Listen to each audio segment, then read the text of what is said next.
Good morning and welcome to day number 3. We have 4 matches for you here for the FanCode European Cricket Series here in Belgium. What have we got for you? 4 matches of pure entertainment here in Mechelen, and it starts right now here on the European Cricket Network.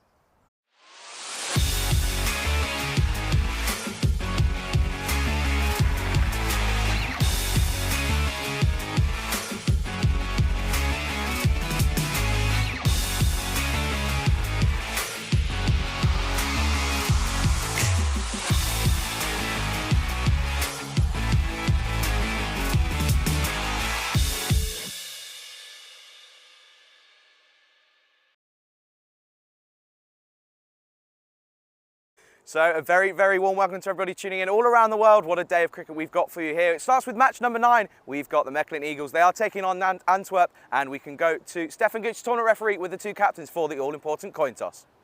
Antwerp to call. Tails to call. It's tails. Bat first? Okay, guys. Good. Have a good game, guys. Enjoy. Cheers. And news from the toss, well, Antwerp skipper Sherry Butt, he has decided to go ahead and bat first, and no surprise there, as we've seen throughout the last 8 matches here on the European Cricket Series here in Belgium.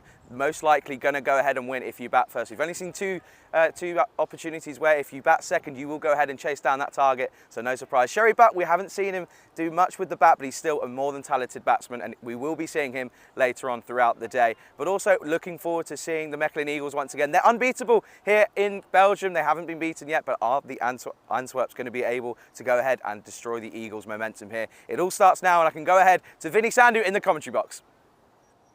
Thanks very much, Charlie. Morning, everyone. Hope you're well. I certainly am, and I'm ready for day 3 of what's been a pretty fast-paced tournament, no doubt about it. Probably one of the highest-scoring tournaments we've ever seen, although we have seen bowlers have their moments at times. And looking at these 2 teams, well, Mechelen Eagles, they're up and away, aren't they? 4-0 after 2 days of play. And yeah, they've beaten some pretty good cricket teams along the way. Got to say, I love the approach of their openers, Chima and Tajinder Saran, who just seem to be either hitting boundaries or getting out. There's not too much downtime in between. I think the Ikramullah Nasir as well, we often see him in the number 3 position. He's listed a little bit lower this time around, but he is also a pretty handy bowler, so watch out for him with his left arm spin. Antwerp, well, they had the day off yesterday. They're led by Sherry Butt, Belgian national team representative. And I've got to say, I've enjoyed the wicket-keeping of Milwa's Shazad as well, who took a very good one-hander the other day. But for them, again, same sort of story. Top order is going to have to try and do the job. I'd like to see Zulkarnain Tazawar, who's in and at the top of the order, with Jabakel, who's very explosive. Now, this is interesting. The supercomputer has, I don't know, felt like it needed to be retuned a little bit the other day, which is throwing out some fairly low scores. But maybe they're onto something, because the last game turned out to be low scoring for one of the teams, at least, yesterday. Now, interesting thing here is it's predicting an upset. Antwerp by 7 runs, and Antwerp are only averaging 95 with the bat. Mechelen Eagles 143, but despite that, Antwerp just favoured to come up with a win. So this is the thing. We, as humans, cannot understand what the supercomputer is processing. And so we'll just bear that in mind as the day goes on. I can tell you weather conditions today, beautiful day. Just very kind of blue sky kind of day.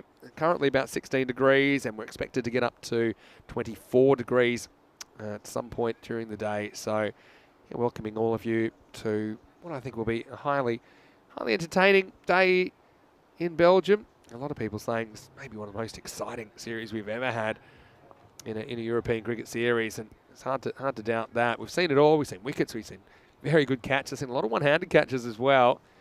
And we've seen just a bit of a wrestle between bat and ball, but when the batters get up and going, when you have batters that are in, they just seem very hard to slow down. It's a pretty true batting pitch. Of course, we know they kind of quirk with the field, with Adventure Island over in the cover region to right-handers, making that boundary a little bit smaller, probably 10% smaller than it normally would be in an ECS. So I think it'll be a really exciting day. And Antwerp did get a win on Monday morning. They had a doubleheader against the Ostend Exiles. Well, Exiles, don't forget, they were ECL representatives for Belgium earlier in the year, but they find themselves 1-3 and in a bit of a pickle. We'll see them later on in the day in the Ostend Derby. That should be a highly explosive match as well. To be honest, they all are, aren't they? Just poking my head into the live chat for the first time this morning. I want to say very good morning to Kai, who's watching from New South Wales, I believe, in Australia.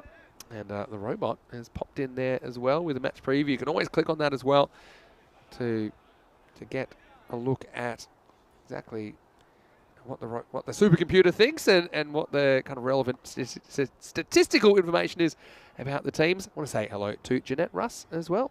It looked like she was a bit early, but you've come right on time because we're about to get going. And I mentioned Wahidullah Jarbarkel.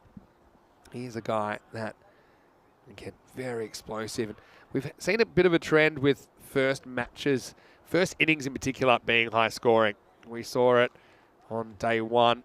Austin Exiles piled up 151.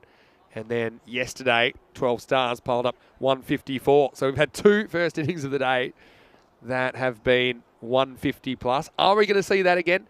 I think that might have been what was behind Sherry Butt deciding that he wanted to bat first. Not too much hesitation at all. So almost ready to go. And it will be Abdul Rahimzai Idris to get us going here on day 3 in Mechelen. It starts with a giant swing and miss. Double bounce to the keeper. Ahmed Ismail behind the stumps for the Eagles. And there will be a bye. No one comes to cover the stumps, so they think of a second, but they're happy with one. So the first run of the day is an extra.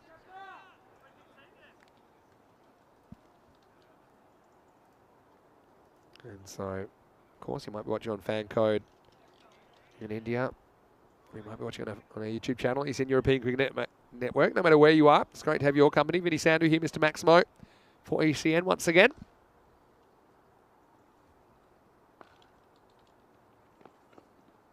Big swing and a miss. Called wide this time. And so, yeah, it's a really good opportunity for them, I think, to send a statement. Maybe they can be the ones to end this winning run of Mechelen Eagles, who certainly haven't had it their own way, have they, during this series?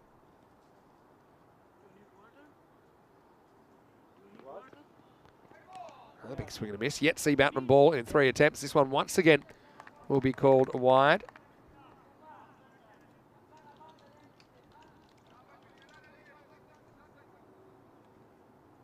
You see, good movement though. Good natural outswing shape. Maybe a bit of a harsh call if you look at it where it went past the popping crease. But yeah, that movement's a good sign. Again, all you can do as a fielding team is try and take the chances that come your way. This one's straight and still no bat on ball. This is Tayyab Ali, and they've sent out there to open. I did have Tazawar, the keeper, opening up in my lineup, but yeah, these guys, what they'll do, they'll change the batting up lineup at no notice really. I mean, just depending on who's feeling good. Most of them have a top 8. They could shuffle and probably draw out of a hat. Swing and a miss again. It's strike 5. So you can see the approach. Yeah, that's what's made this series really, really exciting. If you do want to say hello, now's a great time. Hello to Ivan. Hope you're well. Watching from the UK. Hello to Danush as well. Charlie doing a very good job in the intro, covering for me this morning, and he'll be back with me pretty shortly. Hello to Sundori. Tayyab faced 2 legal deliveries. Hasn't connected with either. Doesn't connect with this either. Going down the leg side. So pretty good first over. This by Idris. And look, one thing I probably have talked about a bit over the first 2 days is that bowlers, I think, that have been successful, they've tried things. And sometimes that hasn't always worked, but at least they've tried things. You don't want to become just a glorified bowling machine, I think, in these conditions, just banging away at the same length and becoming too predictable. Idris has been pretty clever this over. And once again, he's located that little outswinger. So, yeah, only the 3 extras so far, 2 wides and a bite. Turning into a very good first over.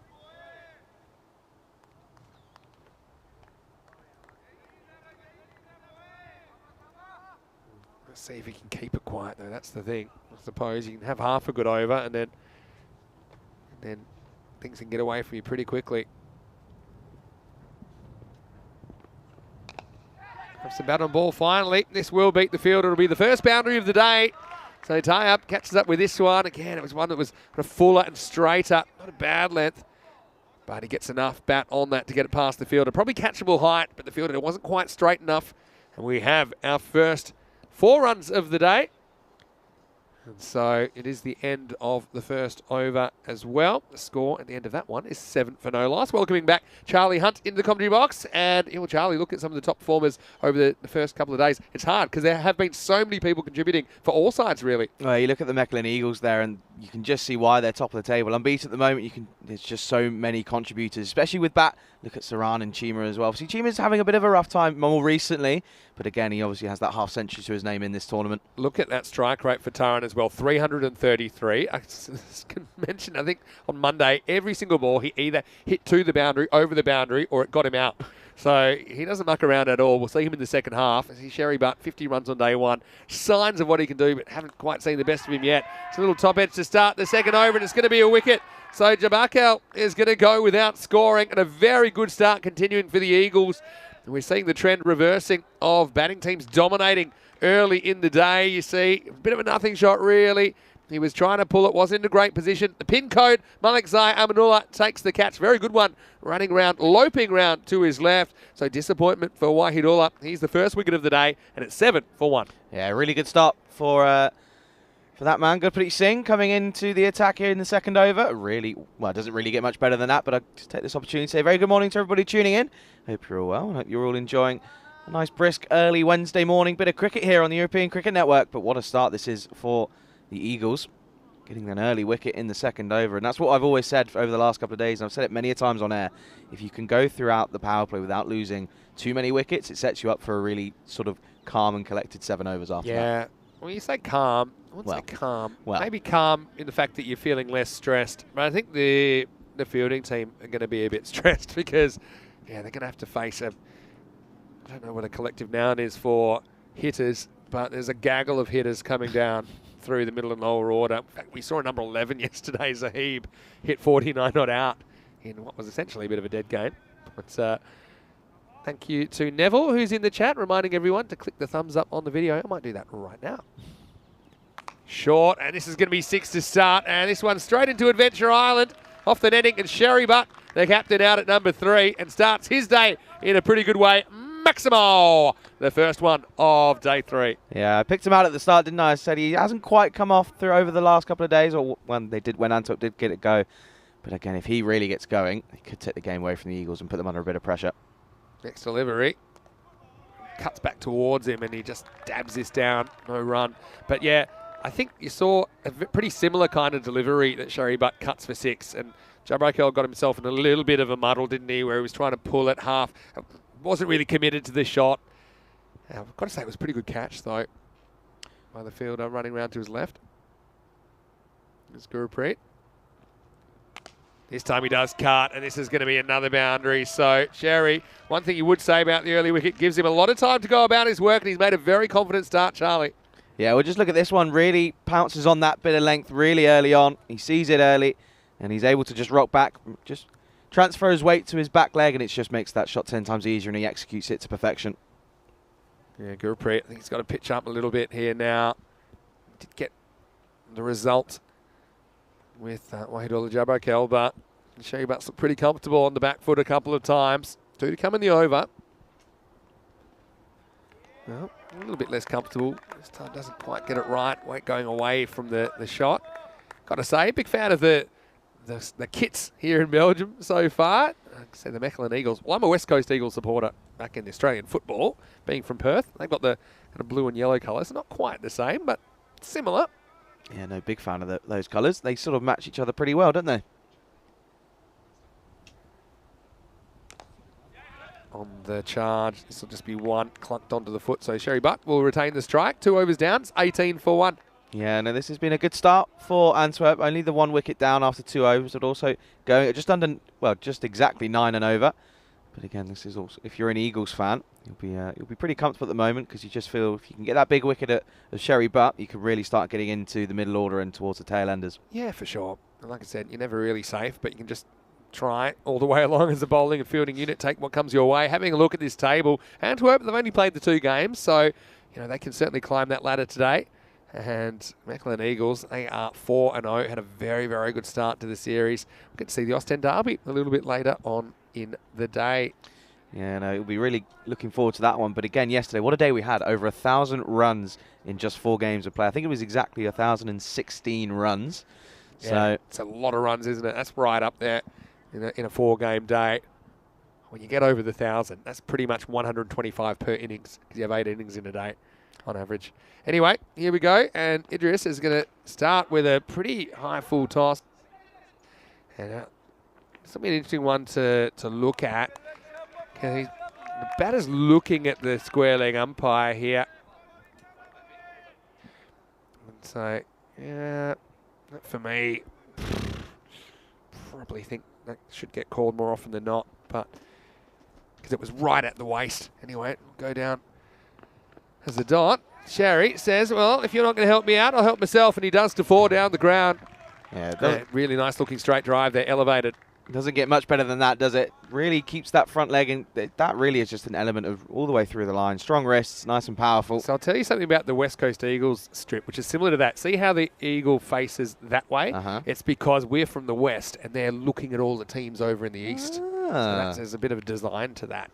If you look up the West Coast Eagles in the Australian Football League. There you go. Learn something new every single day here on the European Cricket Network. Quite a late team to get in the league. It was originally a Victorian league, so southeast of Australia, and kind of out of Melbourne and surrounding areas. And through the 80s, kind of expanded to become a national competition. For those of you from Australia, you might know a little bit about that. I have to say, I have no knowledge on the AFL. Good That's game. all. Good game. I don't get catch as much as I like to. Finals coming up. Well, this is going to be more runs. Where's this going to go? I think that's 4. And, well, just short delivery again. I'd say, for the most part, they've been a little bit too short so far. Have a look at this one. Yeah, that's just 4. Pretty close to a 6. Cuatro carreras más. And, well, Idris not having it all his own way in his second over. Yeah, it's Sherry Butts just going well. We can take a look at the run rates by day. Yeah. Still not getting up to that 18 and over. that you were saying. Yeah, but I mean, obviously 127 par yesterday. I think that's more like what we're going to see as an average for the rest of the series, maybe 120 to 130. So overall, now we have 11.7 and over. So that's telling us 117's par. Yeah, I still think that you're probably losing more games than you're winning with 117. So I'd say maybe that 125 or so might be par. We'll see how that works out. Of course, it's the first time we played ECS cricket here, so not a lot to go on so far. But yeah, we were getting carried away in the first 3 overs of the series. We saw 60 runs and we said, well, you know, what is par? And everyone seemed to think we're going to see 200s left, right and centre. I'm not saying we won't see a 200, but I don't think it'll be usual. It's pretty full. Maybe just angling down the leg side. And I tell you why I know that Sherry Butt was a bit concerned, because he takes off for an imaginary run, which is a classic tell for batters that they're not super confident. I don't think this was that far away, but I think just the angle. My question there is, did it hit him on the back foot or was it the front pad? I think it's not a bad shout. It's not far off. off. I've got to say straight away, I thought it was closer than the umpire probably gave it credit for. I don't maybe go as far as to say I think that was hitting, but a bit of doubt there. Back to live action. Well, this one's gone, and you can forget that one for a while. Maximo! Well, Sherry, that clonked one on the foot, but he takes it out once again on the cricket ball, and the Kookaburra disappears into the bushes. 6 runs. Yeah, that's another shot into that leg side. He really pounces on a bit of length very early on. He's really quick to get onto it, and this time, I think it's the 3rd time he's played it over that angle now, and it goes all the way. It's a lovely shot. I'm just putting that LBW into my Maximo Hawkeye, and I think I've got it clipping. You reckon? I think I got it clipping, but I don't think it's a bad decision at all. But I just think hit him on the back foot, hit him on the crease, hit him actually more towards the middle stump than you think. I think probably hit him on middle leg. Okay. Well, I think, yeah. I mean, from an umpire's perspective, if there's an element of doubt in your mind. Fine decision. Not a problem with the decision at all. Just saying that, when we watched it back, we're like, well, that's a bit more close than it looked at the time. Anyway, last ball of the power play. Well, that's an umpire endangerer, but the field's pretty straight there. It's going to be Kuram Chima, who cleans up, keeps that to a single. So Sherry has done most of the work so far in this power play. 33 for 1 after 3. He moves to 26. Yeah, well, again, we've seen it over the last 2 days. We've seen many a batsman get starts, but only the rare few are able to kick on and really convert into a big score. I mean, the highest score, I think, 72, isn't it? The power play. Highest scores. Yeah, we're tied now on 72, right? It was Paramjeet Singh. Yeah. And Dilip Singh? Yeah, and Dilip yesterday. So, and he did that number 5, actually, if you remember. So, yeah, it was Paramjeet Singh, scored 72, not out, and Dilip Singh, 72. Next highest, I think, is Sazad Hassan with 59. So... Do you reckon we're going to see that? that? We had Sahel Kalim, of course. He only had 60 on the played, first day. Yeah, 60 on the first day. And then we had 59 for Sazad Hassan. Do you reckon we're going to see triple figures? Yep. You reckon? 100%. Okay. Not 100%. Well, I went through... I think if you're going to break your century drought, it's a really good opportunity for it to happen here. I went through 2 weeks of Portugal on a short, tiny ground, no century. Yeah. Okay, here's the pin code, starting with big outswinger, which swings too far. Alexander Amanullah is the new bowler. Call him the pin code because of his 4-digit shirt number, 7881. I always think if that actually is his pin code, it's it's an interesting way of going about it, isn't it? One way to get your accounts hacked. That's all right. I'd love to know if someone's actually tried. There's some pretty funny stories about people that have posted things they probably shouldn't. I'll tell you about that in a second. This one is just going to be off the inside edge, maybe a bit of body, and 1 run. So people sometimes, when they've qualified for, say, like, platinum credit cards and stuff, in this Instagram era, they'll post the card on the internet. It's like kind of a show-off thing. Oh, dear. And, I'll find a fair few fraudulent transactions coming in. Social media is a bad place. Yeah, can be. Not the way we do it, though, at European Cricket. No, of course. Encourage you to follow us. Yeah, we won't hack you. Some good, wholesome fun.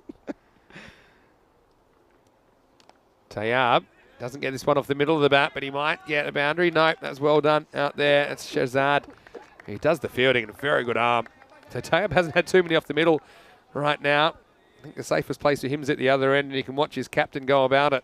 Yeah, he's taking a bit of a back seat here, isn't he? He's watching his skipper. He's got the best seat in the house, though. Yeah, skipper's going really well. 27 off of 12.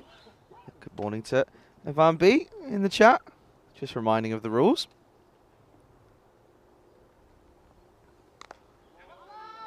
Sherry Butt, this shows me he's thinking about it. He's not trying to hit every ball. He's being a little bit more selective. And just works his one away for a single. So, yeah, Ivan's in there, which is good. Watching from the UK. What's the weather like there today? I know it was super hot for a while over July. And so now I think it's just cooling down a little bit. It goes straight this time. Doesn't quite get all of this. But it will get 1, so throwing him up into the top of the order.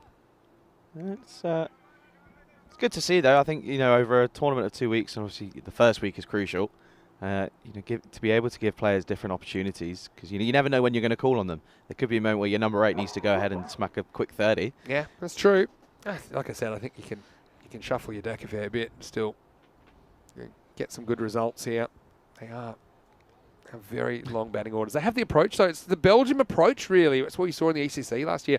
And they'll have an opening batter come out, hit one up in the air first ball and get out, and doesn't seem too bothered by it. He knows that's his job, to be hyper-attacking. Couple of balls to go in the 4th. Oh, this is a good shot. Really good shot. He goes walkabout and goes big, goes aerial, goes Maximo.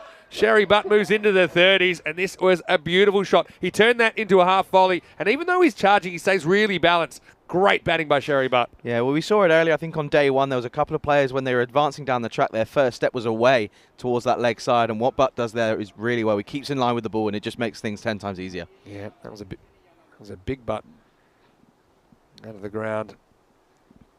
Amanullah, 11 off his over plus this. Bit of ball and length, but yeah, good hands to get that out there pretty quickly. But he'll only get a single, moves to 35 in pretty quick time. 4 overs down. And the score is 45 for 1. I want to say a very, very good morning to you, wherever you're watching from around the world. Vinny Sandu here, Mr. Maximo, Charlie Hunt. Doing a great job so far this morning, Charlie, got to say. And yeah, we have been really, really blessed with a lot of entertainment so far in Belgium. And I can't see it slowing down. Big day with these two teams, of course, and then the Ostend Derby later on. Yeah, I'm really looking forward to that. And I think it's two really level playing fields for those two, really equal in terms of skill and talent. So I think we're going to be in for 4 incredible cricket games here again today. Ostend CC, the only team without any points, but that won't stay that way for long, you'd imagine. But the Exiles, they're on a bit of a downer at the moment, losing the last 3 games. Just want to say a big thank you to our official timekeepers, Frederic Constant, for their support of European cricket. And we have lots of other partners in the works, which is really promising sign as we head into the ECC.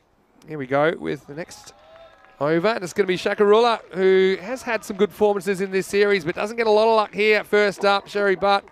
Again, not sure if he was trying to hit that there, but he gets a thick inside edge and it runs away to the fine leg boundary. 4 runs. Well, how many runs have we seen behind square over the last 2 days? That's true. It's just so hard to protect this field. I think that's what we're finding. He's got the beautifully manicured 71 out there, Shakarula.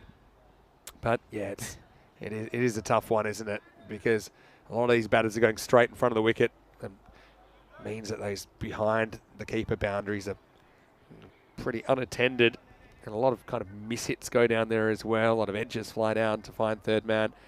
I think that's one ball that's been lost in the woods, so we'll move on.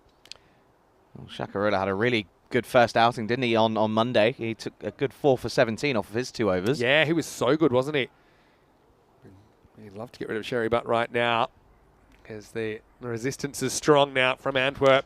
Instead, Sherry goes bang over, wide, long off, Maximo! And that one had a bit of sting on it as Sherry gets something pitched up. Again, stays pretty still. It's just a good cricket shot. That one exploded off the bat. That's right out of the textbook, Vinny. It doesn't get much better than that, and you can see he's just a little bit outside his crease. He's not too deep, and it just makes anything that's quite full and attempted Yorkers just become a full, almost a full toss or a slot delivery, just like that one was there. And he's raced along. He's into the mid-40s. Yeah, we've seen him try a few different tactics. We've seen him charging. We've seen him standing still. Whatever he's done pretty well so far. This time he is on the charge, and he's going to use beautiful hands here to get this behind square, behind point, and it takes him to 49. And just have a look at this. He's not quite there, but he generates a lot of pace with his wrists, and that one disappears as well. And he's on the verge of the first half century of the day, Sherry Butt. Yeah, that was really nice to just see how he adjusted there. He was looking to go for that same shot over the offside. However, this time he just almost yorked himself a little bit, but he just opened the face a little bit and just ran it down. And well, on this outfit, it was always going to run away. Yeah, it shows you how good he is really there. So Shakarula got a bit of punishment so far. And now this will be a no ball. And this is also going to be a 50 for Sherry Butt. He's going to get a bit of a bonus ball as a free hit as he gets this one. It's over the waist tight. Maximo! What an innings so far. He doesn't look finished yet. 55 off 19. An innings which has set the ground alight after a slightly slow start. 5 6s, 5 4s. He's hungry for more. And we talked about the C word, that we haven't seen one for a while. Well, Sherry Butt's in a great position here. He's 55, and we're not even at halfway point yet. Yeah, well, you can say that because he's not really going to get out on a free hit, so you're not jinxing him just yet. Yeah, I was very selective about when I used that. Talking about the century word, of course. Here we go. Free hit. Seatbelts on, everybody. Pretty good ball by Shakarula, though. This over's gone magical. It's not a great sign when it's gone magical in 3 balls. So in half an over. So real chance of a supersonic over here of 30 plus. Yeah, this is looking like Butt could be in for a good time, but also a long time. He's 53 off of 19 now, going really well. The time he gets full toss, goes inside out. Pretty good fielding there. That looked like it was headed for the boundary, but it was stopped out there. So yeah, trying their best to slow things down. Yeah, just while there's a break in play, there was a lot of messages from a couple of friends who were tuning in and family asking if my laptop was okay. Yeah, okay. And I can confirm it's fine, it's okay, it survived, it lives another day. Hit the charger, is that what you said? Hit the charger down there. Last ball, the over. Just a bit of clarification. It turns out it was scored 4 off the high ball, so it wasn't actually a 6. That's why the over went unmagical, but now it's re-magical. And This will take us to the end of it. So 21 in the end to come off that over. Cherry Button 54, and halfway through the first innings of the day, Antwerp, after winning the toss and electing to bat, they're 66 for 1. Yeah, well, you can see there on the bottom of your screen those projected scores, looking around that 120, 125 mark.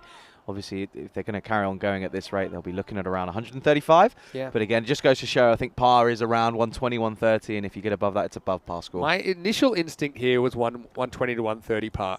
And even though we're seeing a lot of scores above that, the thing is, they're always going to get a few dragging it down as well. So I think we'll just probably see more variation in the scores. I think that's what we've seen pretty clearly over the first couple of days. Maybe, yeah. That was my initial instinct. Then I did kind of raise it like you did. Not by as much, but to like 140, 150. But yeah, I think might have been spot on from the get-go.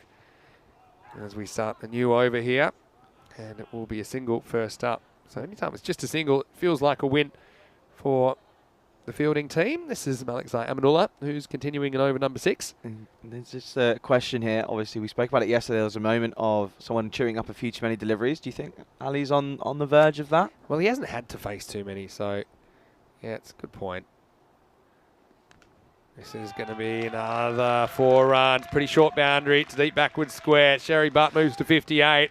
And Tayab, he doesn't want to go anywhere because he's enjoying what he's seeing at the moment from the other end. Sherry is heating up. And that is his 7th boundary. He's hit 4 sixes as well. And right now, they don't really know where to bowl to him. I think the thing he's done so well is he's dealt with the full balls really well.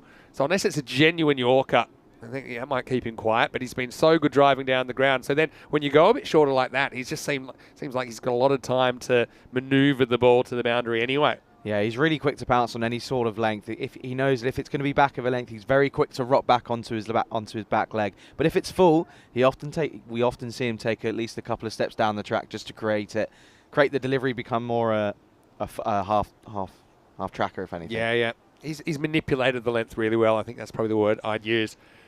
But yeah, whenever he does move around in the crease or he moves towards the bowler, he still keeps his head pretty still. He's still in a good hitting position. There's nothing too sloggy about his innings so far, but he's going at a very good speed, over 250. This one off the leg, and rare one that he misses out on, going a bit too high. Yeah, I'm just trying to look here on the wagon wheel for Sherry Butt, and it's 20 on the offside and 38 on the onside. So it's not too uneven. Also shows, I think, where they bowled to him. They bowled a bit too straight, I think. There's been a few that have kind of angled in towards the body that he's worked away behind square. Full toss. This time he drills it, but he drills it at the fielder. Gives the old one hand, one bounce. Backyard rules. Idris cleans up just the one. Yeah, so now Tayyab Ali. Well, it's a fair point. I kind of didn't notice him too much there because he hasn't faced too much. Considering he's open, he's only faced 9 balls out of the 35 we've had so far. So, yeah, let's just see if he can get it moving along. If he can't, then maybe you're right. That'll do. As he just clips this one off the legs, and he's saying, well, don't forget about me, as he moves into double figures. Maximo! And Tayyab, he'll take this all day, just kind of angled into the pads and clipped away. 6 carreras. Well, he's been at the other end, and he's got a bit of a coaching clinic, really, isn't he? He's been sat there watching Sherry Butt do all the destruction. He's gone, right, well, anything you can do, I'm going to give an attempt. And he's done really well there to get it into the leg side. All right off the end of the pad and back towards the bowler. But anyway, it means that Sherry will be facing up. That was probably not the worst spell from Amanullah, who goes for 24 as we get to the end of the over. 6 overs down, it's 78 for 1. And they're going at that 130 pace at the moment. Let's see if they get there. Yeah, 2 interesting overs from Amanullah. He's 12 off of both of his overs, so he's been pretty even, only the 1 wide as well. And to be fair, extras haven't been terrible. You take a look there, just the 5 extras for the Eagles in their first 6 overs. But again, look, only the 1 wicket going to Gurpreet Singh. Yeah, now that we can get Ikramullah Nasir, who's going to bowl. And I think this is something that's probably overdue, bringing the genuine spinner in. Left armour. Just forcing the batters to look at something different. In particular, Sherry Butt we're talking about. He's been the one that's had most of the strike, and he's got most of the runs. Don't forget, though, they might need a big score when you consider how the Eagles have been going with the bat. They have been outstanding. So, yeah, Nasir copped a little bit from the number 11 yesterday late on. But apart from that, he's been pretty reliable. So over number 7 begins. And this is a beautiful shot over long on. Well, that one has gone miles. That's literally out of the ground. Maximo.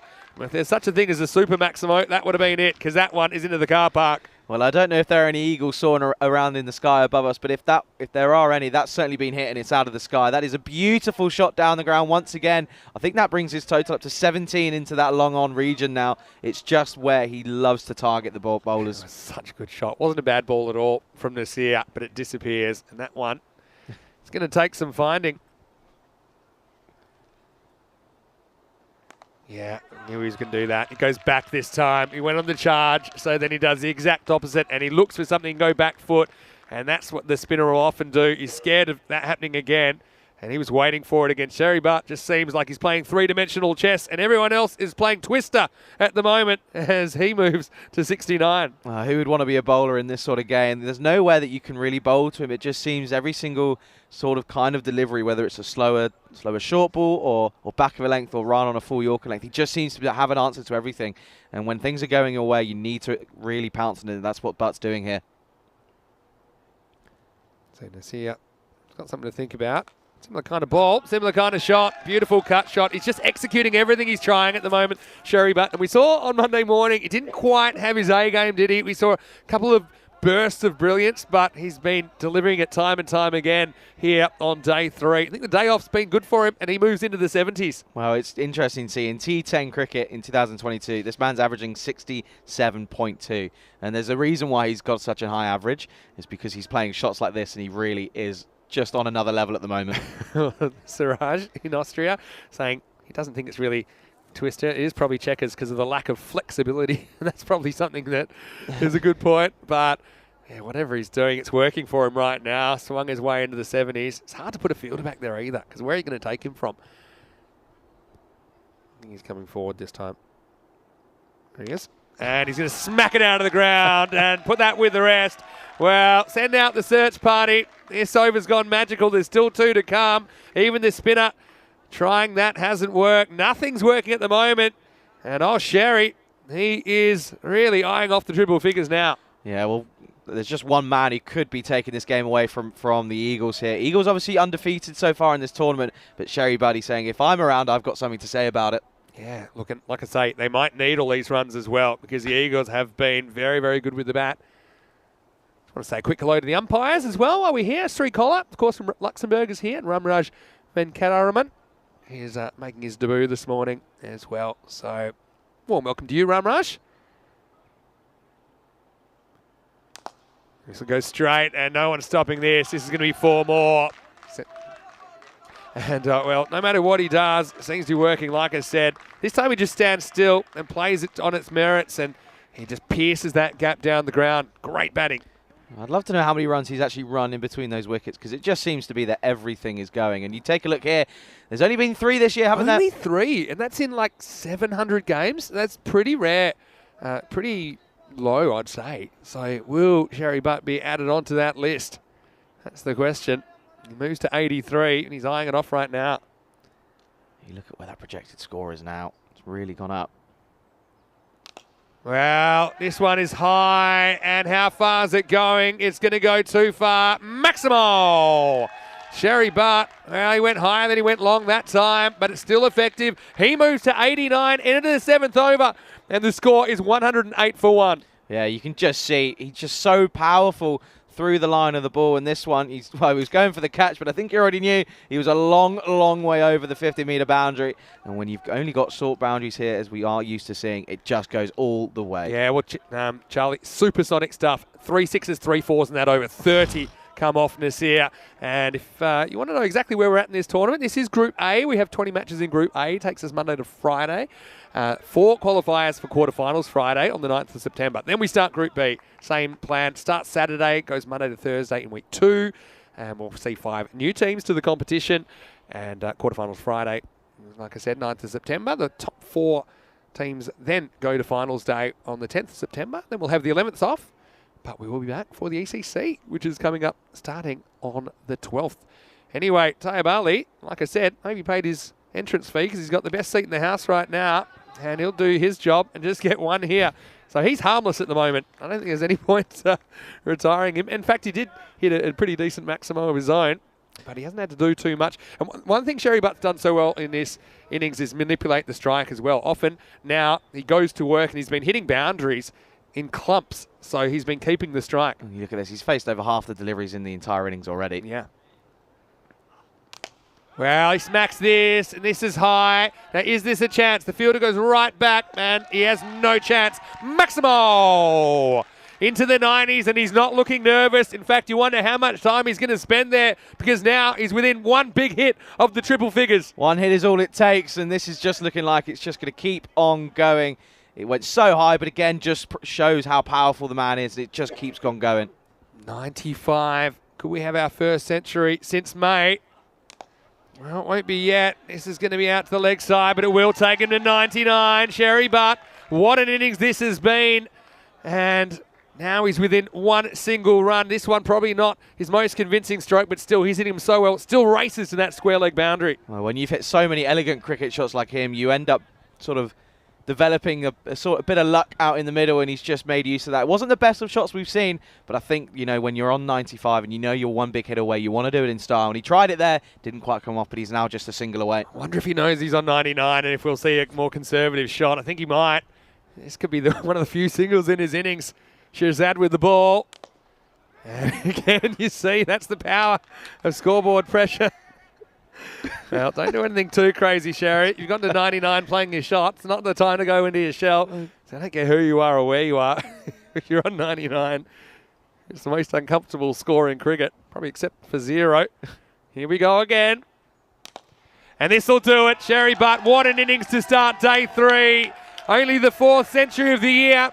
He brings it up off 33 balls with 8 maximos and 11 fours. And really, he has dominated the attack. Sherry, oh Sherry, he has done the job here on a frosty Wednesday morning in Belgium. He has been absolutely sublime with his stroke play. Just look at it there. I mean, so many runs again behind square, but also just look at that distribution at mid-on and mid-off. So many shots, often going the distance, and you could just tell the way he was carrying himself when he walked into the ground this morning. He was up for it today. He has been outstanding. Tayyab gets a rare delivery to face, and it goes down the ground. Sherry will take a pretty reluctant single because he knows it'll cost him the strike, but still Antwerp in a pretty healthy position. After 8 overs, they are 121 for 1.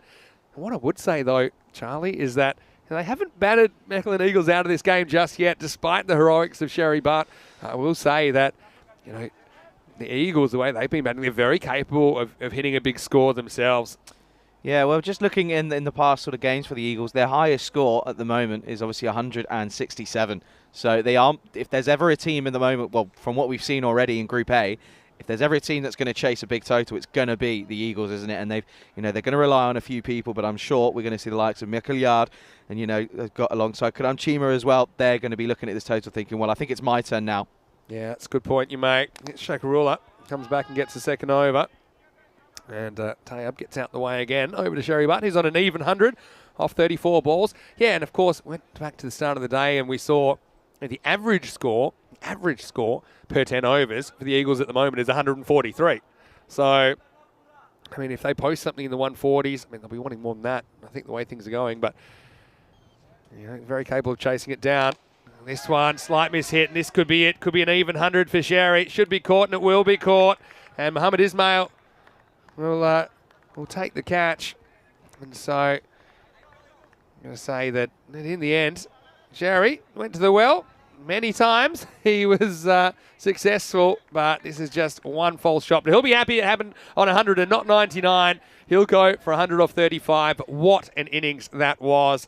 And a second wicket falls, breaks the partnership, 122 for 2. Yeah, no, incredible stuff. Don't want to be a Debbie Downer, but just the one thing that changed in that shot, he didn't take that little first step down the pitch, so it just ended up being a bit of a rash shot. But that you can just see comes off to applause from everyone. You just see there, it wasn't quite full enough for the shot. It just goes sky high, but it's a good catch from that man there on your screen. But again, incredible innings comes to an end. Yeah, fantastic innings, wasn't it? Ismail with a pretty good catch under pressure. And so, yeah, if you can get one guy going in and going big, I think that normally helps. But like I said, this game's still very much alive. Zulkarnain Tassawar comes comes out. And he belts the first one, one bounce down to long off. Yes, good fielding, I think, just to put some pressure on the new batter to run it out. We have seen people run out like this before. They sit and watch the shot for too long, but he knew exactly what he had to do to get in. I think there was a bit of anger from Nasir after going for 30 off of his single over. I think there was a bit of anger in that throw from him from long off. But he's been one of the better fielders for the Eagles. But again, the fielding throughout the last two days of cricket has been incredible, but it's certainly going to continue here. It's not easy out on this outfield. This one sneaks in, I think. And so Shakarula, well, credit to him. He didn't have a great first over, did he? Went for 21, but I mean, a lot of the damage was in the first half of the over. The first half of the over went for 19. The second half of the over only went for 2. So he's come back pretty well after a real tough start at the hands of you-know-who. Be down the ground for 1. So let's see what they can do with this last over in a bit. Yeah, well, this has been really impressive stuff from that man, Sherry Button. Well, Tussell was come out, the keeper for Antwerp. He said, well, I'm not gonna slow things down. I'm still going to go and try and swing from the hip. He's 1 off 1. It was a nice shot down the ground.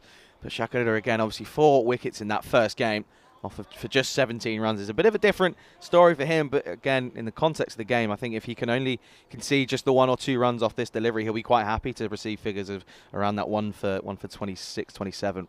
But he's back in again. Wow, and it's going to be a wild swipe, and when you're going to swipe, you've got to swipe hard, and that's what Taswar does, and this races away behind square once again. It's a bit of an outside edge, and it runs away. It's another 4 runs. Yeah, it's not going to stop, even though Sherry is now not a threat. There's still going to be plenty of runs, you'd think. 128 for 2 after 9. Let's see if they can push into the 140s in this 10th over. And like I said, Charlie, they might need to. Yeah, they really do need to against the teams such as Mechelen Eagles. You know, they're a team in fine form at the moment, and they're not going to want to let up here on the 8th game here, or the 9th game, I should say, of the FanCode European Cricket Series in Belgium. And what a first 2 days of cricket we had. Again, yesterday, 1,016 runs scored. I think the lowest score was 72, I believe, which was by, it was the Ostend CC Club. 72 off of 8.4. They were bowled out after the 12 stars put on 127. But incredible scores yesterday, 167 by the Eagles and 154 by the 12 stars, respectively. So just goes to show you do get rewarded for some really elegant cricket shots. It just shows, you know, even in a short format, you don't have to swipe and slog across the leg side every single time. You just look at Sherry Butt's innings. I don't think there was a real rash shot, apart from maybe the one that got him to 99. It was a bit of a swipe onto the leg side. But again, 9 times out of 10, he hit some beautiful shots. But we are going to see that man continuing into the last over. Yeah, we'll start last over with a single. So, yeah. Thing is, Sherry Butt was there. He had so much of the strike. And so, yeah, not too many other people have had an opportunity to have too many balls here. So, yeah, an even 100 for Sherry Butt becomes the 4th century of the year. The first one since the 5th of May. So we went, that's good, 3 months, almost 4 months without a century. Umena was the last man to score a century on ECN. And that was in Landskrona in Sweden. So, yeah, joins a very exclusive club this year. Well, I asked you the question earlier, didn't I? I said, well, do you reckon we're going to get one here in the next 2 weeks? And well, I think Sherry Butt must have been listening. Well, I said 100% this morning. And then I backed off a little bit, saying, well, not 100%. I just felt someone's going to get in. And they only need 30 balls to make a century here. So, the Belgium approach. Yeah, they get in, they're very hard to stop. He was toying with the bowlers, wasn't he, a bit? This one's hit down the ground. Slight miss hit. I think they'll just be happy with the one this time. It's up to 130 now. Yeah, just a single for Ali. 19 off of, well, correction, it'll be 20 off of 18. But again, when you're at the other end and you've got Butt at one end, he's just teeing off from ball 1. There is no need to take any risk. But he's the in batsman now, so he's going to have to really go strong here. Go on the ground. And they think about 2 here. They've got the fumble. They probably should now.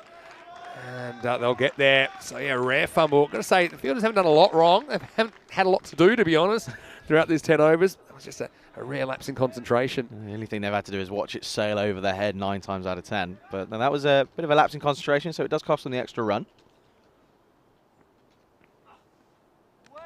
Swing and a miss. Well, you think we had a few swings and misses early on, didn't we? And yeah, sometimes you think taking a wicket's always a good thing. It just brought Sherry Butt to the crease with a lot of time to get into his work, didn't it?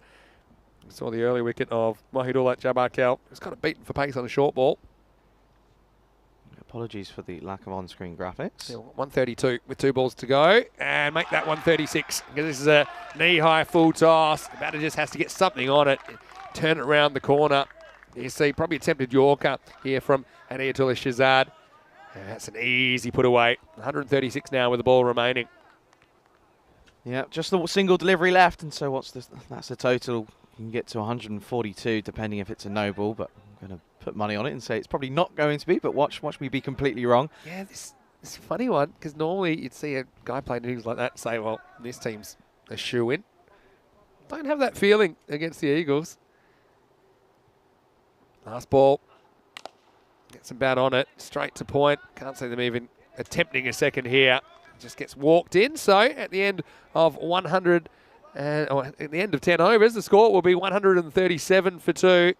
And it's an innings that was dominated by Sherry Butt with 100 of those 137 runs coming off his bat. That's the story of the morning so far. But I also think this game is very much alive, probably slightly towards Antwerp after that first innings. But the Eagles, they are undefeated in 4 matches. And you can bet that they'll be coming out and attacking this target. And they'll believe that they can chase down this target of 138. Let's have a look at the highlights. First innings of the day. And it was Tayyab Ali early on who got this boundary away. Wahidullah, we couldn't do too much while he was out there. He was caught without scoring. Nicely done by Aminullah coming around to his left. That brought Sherry Butt to the crease. And that was his first ball. That was a signal of what was to come, really. He was playing shots all round the wicket. You can see offside, leg side, straight. He just seemed to be able to manipulate the bowler's lengths very, very cleverly. And occasionally, got a turn on that one, played that shot very well as well. And seemed to have a lot of time, I think, in his innings. That was a really powerful one. I mean, that one went absolute miles out of the ground. And even the miss hits were going for 4, really, for Sherry this morning, as he brought up the 4th century in ECN cricket this year. And that's in over 700 matches. You can see just had very, very silky hands as well. Got a bit of a bonus here. That's the one that took him to his 50. And even at that stage, I thought, well, there's plenty more balls left. There was over half the innings left. And he was every chance to go all the way to the ton. And so it would work out. But just have a look. The ball exploding off his bat time and time again. And they try and spin Ikramullah Nasir. He ended up going supersonic with 3 6s and 3 4s off the over. And this is a really good example. You saw he went down the ground, then he just rocked back with a couple of good cut shots. Then you just knew he was probably going to come forward again. And he just was not miss-hitting too many, really. When he went aerial, typically, he got all of it. And yeah, it was just an exhibition of power hitting, but also of poise and batsmanship as well. This is one that was pretty high, but just carried the line. And see the pin code, not able to do too much about that. And so as he got closer and closer to the 100, you just felt there was no way he was going to fall short. Ended up making it to 99 with this stroke, and then brought up the 100 soon after. And what an innings that was. That's one to remember. Wouldn't go any further, though, as he was dismissed for an even ton, caught by Mohammed Ismail at cover. And, well, he was well received by his team. And the captain leading from the front. And later on, we saw a little bit more of a flurry, but nothing quite of the magnitude that we saw in those middle overs when Sherry was going about his work. In fact, the last 2 overs only went for 16. There was a boundary in each, but nothing more. And so, yeah, he did slow down a little bit towards the end. Didn't get that 140 that looked on for most of the innings, finishing with 137. And well, it'll be an interesting chase, that's for sure. Looking at the scorecard, well, the beautiful number for any batter. The even 100 off 35 balls. An innings that contained 8 maximos and 11 boundaries. Apart from that, the next highest score was Tayyab Ali, 18 off 16. It couldn't get a lot going. I think later on he was retired out. It's not something I actually noticed at the time, but we saw Tassua and then Shazad come in towards the end to knock up some runs. And yeah, 137 for 2. It's an interesting kind of total. I think for me it might be about 10 above par, 10 to 12 above par, but it's not so far above par that you don't think the Eagles could chase it down. Let's have a look at the bowling figures, and you can see that, as you'd imagine, in innings like that, not too many people able to keep it quiet. I think Idris was okay early, tried a few things, didn't he? But he finished wicketless, conceding 21. A wicket for Gurpreet Singh, only went for 11, but we didn't see him again, funnily enough, in the innings as a fair bit of hammering happened towards the end. The other wicket went to Shakarula. He came back well after a tough start. In fact, there was 19 off his first half and over, but his second over and a half only went for 9. So he was worth a mention as well. I think Hediya Shazad as well had his role at the end, conceding only 9 from the last over. We will take a quick break. When we return, we'll be looking at the chase. And you don't want to miss it, because I think it'll be pretty exciting as the Eagles try to keep their unbeaten streak alive and extend it to 5 games in this European Cricket Series. So join you very shortly. Vinny Sandu here, Mr. Maximo, Charlie Hunt with me today, and we'll see you shortly on ECN for more FanCode European Cricket Series.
Hello and welcome back to Mechelen in Belgium. Vinny Sandu here, Mr. Maximo for the European Cricket Network.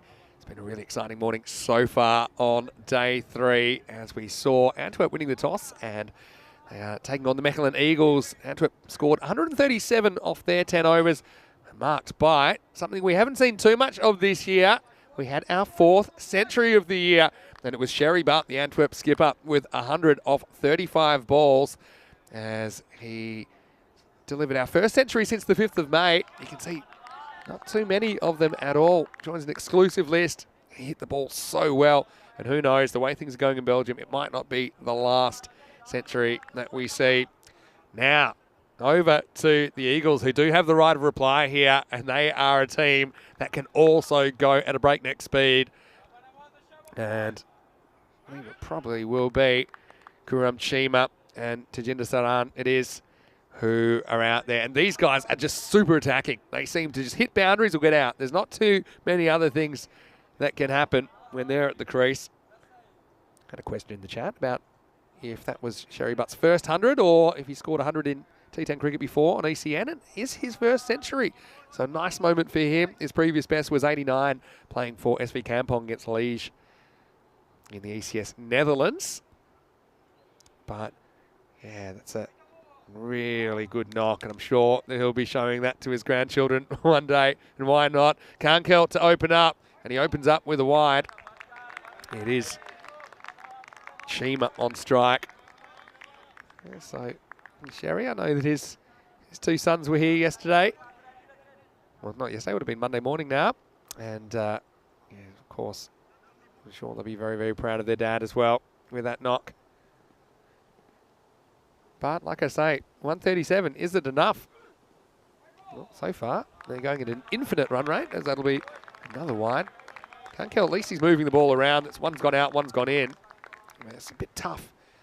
It's something probably a bit more dangerous in longer form cricket where you're not quite sure which way the ball's swinging because the wide rules are a little bit more, a little bit less strict, let's say, on the bowlers.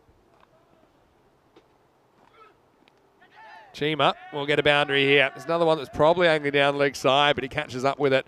So basically the first ball goes for 6, 2 wides and a boundary. And they're up and they are going. So 14 and over, more or less, is the rate here. And so that's the rate they want to go from the get-go. So Kankel, he's tried hard for his team this week. Saw him on Monday morning, of course. And Sherry Butt is having a word. Meanwhile, search party's out for that ball. I'm going to go out on a limb and say that one won't be found. And we probably need a new one here. So yeah, Chima gets off the mark. Yeah, these guys, like I say, it's not a coincidence that they're undefeated after 4 matches. Mechelen Eagles, we did see them in the 2020 series, which was played in Ghent. It was a shorter series. It was only 2 days. 10-match series, and Mechelen Eagles ended up losing the final to Beveren. Beveren highly fancied here as well. We'll see them in Group B. Looking forward to that as well. Hello to Andrew Hogan. Hope you're well. Also hello to Mrs. Hogan, of course. Hope you are well. Big fans of the ECN. Pitched up. Chipping pretty confidently. Sherry Butt will handle that one, and that's the man of the moment, really, isn't it? And it's a team game, but cricket's a funny game in that individual contributions can be appreciated in isolation as well. And that was the thing of beauty, that innings. 35 balls of mastery, really, from Sherry, who seemed to always be one step ahead of the bowlers. And I had an inkling of what was coming. He seemed to have the perfect mix of working out when to be proactive and when to just wait and see what comes at him. Did come down the pitch occasionally. But yeah, kept his balance very, very well. Goes down the ground, and this one's out of the ground. Maximo! Well, Saran is an excitement machine. And like I said, he had an interesting date. Certainly on Monday, every single ball he faced went to the boundary, went over the boundary, or dismissed him. There was nothing else. There was no filler. And takes on Sherry Butt and wins that long on. So heading into a pretty good first over already. Got 13 off the first half of it. And they only need 14 and over, don't forget. Can they sustain the pace, though? That'll be the question. There's a swing and miss at this one. Just sneaking inside the wide line. Matching the umpires out there. Yeah, just steps the wrong way, doesn't he? Premeditated step, I think. Yes, Collar is there. I know that we may see him a little bit later in the series, but we've had him over the first 3 days. Great to have him out there. And Ramraj Venkataraman making his ECS debut this morning. Is it square leg? And so Sherry Butt's been busy so far in the field. Gets him up to 14, which is the required rate. Nice to see Charlie Hunt in the chat as well. He'll be back shortly. Of course, I have to remind myself when I see Charlie in the chat that he's actually right next to me as well this series. Often he just pops in on occasion, which is always nice to see. Yeah, goes after this square, and no one's stopping this either. Well, that's another one lost to the bush.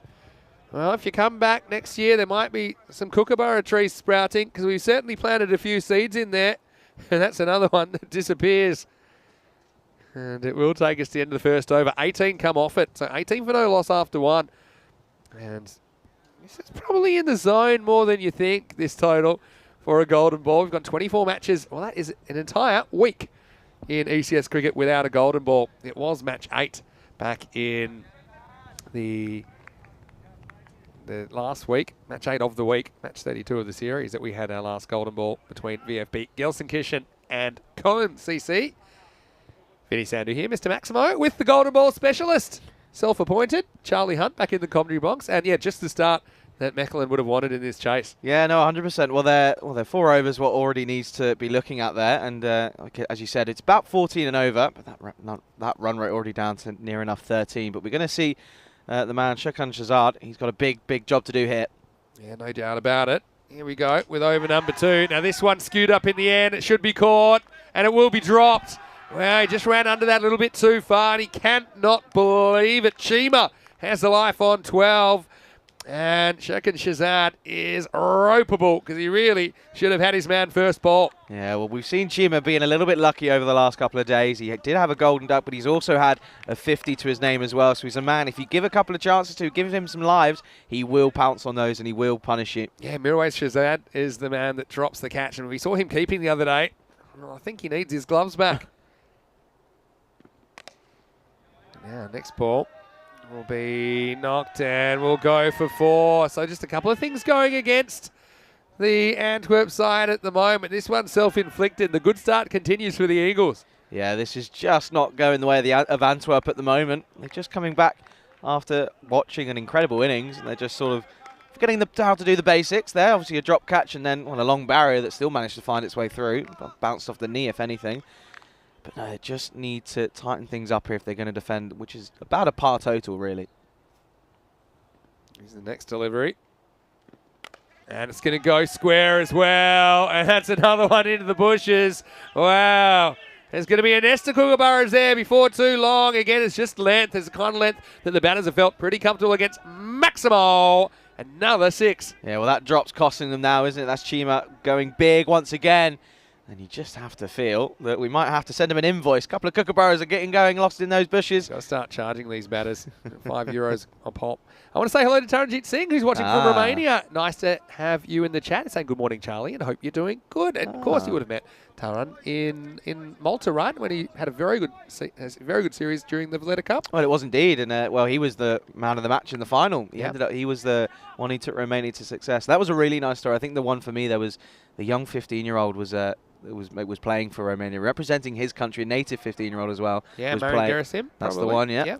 Gerasim was he was really good in the field. He had a couple of drop catches, but most of the time his ground fielding was next to incredible. Yeah, we also saw him captaining Cluj in one game against the Turkish team in the ECL, Marian Gerasim. So, yeah, really nice young guy.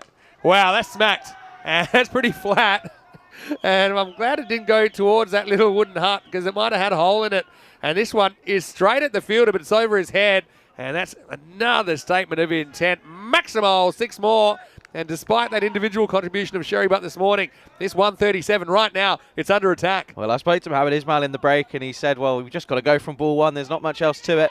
And, well, I think Chima's taken a bit personally here, and he's really going well. 35 runs in the first 10 balls. And this one's just a walking swipe, but it will be a wide. The bowler looks a bit nonplussed at that. I'll have a look at it on the replay.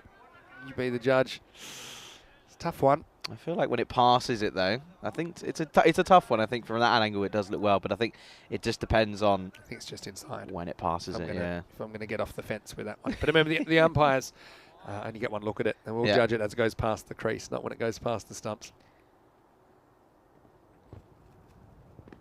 That one, there's no doubt about it, and it will just be one. Chima watches that one go past. Yeah, so Taran, hope you're well. Hope your family's well as well. Prabjeet, his son, was the youngest guest commentator I think we've ever had. And in Romania, often I was alone. So oh, really? You know that feeling. That was in the ECS last year.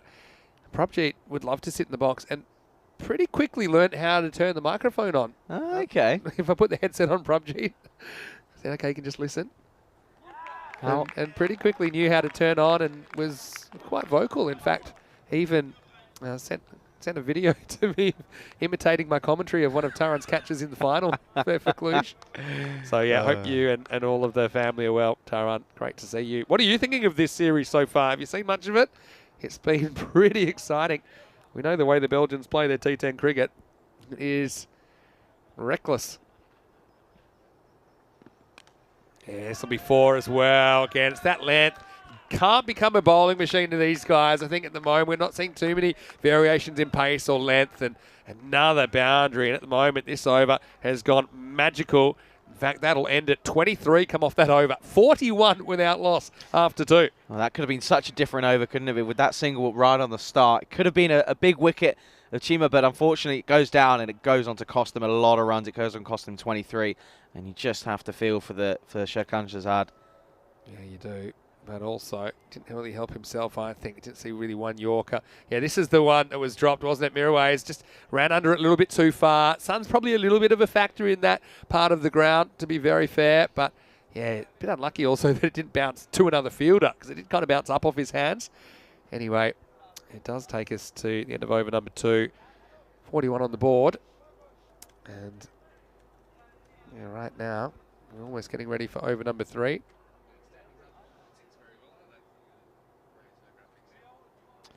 And this is just a little bit of a pause in play. Again, apologise for the lack of on-screen graphics. We're trying to just fix it for you here, but can confirm that the score is, Vinny. What the score Yeah, at I've the got moment? 41 for no loss. There you go. Just keep an eye on what the issue is here. And so... I think it might be the clouds and the satellites not aligning. Yeah, no, I think it's okay. I mean, that's what I've got anyway. There was some confusion as to who hit what runs, but I mean, that's what's going to happen in this form of the game where things are happening so quickly. But Andrew Hogan saying he once saw Adam Gilchrist hit a ball into the bushes outside Bellarive Oval. More about that in a second. As we see Sadullah Jabrakel coming in, starting with a 1. Yeah, that ground in Hobart, Bellarive, again, can be pretty batting friendly at times. And you can, if you really get one, you can hit one out of the ground down there. He played a memorable innings there. His first Test 100, Adam Gilchrist, 149 not out in a big chase. Partnership with Justin Langer back in 1999, I think. And so, see, single now. Single's always a win for the fielding side with this run rate required. Now at about 2 a ball. So, we've already got that down from 13.8. But yeah, great time to say hello to us in the live chat. Hello to Sultan Diwan Ali, who's in the chat. Nice to see you. Hope you're having a nice, relaxing morning. Hopefully you're enjoying watching the series. See him for the Exiles, of course. Hopefully we see him. Well, if this could be gone, you know, they like it. And, well, they're going to come back for... Well, now they're not. The thing is, umpire signals quickly, but the ball was still in play. But in the end, they decided against the overthrow anyway. Look, it'll be the side on camera that tells the story. I think Saran is feeling reasonably comfortable about this. Let's see if he should or not. Oh, he shouldn't. He's going to be just out. And, well, something from nothing, really. They needed something to go their way, didn't they? See this one here. He probably doesn't feel he's out, but there, he'll get the result, and it will be a run out. What a fantastic piece of fielding. And he looks like he can't believe it. And Chima Gets a couple of words out the side of the mouth, but unfortunately for Tajinder, it's the end of his knock. He'll only score 9 here in match 9, and the first wicket falls. And as a result of a run out, it's 43 for 1. Yeah, and just that's really good from Antwerp, making something out of nothing, just applying a bit of pressure. They knew that there was an opportunity at the stumps, and it just goes to show direct hits are really key. We just take another look here. It was a decent shot into the offside, but you probably question there wasn't really a single there. It was almost straight to the man. He was pretty quick to gather it up, and it was a really good throw. Direct hit. I mean, if he is probably 8 inches further along, it becomes a good run, doesn't it? I mean, the margins are pretty fine. I suppose there you need a perfect piece of fielding to run you out. I think they're the ones it's probably worth taking on most of the time because balance of probabilities, you're getting there.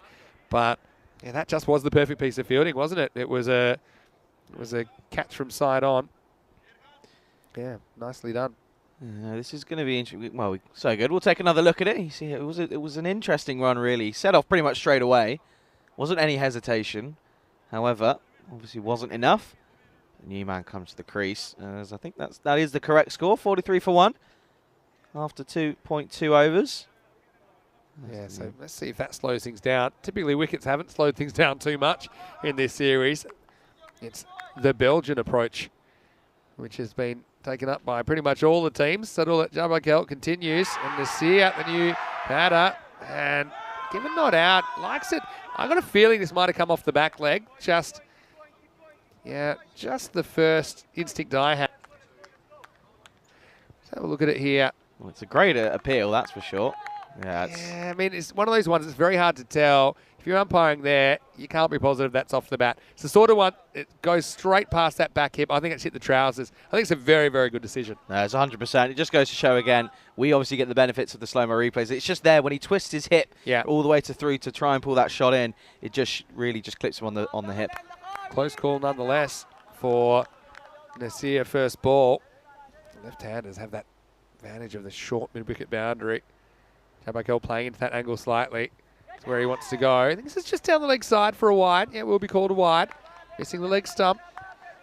Got to say, I know it's understandable. Everyone gets excited with the big appeals, but it's important as an umpire to keep your composure and not let that sway you. And I think that was a pretty good decision there by Sri Collar. Yeah, it was a really good appeal. There was no doubt about that one, but it was always good to see that there was a couple of the senior members just saying, right, the appeal's gone, it's done, let's move on, which is always good to see. Good point. Third time lucky, is it? Well, bit of work for the man on the boundary. And that's Shahzad, Shokan Shahzad. That does well to keep that to 1. So yeah, the run out just having the desired effect, I think, of just slowing things down a little bit. But again, remember that rate they need is essentially 14 and over from the get-go. So they'd want to be 42 after 3. So they're already ahead of that. So they're kind of bonus territory here, but they're going to have to keep it up. I think they'll be trying to keep it up. Yeah, Nasir he's a more than capable batsman. He can hit a very long ball. He's going to just take a bit of time to get in hit. Now this is a little bit short. A bit of a miss hit. Sherry butts underneath it. He'll take the catch. And now he's got Chima. So Sherry's everywhere at the moment, isn't he? And Jabarakel comes up with the breakthrough. And so 2 wickets down. Both openers have been removed in the power play. 45 for 2. And well, this is just looking like it's going to be an interesting matchup here. I questioned whether it was going to be enough on the board. Obviously, the Eagles are really able to go big. And well, with 137 on the board, just question. Losing wickets at a comfortable rate here are the Eagles. Well, not comfortable for them, but comfortable for Antwerp, isn't it? Yeah, for sure. As long as you don't get bowled out, I suppose. You've got guys all the way down the order that can score at this. Just 14 and over all the way through. Now, here's a guy. It's Miakel Yar, who is going to come in, and he has been incredible, particularly with his ability to just hit sixes from ball 1. He's got number 1 on his back, and I think that he'll be pretty keen to show what he can do. I think you said earlier that you mentioned it was Saran who was only faced the 2 deliveries that he faced were wickets. I'll come on back onto that after this. A fairly solid start this field, but be a 1 regardless. End of the power play, 46 for 2. And I think it was in fact Mikel Yar who was the man who ended up being the man who every ball he faced was either a boundary, a run, or a wicket. Well, he started with 3 sixes. That's the thing. Yeah. That's so with Sarad on Monday, if you look back at his 2 innings, the only 2 balls he didn't score off got him out. Every other one went for 4 or 6. But yeah, he was good for consecutive 6s at the start of his innings. Right. Look at the standings here. Antwerp 1-1. I mean, a win here'd be so handy over the Eagles, wouldn't it? Because most teams haven't been able to knock them over as yet. Those that have run into them. And so, yeah, anybody's guess who is not going to qualify from this group. One team will miss out. CC at the bottom at the moment, but they've only played the 2 matches. They'll play the Exiles later on today. There's going to be a lot of feeling in that game, I'm sure. Those games, I'm sure. Yeah, again, a victory here for Antwerp would just really just change things up a little bit and ask so many questions. Net run rates, I feel like, certainly going to be a factor here. Could be. Yeah, we saw a very even Group 8 in Krefeld. This is driven pretty hard and handled down there by Nadeem Khan. Into the lineup. Great attempt from Jabal to try and stop that one from going through. It was almost a star jump. Yeah, it's fighting gravity, wasn't it? This is Shafiul Zakel. So they are going to spin a little bit earlier, and I think this is probably worth trying as well. Yeah, right out of the power play. Just try and apply a lot of pressure onto the new. Well, you've got 2 fresh batsmen now in the crease now, so really just want to push the momentum onto Antwerp. Nasir wants him leg side and will get into the gap. This will be 4 into Adventure Island. And I think Zakel's pointing to what's another fielder over there. And the captain's saying, you've already got 2 of them.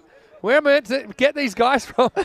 Anyway, he had the field set to protect this, but in the end, it was just perfectly placed, wasn't it? 4 runs. Yeah, it was a really good shot. It might have to slow that one down. That looked a little bit close to me. It's just 4, but let's have a look. Only just, but yeah. No dust of the white dust there. Down the ground, clunks it back into Zakel's bowling hand. He does make a pretty good stop. 50's up as well for the Eagles here in the 4th over. I quite like that. He put straight away, he pointed to his captain, went, I want someone there. I want another fielder there. Not enough players. Yeah, this is good bowling, good length. Right down the bottom of the bat. Couldn't do too much with that one. So yeah, they want to be 56 to be on target at the end of this over. Again, hit back at the bowler, can't beat the bowler. So Nasir, frustrating little time. Mini time, I suppose, because he did get a boundary. But kind of the 1 boundary and over isn't enough when you're chasing a target like this. Well, it's the left-hand spin against the left-handed spinner, isn't it? This is a big matchup. Normally you favour the left-hand batter against the left-arm orthodox spinner. Last ball of the over. Quicker one, pulled away at the fielder. On the fumble, they might run. Well, they don't run. I think that's Yar saying, I want to face. That's why probably give up a run there, but it will be Mirko Yar to face at the end of the 4th over. The score is 51 for 2 after 4. Vinny Sandu here, Mr. Maximo. Alongside me is Charlie Hunt, and we hope you're enjoying the action wherever you're watching from around the world. And of course, we are counting down, aren't we, Charlie? Because we are only 12 days away from the 2nd ever Dream 11 European Cricket Championship. 21 nations will go head-to-head in over 120 matches, and it's going to be one of the spectacles of the year. Should be really exciting. Any teams that you're particularly looking forward to watching? Well, I think Spain have got to be up there, haven't they? I know it's my home country, but they've got a few players in there. Don't want to give too much away, obviously, but they've got a few players in there. They've got a lot of T10 experience. Obviously, the ECL Champions Pack, I care. There's a lot of players from there, and well, it just goes to show that experience is incredibly important coming into a big T10 tournament. That was a interesting shot. Yeah, it was. Just charged and bowlers from coming and dug it in. Yeah, there's a bit of a Pack I Care flavour about Spain actually, and we see some more interesting comments coming in. But yeah, I have had a peek at the Spanish squad. I might even throw out a few names in a second. Because yeah, I've got a bit of an idea. Just going to go leg side this time. Give away that information? I can. Well, because you can also go on the website and when the squads come in. I'll see if it's on the website. This is what you get for watching live, though. I don't mind. I don't mind giving away. No, I've got a bit of insider information. So okay. I have my sources. Again, can't give them away. Well, I can then tell you if you're right or wrong because I've got the squad right here. Okay, it's typically squads of 13 to 15 in the CCC. Well, Nasir hasn't had a great time so far. He might get away with this because Yeah, the fielder there just didn't get a good look at it. He's looking straight into the sun, and so he'll get away with the single. But again, just look at that run rate required. It's up over 15 now. Yeah, what was your information?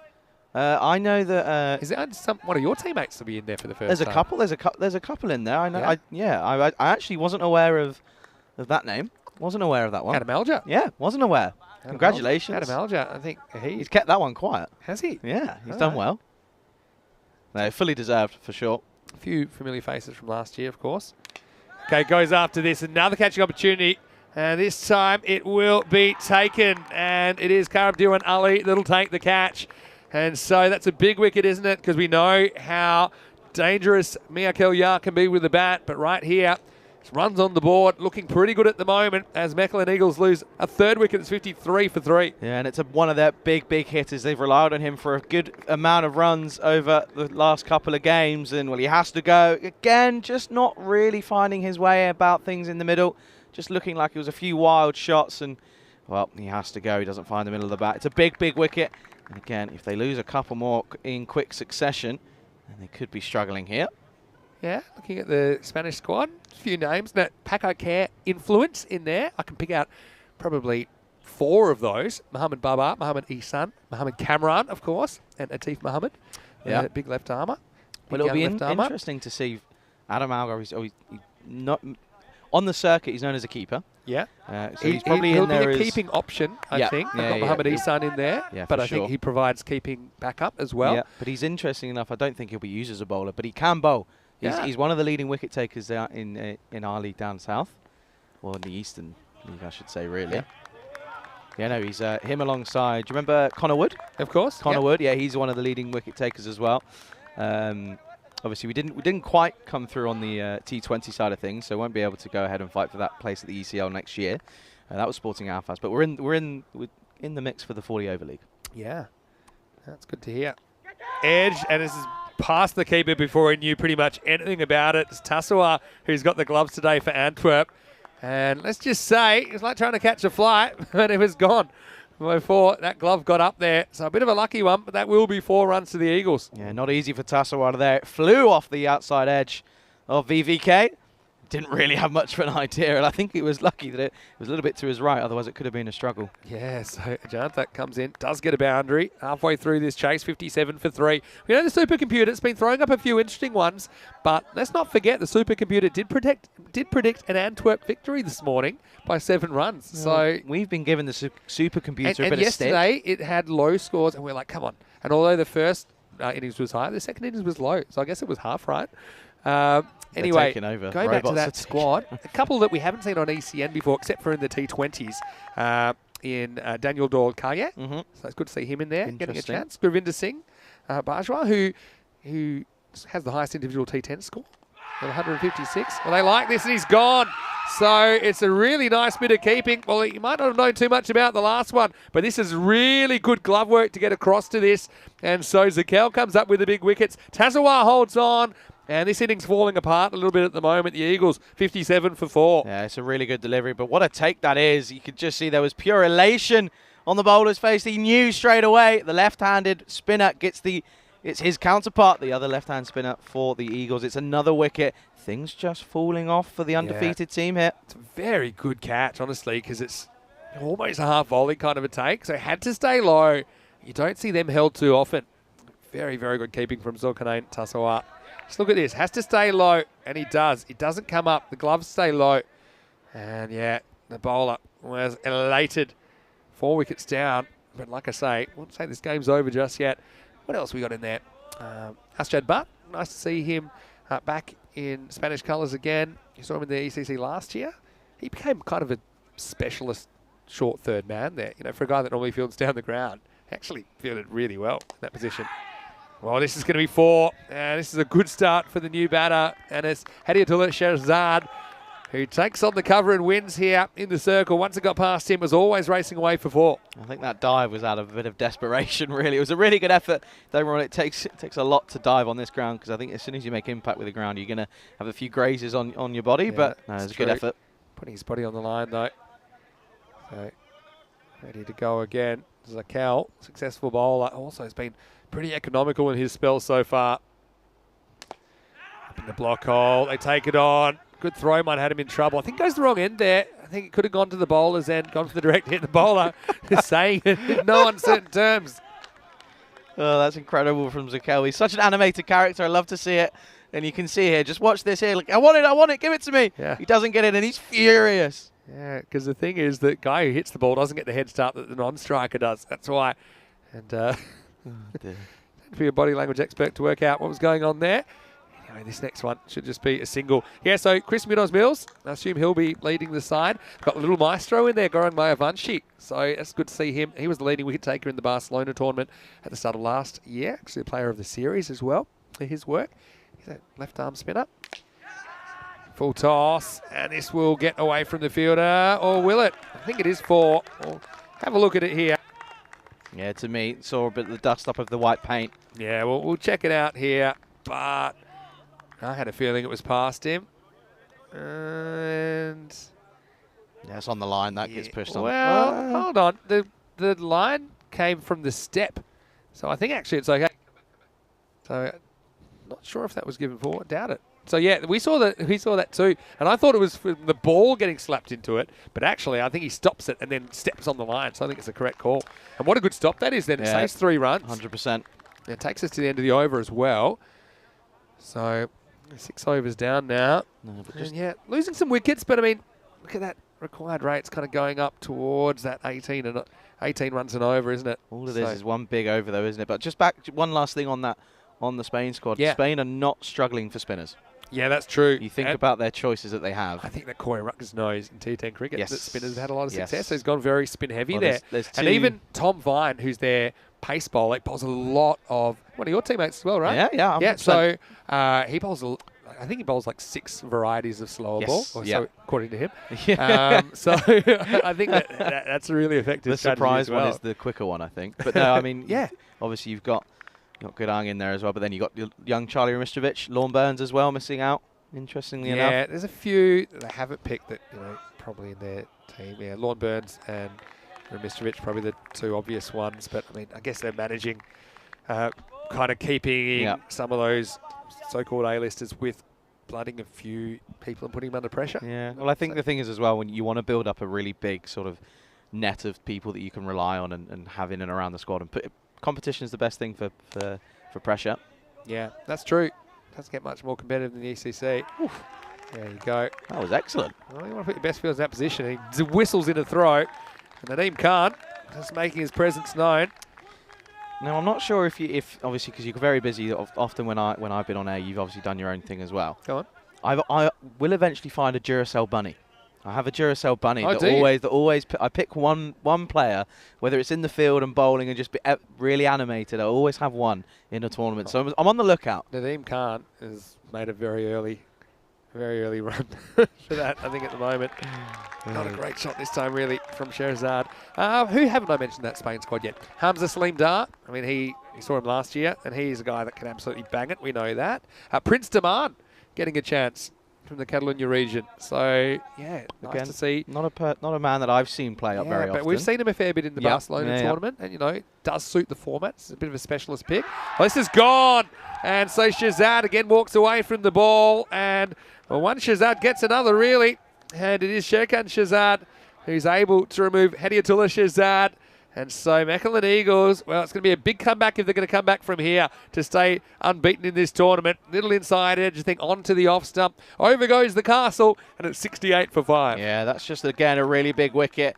And you can just see how much it means to Antwerp. They know that a victory here in the first game of the day sets them up, perfectly for the next game, match number 10, of course, but also just changes things up in the table. Yeah, no doubt about it. I said it was the last thing on that squad. But obviously, Adam Alga. Yeah, he's got a T10 100 to his name. Yeah, he does. In that first series, the first ever ECS against of Madrid course. United, I believe it was. Yep. Also brought us our first golden ball that series back Madrid in, and Levante. Yeah, it was. And Madrid United are one of only 2 teams to have been in 3 golden balls. Okay. Along with there you Roma go. CC. There you go. Madrid United, who I think we'll be seeing in the domestic T10. Yeah, in the EC T10 Spain, which will be on the weekends in Cartama. One of 9 teams. His leg side, and this side spin kind of does the fielder here, and it will end up being 4. So what's this rate up to? Must have crept over 20 now. It has. So it'll be an epic effort, but it's a kind of ground where you can score runs in clumps and you can score boundaries in clumps, and let's just see how close the Eagles can get here. Yeah, they're going to need a few more of those lucky hits, but again, this is just proving you sometimes need to give options or opportunities to the lower order throughout a tournament, because if you don't, you're going to get into situations like these, and they might just be struggling for game time, which just means they struggle for form. But again, also the talent that's on show here, most of them can go from ball 1 from out of nowhere. Yeah, well said. That's the end of the 7th over. And so the score 72 for 5. Looks like Mechelen Eagles may be falling to their first defeat here in the Belgium series. But what I can tell you is they'll be out for revenge when they return then in match 10. And the news from the toss, well, not great news for the Eagles, because Antwerp, they won the toss. And once again, they're going to bat first. Sherry Butt coming off his century this morning. He is in fine form. I wonder if they'll even think about opening up with him. They have listed Tassoua there with Wahidullah Jabarkel. But no matter what happens, it should be a very, very interesting second match of the day. It's coming up in about half an hour right here on the European Cricket Network. Yeah, there's a few changes for the Eagles as well, and it'll be interesting to see if they're going to be tactical. I know that Gurpreet Singh is one of the men that misses out in the next game, so it'll be sad to see him go. But again, just means that there's just so much talent in that squad. Obviously, there's a reason that they're unbeaten at the moment. Yeah. There's a reason they're top of the table. But no, I think it just proves that how good the cricket is here in Belgium. Yeah. Everyone can beat everyone on their day. I love that, for example, you look at these national team players. They're not really concentrated in one club. They are spread out. And I think it just makes a really good internal competition. And I think it's no mistake that Belgium did so well in the ACC when you look at the fact that they're always playing really competitive cricket. This is going to be 6, pretty sure. That's out of the ground. Maximo! Ajantha goes sideways, and here's the Energizer Bunny. Nadeem Khan, who comes on, but again, this one not quite the length that he was looking for. Swung away out of the ground. Not the start that he would have wanted there, but again, when it's so early in the over, it gives you an opportunity to come back, and he's playing with a few runs. He's got some time here where he can, start looking to change things up, but I think that's really where I want to see an improvement from a bowler's perspective, is variation. You've said it a couple of times, machine bowling is what we've had at times. Yeah, at times. Probably a better length, low full toss. Gets away with it, Nadeem. It'll just be a single. And again, I tell you what, I think the keeping's been pretty good over the last couple of days. Yeah. You're the man to ask. Yeah, no, I think it has been. There's some exceptions, I suppose. Sometimes Always a few mental errors or concentration errors. It's not easy. I've seen some quite remarkable catches taken. Goes after this and muscles it down to the ground. Maximo! Shakarula, well, he can clear the ropes, and he does here. Even though the task is probably in the range of the impossible, but it's not going to stop him trying. So he hit deep in his crease and takes a couple of steps out and just smacks that over long off. Gets that front leg out of the way, and they're going to need a lot more of those. You can see at this stage 119 for 1 Antwerp were, so they're a long way behind are the Eagles. Full toss, and this is going to be 4 more. It's reasonably high. Probably not quite over the waist, but still, it was a fairly comfortable shot. I always think it's worth a look if the batter naturally hits a full toss behind square like this, but I wasn't convinced this was over the waist. Probably just under by a ball or two, but still well whipped away by Shakarula for another boundary. I love your method of checking the no ball. It does work, doesn't it? Yeah, it does. I think I remember Corey had an issue with it at one point. Because he couldn't see? Yes. Oh, could you see then? I could see. All you got to do is stand up and just move your angle a little bit. Got to move. Yeah, no. Hello to Corey as well. Of course, we mentioned all the Spanish players. We'll see. Didn't mention the coach, Corey Ruckers, friend of us at ECN. He'll also be one of our commentators once he's finished his coaching commitments, or maybe around his coaching commitments, because if Spain do win their week, we'll see him in week 5. But in between, we'll get to see Corey. Short, and there might be a little edge on this. In fact, he walks. So Shakarula done by the change of angle, and it is Nadeem Khan that takes his wicket. So National Eagles now pretty sure that's all she wrote. 89 for 6, and they do look to be heading to their first defeat in this ECS. Yeah, that wicket might just be the nail in the coffin, really. Again, but that just goes to show it's a good comeback from Khan. He's not had the best of overs, But again, that wicket just sort of makes it a decent over, doesn't it? Yeah, no, it does. Yeah, so I think I was talking about ECS. So I was talking about the ECC Belgian side that ended up becoming runners-up to the England 11 last year and actually beating the England 11 at one point within one run of them in qualifier number 1. So they almost went straight through to the final, and it was quite a scramble of a finish. But, yeah, the Belgian side, it's no mistake. Apart from their pure cricketing talent, the fact that they are constantly playing these difficult games and constantly playing against these competitive clubs, I think is one reason they're so good. And this competition kind of exemplifies that and exaggerates that because of the format. And one team I'm looking forward to see is Denmark. Yeah, obviously they've not played a lot of T10. I know they've played a couple of tournaments sort of within the country. This will be in the air, and anyone going to catch this? Watch out! Oof. I've seen some nasty collisions lately, and certainly you don't want at this stage to hurt yourself. Mirwais Shahzad, he's holding his knee there, but this must have been about the impact on the ground and maybe the elbow as well. But I just think this had the potential to be pretty nasty, Charlie. Yeah, this one is never what you like to see. I mean, the amount of times you can see players in all sports get stuck in the ground and it ends up being the worst. But it's trying to work out which knee it's the one he's holding. He's okay now. He's up. At least the fielder coming in. Didn't have a lot of sympathy for him. He asked the question, but at least he saw him coming. I mean, the worst collisions are when the players have no idea that there's a player coming the other way. 91 for 6 after 8 overs. But yeah, no, going back to that Denmark, obviously they haven't played a lot of T10 cricket. They're obviously more than established in European T20 cricket, of course. Obviously led by many good players. A couple of players playing first-class cricket as well. Yeah, of course, yeah. I saw that the German team was released for the T10 yesterday. All right. I think it was Volta Bear. Skip is the captain. Yeah, I heard a few little whispers while I was there last week. Yeah, Volta Bear. Obviously, have a pretty good look at that. Met Volta in Krefeld again. Yep. A couple months ago. Go to over number 9. All happens in the 9th, as we like to say. And it's Nawaz Kunkel who's coming back, and this goes square of the wicket, and pretty good cut-off. It's not an easy area to field around there, but nice stop. Yeah, so we're seeing the teams filtering in now. Yep. Of course, Germany will see in Group D. That group's wide open, isn't it, really, with Italy and Germany probably fancying their chances of I still think Group A is one of the tricky ones. You think of who's in there. No doubt about it. Talk about it after this one. Just one down to long on this time. Yeah, no. So obviously that Group A of Ireland, Spain, Spain, Portugal. Yep, Czech Republic and Portugal. Yeah, I think there you go. I think Austria. I think they're a dark horse in that group. I got a feeling about Austria. Got to be honest with you as well. That Group D we're talking about as well. Yeah. Come back to that in a second. This is clunked and one bounce there down to Sherry. And, just another single. Yeah, Group D. So Italy and Germany, because they had a really good tussle first game of the group last time they were in the same group. Norway, though, Norway were pretty decent, and they seem to get with the program pretty quickly. Just missed out on qualification last year for Championship Week. Romania, well, they're pretty much an explosive T10 unit as well. Had Taranjit in this morning. It's going to be an awkward little stop, but it's actually well stopped by Sheikh and Shahzad. And think about an overthrow, but I'll think against it.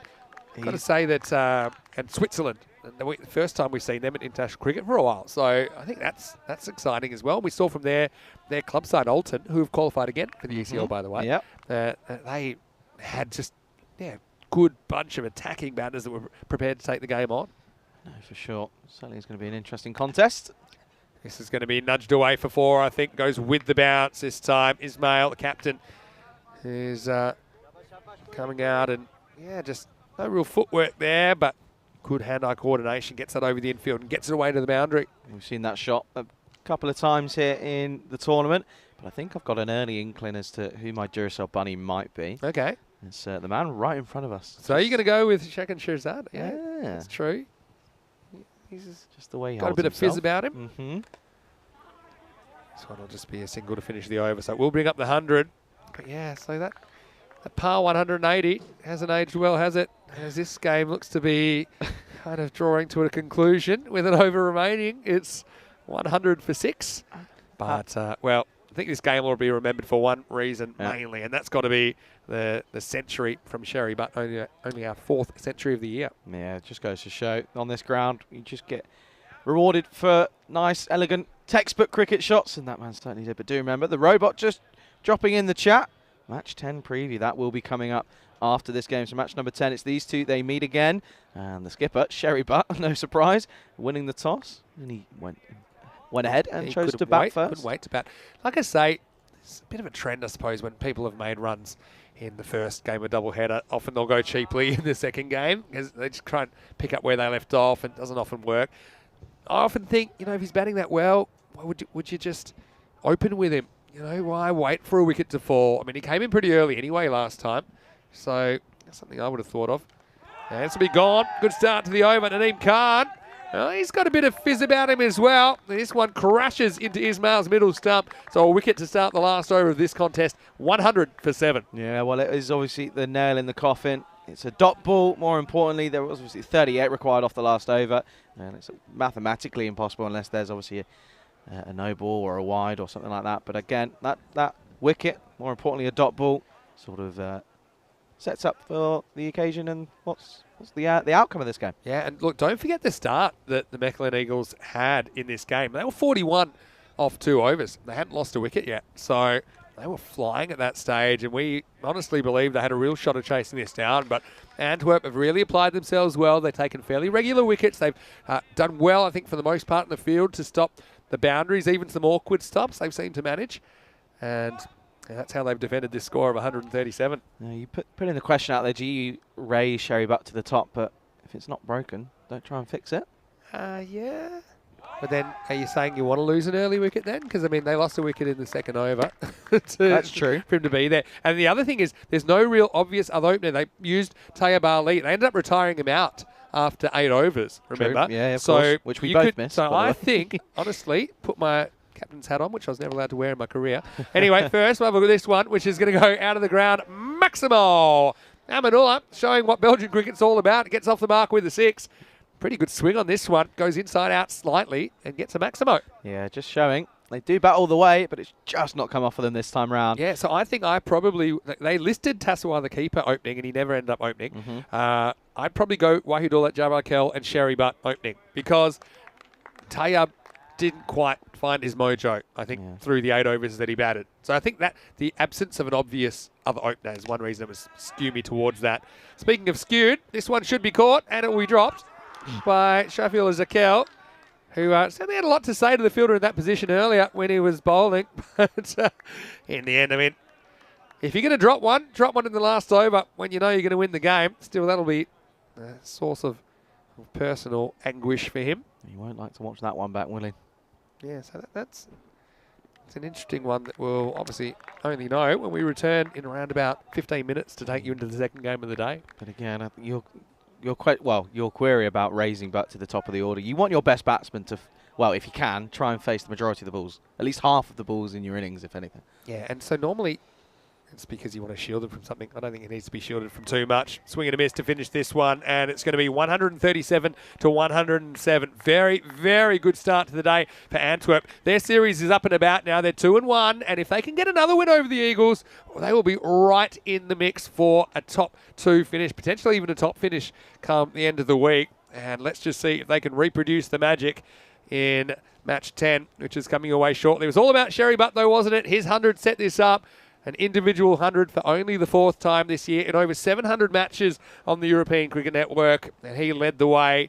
And I like the way that he used his bowlers as well. I think that the fielding also backed up their bowlers, and after a bit of a shaky start where they conceded 41 off the first 2 overs, it was fairly smooth sailing for Antwerp from there. And the Eagles go down for the first time in this ECS, and coming up, they will have the chance for revenge, but they will be chasing again because Antwerp winning the toss and batting again in match 10. Let's see if we see Sherry Butt at the top of the order, or if they do stick with another option, probably to partner Wahidullah, Jabarkel and Eagles. Well, some of their players coming in for the first time, Subhanullah and Marshall coming in for their first matches of the series. Let's go to the highlights, and it was a pretty fast-paced start, wasn't it? Probably not the best bowling either in the first couple of overs. A lot of length deliveries that were disappearing. We know how strong their openers can be as Chima and Saran went about their work. And often you need something to happen, don't you? Because there were plenty of boundaries in these first 2 overs. That's not what you want to happen, as Shirzad Milwaukee Shazad dropped that one. And really, Charlie, I just thought there's something has to go the way of Antwerp to get them going, because this was a really, really fast start. In the end, like so often, it was fielding that would make the difference. And they couldn't do too much about this one, or this one as well, which went to the boundary. Saran, in the end, a little bit short. Had to be a perfect piece of fielding. It was. The direct hit started off, and really Antwerp after that never looked back. Yeah, well, you just take a look at where both teams were after 3 overs, and Antwerp after their first 3 were only 33 for 1. But Mechelen Eagles, they were 41 for none after 2. But in that third over, losing 2 wickets, a run out, and obviously that wicket towards the end of the over. That just changed the game for me. And obviously after that, there was a quiet over, 5 off it, 5 off the 4th, 6 off the 5th, and only 9 off the 6th as well. And I think that was where the game was lost for the Eagles, as we take a look at the rest of the highlights. And you just have to feel that Antwerp, they were the deserved winners there. That was an outstanding catch by the wicket-keeper, Tassawad. That one stayed low, and you just saw how much that meant for them as they were able to remove the dangerous Ikramullah there, Ikramullah Nasir. And then there was a really good dive. I thought that was a great effort from that man there. But if we take a look towards the end of these highlights, it just sort of fizzled out, didn't it, for the Eagles? We know they bat deep, as that was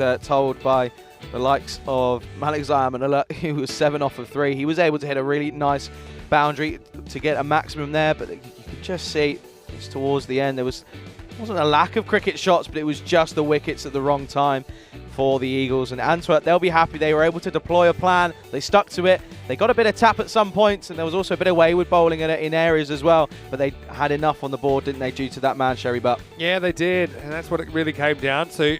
One batter that went big, and no one else was able to pass 30 in the game. And I think that when you have that happen, and more often than not, you're gonna get the win. This is a potential collision. Shazad, good football style, clutching the knee there, but I think he was okay in the end. And although they got a few away, I mean, their run rate required had just gotten out of control. You see the captain, Mohamed Ismail, had to go, swung around that one, although we saw a couple of nice shots towards the end.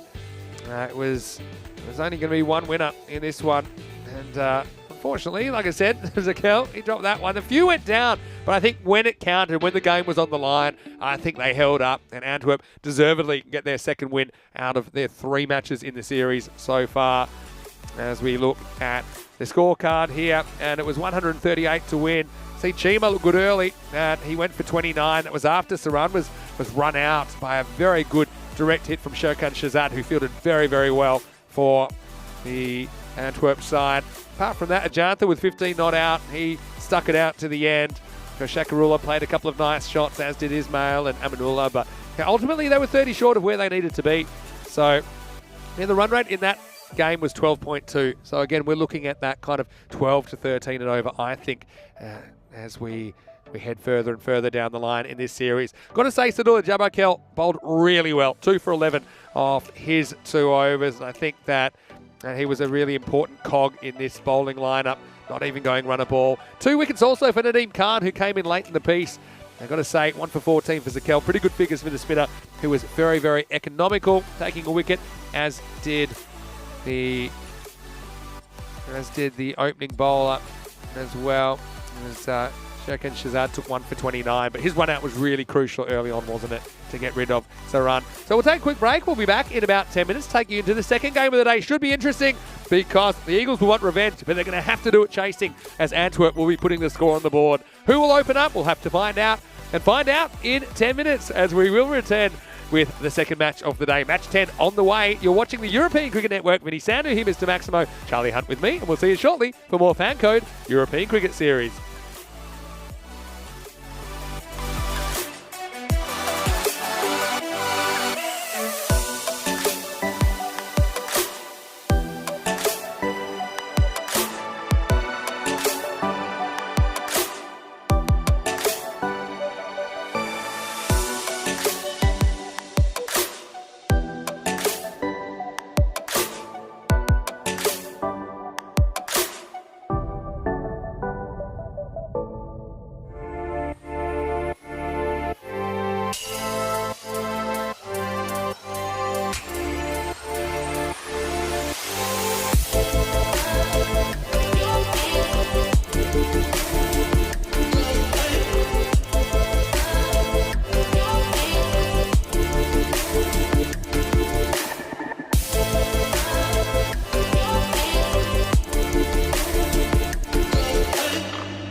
Good morning and welcome back to a little bit of a sunnier, warmer Belgium here in Mechelen, and we're just coming off the back of an incredible innings from that man Sherry Budd, and what a bit of hitting that was from him. But we were able to go to the toss for match number 10 here in Belgium. We go to Stefan Gooch with the two captains. Okay, Eagles the call. Tails is the call. It's heads. Okay. Shock. Well done, guys. Have a good game. Thank you. And the news from the toss, no surprise there, the man who's just come off an incredible innings, 100 off of just around 35 balls. That man, Sherry Butt, the skipper for Antwerp, they've gone ahead and decided to bat first again. No surprise if they were able to put on a huge total in the previous game. But it's going to be interesting to see how the Mechelen Eagles go ahead here in match number 10. And I'm interested to see how they're going to go ahead and bowl to Sherry Butt, who is just in fine form at the moment. But we're roundabout ready to go all the way back to the Ice Cube. Vinny Sander in the commentary box for the all-important first delivery of match number 10 as we see Antwerp again taking on the Mechelen Eagles.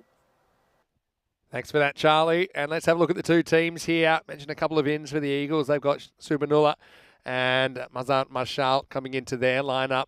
Nadeem Khan, we saw him coming in for the first time last game for Antwerp, so I'm bowling a couple of overs towards the end. And for me, the question will be where they bat Sherry Butt. Probably, I think we'll say at 3. I guess you'd say, why would you change it? A winning combination, but I do think they may change the opening partner for Wahidullah Jabbarkal, as Tayyab wasn't really able to get the game moving as much as he would have liked. Still, they scored enough runs, didn't they? They had 137 on the board, and they were pretty comfortably defending it. And, well, match 10, I think they might have just copy and pasted match 9, because I think it was it was 107 to 100 back then. And it was good enough last time, so they've decided, the supercomputer, that they'll go again. So, yeah, I mean, look, what they did do last time is they predicted the Antwerp victory. And, yeah, we saw an average run rate of 12.2 in the first game of the day. So, yeah, I think something in the 12s. I think that's probably where we'll end up when it's all said and done. But we'll have to see. Certainly slightly higher scoring than some of the other series that we've seen. Probably normally, I'd say about 10.5 as an average run rate. So, you're a good couple of points higher here, which is about 20 runs in innings. So, now we're going to see Antwerp opening up, and just casting my eye out there, we'll see who is opening up in this innings. I can see that they've got Nadeem Khan out there. Okay, so Nadeem Khan has been sent out there as the opening partner. That was the question we had, wasn't it? So we'll probably still see Sherry Butt at 3. Yeah, people were saying, well, Charlie certainly made a very good point about why would you change the batting order and bring Sherry Butt up to opening, but he was opening though. He came in halfway through the second over and was pretty destructive in the power play, and that's why I wouldn't have been too scared to open with him. Anyway, we're almost ready for the start of the second match of 4 today. A warm welcome to all of our viewers watching on FanCode in the Indian subcontinent, and also to all of our wonderful viewers on our YouTube channel, ECN European Cricket Network. Great to have your company once again. And so we'll see Abdul Rahim Zai Idrias to open up. Let's see if the Eagles can get some revenge here in match 10. Shake, rattle and roll. And it starts with a boom over long on. And this one is going miles. Maximal. 6 to start. And Wahidullah Jabbarkal, who missed out last game, he was that early wicket. Right now, showing caution to the wind. This one flies out of the ground. And the big hits just keep on coming here in Belgium. He is a very, very exciting player to watch. And that's what they call getting your eye in this part of the world. Got to say, Belgium would have to be one of the most exciting domestic competitions on the planet. Changed my mind. They all come out, and I think I made the comment that the talent is split between the teams so well as well. So we're going to see 10 highly competitive teams here in this ECS. And that ball had a very short lifespan because that's been hit out of the ground, and it's time to get a new ball. Jabbarkal said, I don't care. If it's white, bowl it at me. I'm going to make another one disappear. So, yeah, Nadeem Khan, I should say, is the man at the non-striker's end. And yeah, it's nice to see him getting an opportunity at the top of the order as well. It's just watching at the moment. So another one is going to be, well, certainly was a noise there. I think maybe, let's have a look here. Maybe he hits the ground. It was a funny sort of a noise. It was a bit duller of a noise. We'll see here. Yeah, I think he might have hit the ground. I could even see a bit of dust flying there off the pitch. So I don't think the bowlers or the bowler or the keeper were that convinced. Neither was the umpire. Jabal Kell will be swinging for the fences though. He does exactly that, and this has gone all the way. Maximal! And so, yeah, you can see that this one has cleared the rope, and no doubt about that. 6 runs, and there you go. Confirmation, Jabal Kell gets 2 in 3.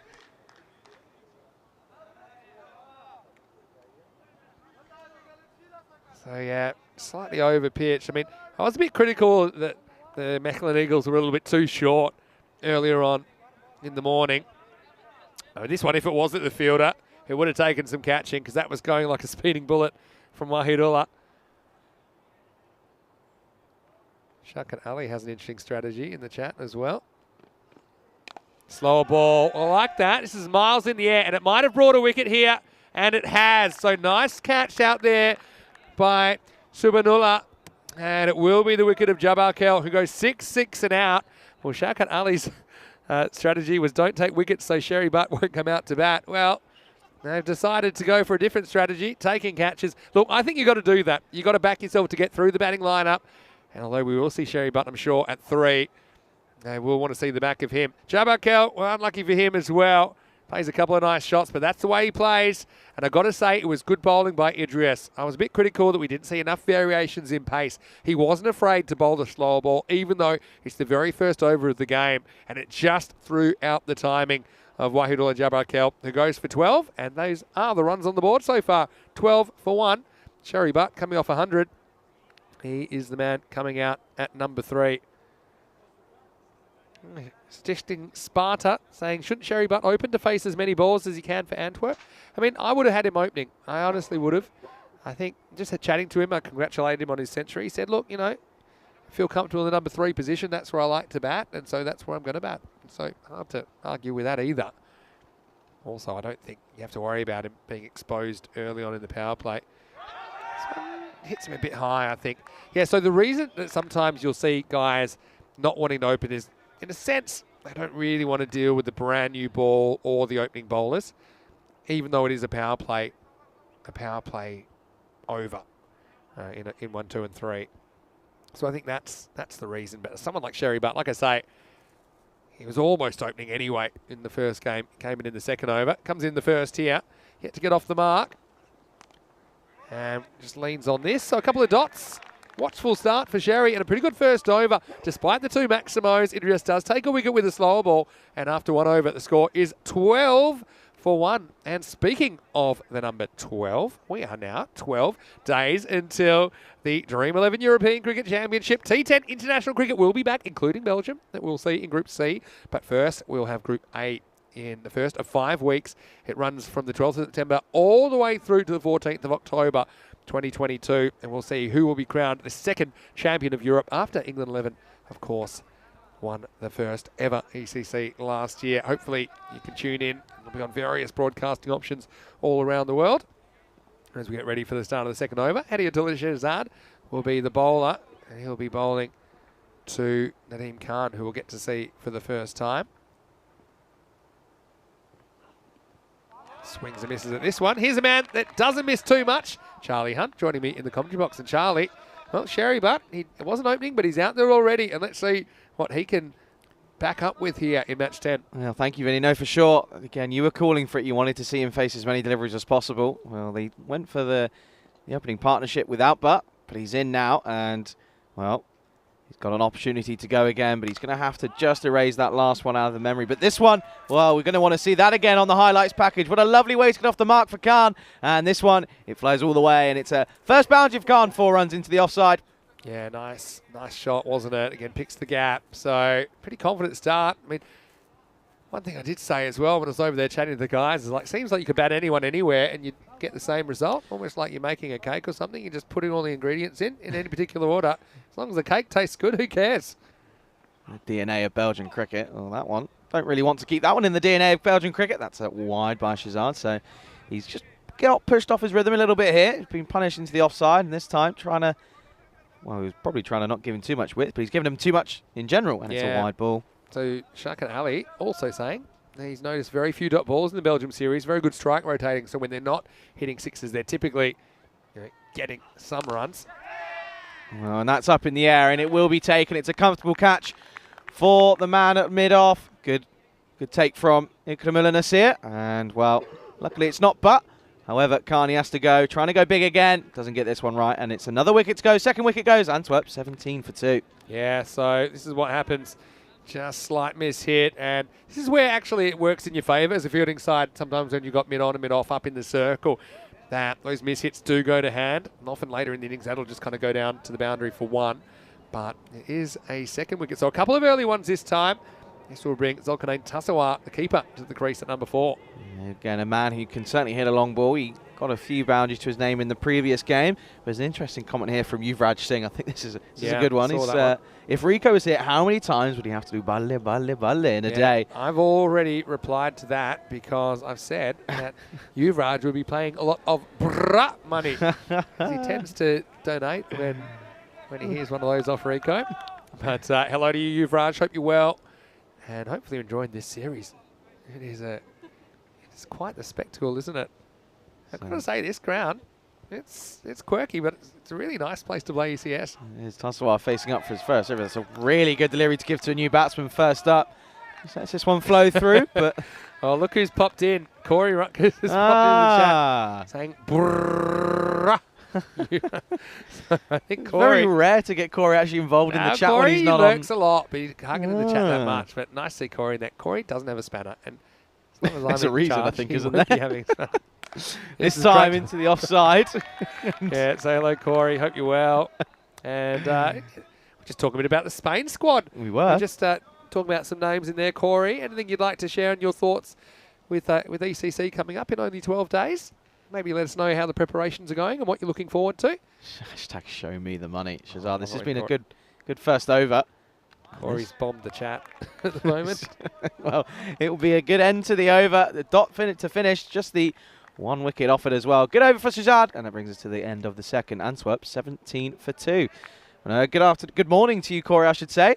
Hope you're well, mate.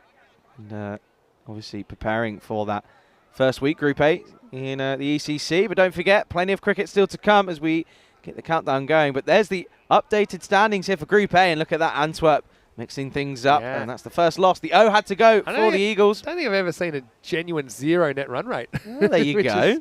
I wonder if it's exactly 0. I want to look into that because you don't see that very often. But yeah, I mean, they've gotten all the way up into second already, and although they won't be able to grab top today, they look dangerous.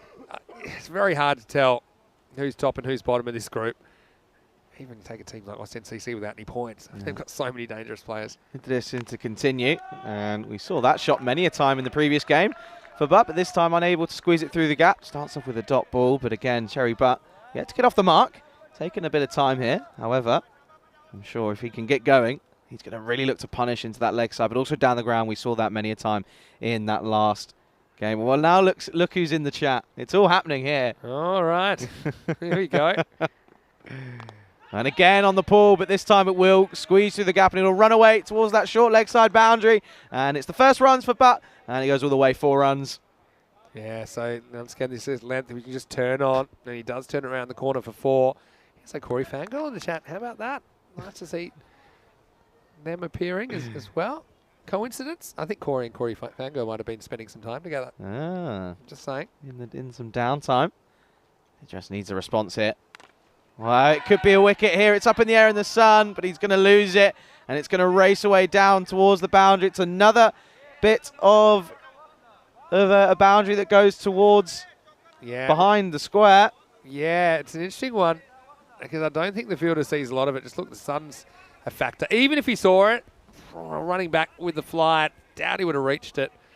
But still, a bit of a fortunate one for Sherry Butt. But he'll get another boundary. It's all happening in the chat. Wow, Yuvraj has put in 1,000 rupees for the Corey. Well, Corey's now, he's probably going to demand a raise when he comes back. Because he'll call him a revenue generation machine. But anyway, thank you, Yuvraj, for your generosity. We appreciate it. That's under a bit of pressure, and well, that's certainly not going to help proceedings, but no surprise, Sherry Buck getting in on the action once again. What a lovely shot down the ground. 6 more. Yeah, I'm not that critical of this because it's a slower ball and it worked for him earlier. But this time, Sherry picks it. Still got to time it right, and he sure did, didn't he? See how he just waits a little bit longer, but then goes through with the shot, smacks it away for a 6. Yeah, he picks the slower ball and he waits on it, and it goes a long, long way. Corey's trying it again with the brat time. Shrug's got his own theories. I think everyone's got their I'm own pretty confident that theories. I'm pretty confident that Vinny's fangirl and Vinny's wife are not the same person. Okay. And I also have a theory that Vinny's wife and Vinny's ex are the same person. Oh dear. Well, that sounds like you need to go on. You know, remember those TV shows that they used to do years ago that were like cancelling sort of like Jeremy Kyle sort of things? Do you remember those? Oh yeah. Yeah. I Jeremy used Kyle. to Jerry Springer. yeah, Jerry Springer as well. We'll get back onto Some Jeremy great Kyle in a clips minute. about those. Interest needs a response. This time it's down the ground. Doesn't quite get all of this, but it'll be cut off eventually by Kudam Chima.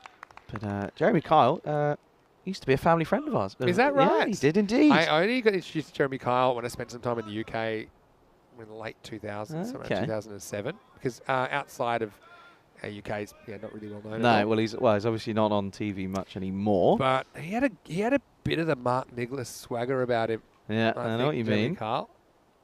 Tries again. Respected with the full face of the bat. Just pushed down the ground. And again, will be Chima. Doing a lot of work. Coming around the cut do that a off. lot of pontificating with one foot up on a chair and kind of stroking his chin. Yeah. Jeremy Kyle. Anyway, well, that is the end of the power play. end of the third. 33 for 2. Interesting. Going in 11. Yeah, I mean, I think that is a pretty even power play, if I'm honest, Mitch Sherry. But what I like about this is that he is essentially starting his innings again. So sometimes we see players after a big score coming out in the next game and just thinking they're already starting on 100. And I think he knows the importance of his success to his team's score. And last time he didn't have a lot of help, to be fair. Didn't give a lot of balls to other players. But it looks like we'll see him doing something similar again. That's a nice photo you just showed me. Well, this time, well, not the welcome that man Shakarura would have wanted, and he gets dispatched this time. It's Tassawar getting in on the action. He wants a piece of it, and it's a bit of a full toss, and he dispatches this into the offside. It's a beautiful 4 runs. Yeah, nice looking shot. Not an easy one to put away, the full toss. Not as easy as you think it is sometimes. Still got to time it. And decides to go offside, gets 4. Yeah, show me a nice picture of you as a Do you want to? Should we see if we can? Do you want to see put that up? Yeah, go on. You send that to me, and I'll put that up for you. How old were you there? I'll have to work it out. Give See, me a the minute. scary thing for you is if it was when you were like 12, it was only about 8 years ago. I think it might have been When you're around then a as well. kid, like yesterday. Oh, this time the keeper actually does really well there. This one stayed low. He was able to get a pad on this one. Or it might have been a thigh. He's rubbing it there. Yeah. A bit sore. You got to use whatever you got to use. Wicket keepers, I think I mentioned the other day, you almost got to have this sickness. You got to like getting hit by the ball. You always got to like it. You got to just bring it on. Another full toss, and this one's going to go away as well. Maximo! Oh, Tassawar, he was another option to open, but they decided to bat him again at 4.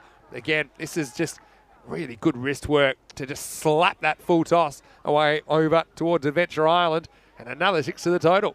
Yeah, this one going a long, long way. And Tassawar, you're saying, well, anything you can do, my fellow skipper, yeah, I can do better. That one is a beautiful shot into the offside. But Shakarura under a little bit of pressure here.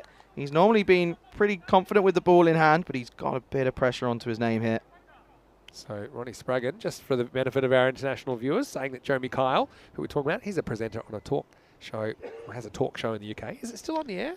I think he might have just started something up new again. I've just sent that over to you. That's just cool. going to be a dot ball into Throw that one in. the offside. It's probably going to be a bit of an embarrassing one for me. I don't know why I'm willingly sending this over, but certainly. Let me try and. It's not a sign of an impoverished childhood. What you're wearing. Put it that way. How much is that driver worth? This time it's just going to be turned into the leg side for just a single. I told you I like my golf. I have done for a while. That was 2014.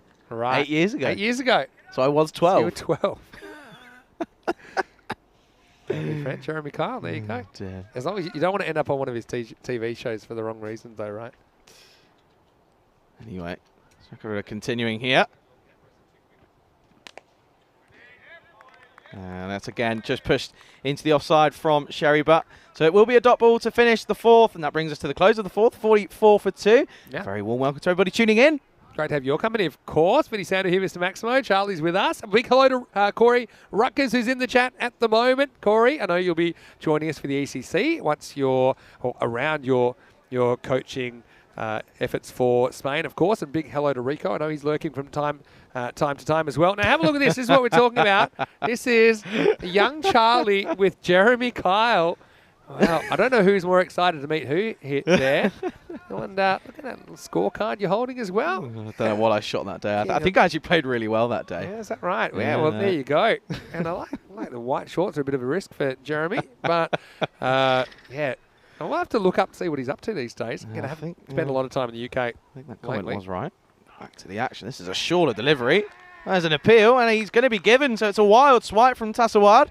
And, well, he's going to have to go. It's a good shorter ball from Shazad. And it's another breakthrough. Big wicket goes. It's the third one to go. 44 for 3. It must have been a really thin edge. You can see there. It's certainly a conscious short ball, isn't it, from Hediatullah Shazad. And he's happy. It gets a little feather, and Saran does the rest. So another hitter comes, another hitter goes, and Antwerp lose a third wicket at the start of the fifth over. It's 44 for 3. Yeah, Shrug just asking, did you beat him? I can actually say I did. Did you? I think at 12 I was playing off of my handicap then. Gosh, it would have been around 17, I think. 17, 16. So he's that good at golf. What are you messing about with cricket for?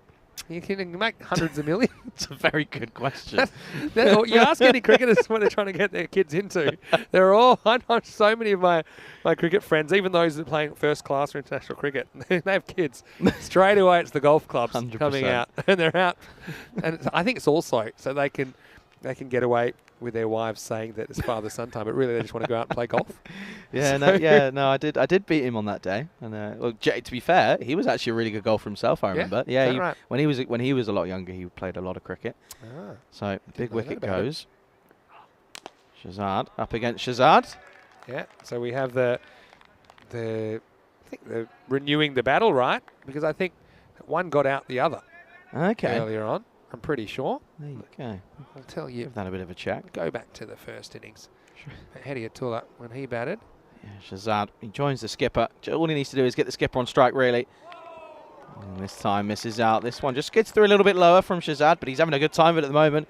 2 for 5 off of 1.5 overs. Yeah, Hediatullah Shazad. He was bowled by Shazad for 9 there in you the second go. half of the last game. So the battle of the Shazads continues. Up for revenge. Yeah.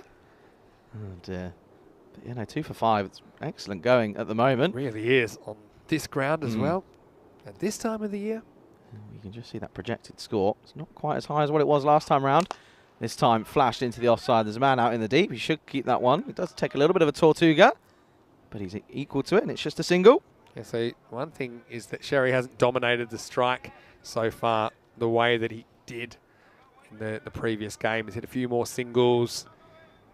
The reason he had so much of the strike, he seemed to hit boundaries, not singles, once he got the strike in and over. There he is with 2 to come. On strike, comes down the track. He's hit this pretty well. Not well enough, though. It will be collected by Chima, and it will just be another single. Again, going to the chat, there's a couple of nice comments in there. Yeah. Yeah, golf, cricket, music, commentary. Is there anything Charlie can't do? We know that he's a recording artist. I'm not a recording and apparently artist. he's a rapper as well. No. He's dressing like one. Not today, I'm not. Not today. You look like someone that's managing a rapper. This gives an opportunity, and it will be taken. So Shazad gets Shazad. Revenge is best served sweet, and this time he has to go. But again, a really good catch down at long off. And the cycle is complete of Shirzad on Shirzad action. One gets the other, and then the ultimate revenge. And it is Ikramullah Nasir that takes the catch, ends the first half of the innings. And Antwerp not having it their own way this time, 46 for 4 after 5. Can't believe you just said I look like a manager of a rapper. That one's... You know the people at the Grammys, there's all the cool guys, and then there's guys in the background. Come on. I mean, no, I'm not saying you don't look cool. You look very, very cool. Okay, I can't talk anyway. Corey FanCode saying Charlie also brings something different to the table. Have to say the ECN commentary team pretty solid. hopefully we'll get all of them during ECC. Well, I know, Charlie, you would love to have a role in ECC, but you do have to go back to university studies. Where are you studying? Broadcasting. Good choice. Sports business and broadcasting, yeah. And then it's interesting fact, do all my lectures in the Wembley Stadium. Is that right? Yeah, so on the, all your lectures? in the executive boxes, I get a view. Well, this is be a nice way to watch some of the cricket, that's for sure. This is just a single. Or it could just be a single. They're going to take on the arm. It could be close here. Oh, it was an insane arm from the man at mid-wicket. Almost too good. And he gets this one all wrong. And they will eventually come through for that second. It was a reverse Tortuga, actually, because it actually shoots on him. Have a look at this last bounce. Why he fumbles it. The last bounce just rolls. This one here. See? Oh, so that's dear. why. Lucky he had the barrier down, but then, yeah, he horns it in, and bowler really didn't have too much of a shot. Oh, that's interesting now. He's going to call him through, but eventually gets... I don't think Butt wants to move, really. Butt's got some news for T10 Ali, and that is, you go back to your end. This is my end. No. Haven't you been watching the game? It is cover up T10 Ali, who's in there as well. I'm going to get back to the chat in a second. Shrug's got a good one. Okay, looking forward to that. Well, this time it's Fuller, and that man's certainly going to pounce on anything that's full. That's out of here. Watch out if you're in the car park behind. Hope your car's not parked there, Vinny. That's going to be all the way. 6 more. Watch out, watch out. This Kookaburra's about. He's played this shot so well. He just leans on this one upwards, doesn't he? And well, if Karab Diwanali wanted to know why he got sent back to the non-strikers end, now he knows. Yeah, Butt moves into the 20s with that maximum. I'm going to look just under the cushion a little bit here. Well, this time he goes for the shorter option, overcompensates, and this is going to be one bounce for, well, Sherry Butt continuing exactly where he left off in the previous game, this time into the leg side, and it's another big shot, 4 runs. Well, it's another boundary, and it will raise the run rate. Maybe not to your past score of 18 and over. Shrug said, hang on, there is something Charlie can't do. Work out a past score on this ground. Yeah, you did have, it's like a bubble. Like if you've looked up, and look up the tulip bubble or... the .com bubble, you just got caught up in it, and people were going really crazy. Excited. Going really crazy excited about the average run rate on day one. And again, it's gone full, but he's gone high. I don't know if it's quite got the legs. It's an opportunity, but it will go all the way. Just teasing the man at long on, and he sails over. He's very disappointed. That's Chima there, missing out, but it's another boundary. 6 more. Yeah, well, you're a golfer. You'll appreciate a good kind of pitching wedge shot, and this one does kind of perfectly just lobbed the fielder. He didn't even have a play on that. It was so high when it went over him. So, yeah, Butts away again. 134 runs. Not a bad morning's work. Well, he doesn't look like he's done yet. This is proving to be a big, big over. He's gone 6-4-6. One delivery remaining. Magical. And it's down the ground. It's an opportunity, and it will be taken. So he tries to go for one too many. This time, really finds the toe of the bat. And Sherry Butt, he holds out again to that man at Cremillina. So I think that's his 3rd catch, but another wicket goes. It's the big one. Sherry Butt goes. He's caught well, hasn't he? And yeah, if he gives you a chance, you better take it, because he's seen what happens if you don't. So he's not able to replicate the heroics to the degree that he did in the first game of the day, but still a pretty solid 34. And that's the end of the 6th over as well, 64 for 5. Let's see if Antwerp can kick in these last 4 overs. They might need to if they're going to go back-to-back here on Wednesday morning. This is showing a lot of character from the Mechelen Eagles. Just shows why they are still top of the table. They had a bit of a disappointing defeat in that first game this morning, but they've come back and they're looking really strong here at this current moment in time. They've got removed the danger, Sherry Butt. Now they just need to keep on working through and getting through this middle order. Yeah, so this is going to be a really important 4 overs, I think. Hello to everyone in the chat as well. Sundori, who's in there, and Shrug. Get some pretty good ones, including the fact that your university is Wembley Stadium. Yeah. You are living your best life. I try my best. Yeah. Try my best. Hanging out with celebrities by day. Well, this time, this gives him the short delivery to start with. It's really interesting, because I thought it might have got a little bit of his shirt on the way through, so it's either leg bias or wides. In fact, well, I don't think this can be biased. I think they might have a look at this one. I don't know. Well, you can't be biased because it's down the leg side. It's outside his body, right? Okay, so, now I see what you're saying. No, yeah. that should be wide if it is going to be biased. It has been changed. Has been changed. There you go. A little apology from umpire there. Not always easy out there, but needs a response. And again goes for a similar line. Yeah. Does Shirzad Subhanullah. Yeah, not the start that you want. This is his first ball of the series, actually. Shazad Of Subhanullah course. goes for a 5 wides. That just helps, doesn't it? But yellow to Shawkat Ali as well. Yuvraj Singh, how many balls have been lost so far? No idea, but I know that we shipped more in for this series once we had a look at the ground. So we went to the emergency stash. I think before this game started, we were down to 6 spares. Oh, really? Which is a little bit concerning. Yeah, 100% there was only 6 left. Well, the other thing is we ordered more. I'm not sure if they came in time. Uh-oh. This could So be they interesting. might be on the way. So we've had to stop the game for various reasons lately. We had a chemical spill as a result of a traffic accident a couple of weeks ago. Is that what it was, a traffic accident? Yeah, it was a traffic accident that resulted in a lorry. Well, that's never nice to see. Yeah, no, don't think anyone was hurt, but it's just precaution. Goes for the scoop, but this should be called a leg side wide, and it is. Good officiating there. Yeah, so we also had a nasty injury, unfortunately, last week, which had stopping the game. But we've never stopped a game because we ran out of balls. And imagine if we do. Here in Belgium. Everyone, the search party will be out. I mean, there must be cooking. We know they're not lost, they're temporarily misplaced. Sounds like you've lost something in your cricket bag once. This is just pushed into the leg side. It's good fielding. They're going to push, take on the arm. Could be close here. Well, that's exceptional work. We're going to have to take another look at this one. I have to say that the work from the bowler there is incredible. Does very well to get it onto the stumps. Have a look here. I just got a sneaky suspicion this is closer than anyone thinks. Everyone seems to take it for granted that he's out. Let's have a look. Just in. Yeah, just in. Just in. But yeah, it was tight, wasn't it? Yeah, to be fair, to be able to take the ball on the full when it's that low down, obviously with no gloves on, it's not easy, but he survives. This is a big shot into the onside. Just gets that front leg out of the way. And I tell you, he's been busy down here as Nasir, isn't he? It's been solid though. Been really solid, Nasir. Not much has gone through him. Haven't seen him with the ball so far, have we? In this innings. I know he got taken down, but no Sherry Butt now. So I think it's a good opportunity to give him an over. He's a very good bowler. Yeah, for sure. No, for sure. What did he go, 30? 30? Yeah, 3 sixes, 3 fours. Having said that, I mean, the seamers have been doing a pretty good job, haven't they? So maybe that's why they're kind of sticking with what's working, and Subhanullah getting his first opportunity in the series. Oh, dear. Oh, hopefully that's just a slip and there's nothing more serious. He looks as if he's okay. Yeah, he's hopefully just a slip. Oh, that's never nice to see, though. Back foot. Back foot when it lands. Just most bowlers, or quite a lot of bowlers, kind of land on the side of their foot or close to the side of their foot. Just slipped. Ooh. He got this one right, and he's not wearing a helmet. I think he's just sort of saying to him, I said, mate, you might want to go and chuck one on. This was a really good shorter delivery. Everyone's living dangerously, I think, at the moment.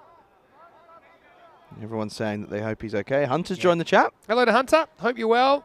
Hello to Keanu as well. Keanu watching from Australia. There you go. Hope you're well, Keanu. Plenty of viewers all around the world. Hammond's on strike. He's gone for it again, and this is going to be another leg side wide. It goes from bad to worse. It runs away. Keeper does well to recover. It will just be the extra run. Someone throws it possibly quickly. Now they should get an overthrow. They will. So this will be 3 wides. Oh, dear. Saran can't fault the effort, but I don't think anyone else was as enthusiastic about his throw as he was. Take another look here. Goes for the sweep, but the scoop, sorry, but again, not in the right position to play it. Here we go. Speed it along. So Benny Hill replay. And by the way, that's something that I think Rico masterminded with our crew from Spring Productions, so we can get more of the replay in between balls. Very clever. This time it's straighter. There's a man out there who's picked him out, and he holds on, and he's well within the boundary, so he has to go, and the man gets his wicket. That's a big wicket. Subhanullah, that's his first contribution in the wickets column this tournament. Another wicket goes, 74 for 6. Yeah, and look, the second run on the wide doesn't really work out for Mamunzai, does it? He just clips his next one. Probably would have gone for 6, but it was a pretty good catch taken down there. And he reels it in, makes sure he keeps the feet where they need to be as well. So it's 78 for 6 with 3 overs remaining. Gives us a chance to look at what's coming up on the European Cricket Network before the end of the year. Of course, we talked a lot about the ECC, which starts in 12 days on the 12th of September. Hard to believe. September starts tomorrow, Charlie. That is a bit scary. Yeah, and so we'll have cricket 7 days a week during that period with the EC T10 Spain as well on the weekend with 9 domestic Spanish teams. We'll have Croatia with a 1-week series after that and a 2-week series in Malta. And then we will finish the year with a 5-week series in Barcelona. So we know there's 16 teams there ready to go, and the season will go all the way to the 11th of December. It's the latest we've ever finished as well, because people just want more cricket, and we want to give it to you. Anyway, here's the pin code, Amanullah in over number 8. And this has gone aerial into the offside. This will be 1 bounce 4. What a way to get started. It's a lovely shot into out, gets that front leg out of the way. We've seen it time and time again. This one goes over the offside. It's a beautiful shot. It goes all the way. Another boundary. 4 runs to Antwerp. Yeah, so the runs keep coming. Not quite at the pace that we've come to expect, but they are still going 11s. And yeah, so maybe with a bit of a kick here, they could get to 120. But remember, they're running out of batters. But, I mean, everyone can bat here. And this one into the leg side this time. And it doesn't matter where you put your fielders. If they're not there, it's going to go all the way this time. It's 2 more than last time. He goes for another boundary this time. It's a maximum 6 runs.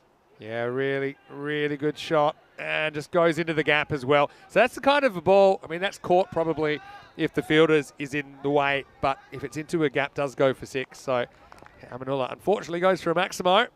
Antwerp fighting back to try and get near that 100. And this time, it's a really good bit of work from the keeper there. Umpire unmoved, but again, excellent bit of work from the keeper. Keeps it to just a dot ball.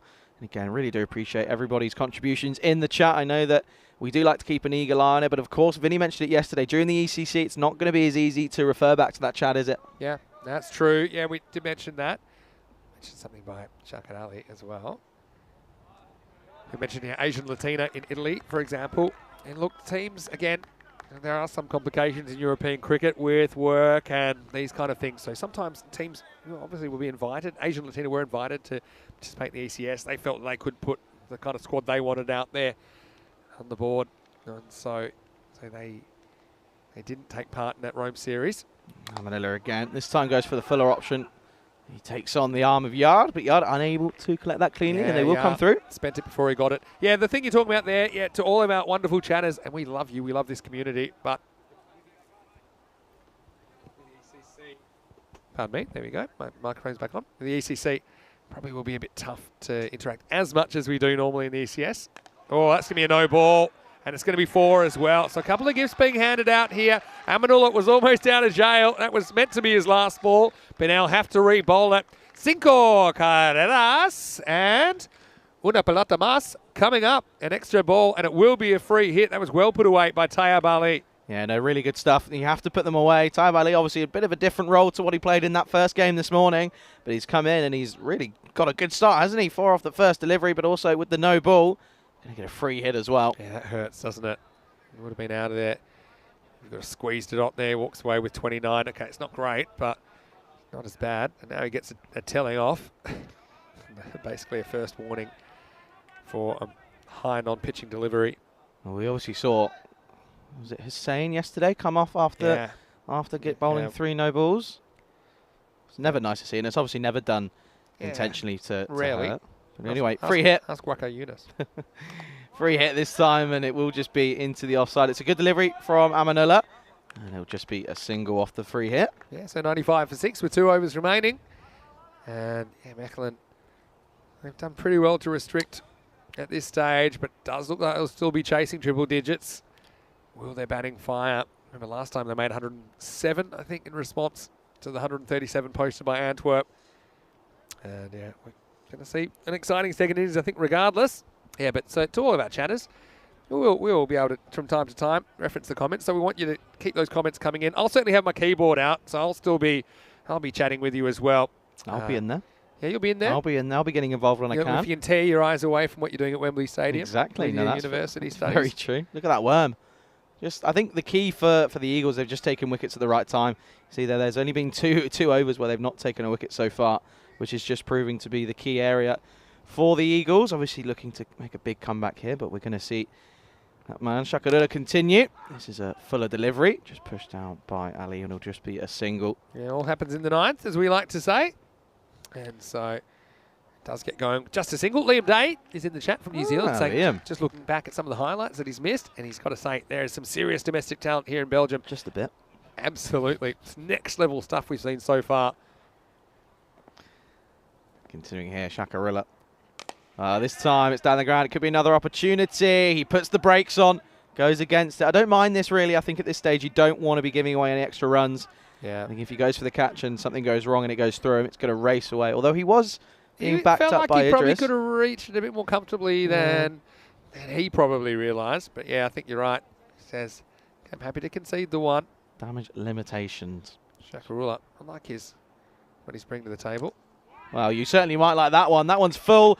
And it's on the wickets, and unless you're going to hit that one, you're going to get rattled up, and Ali has to go. This time not surviving as long as the previous match. What a delivery from Shakarilla. It's another wicket for him to add to his tally, the first one in this game. But it's the 7th wicket to fall. Antwerp's 97 for 7. Yeah, full and straight, wasn't it? And then, again, another helpful piece of directions as he says, I think you want to go that way. I think that's pretty commonplace in the domestic competition when there aren't cameras on here. But no, it's sort of the thing that Stefan Gooch, the match referee, may have just a little word to him about. But yeah, I mean, that's good death bowling, isn't it? That's the length we've been asking for, isn't it? That block hole Yorker length becomes a full toss, if anything. But Charlie will be in the chat from Wembley Stadium while studying, managing Snoop Dogg, and arranging his next golf game with his celebrity pals. Yeah, it's true.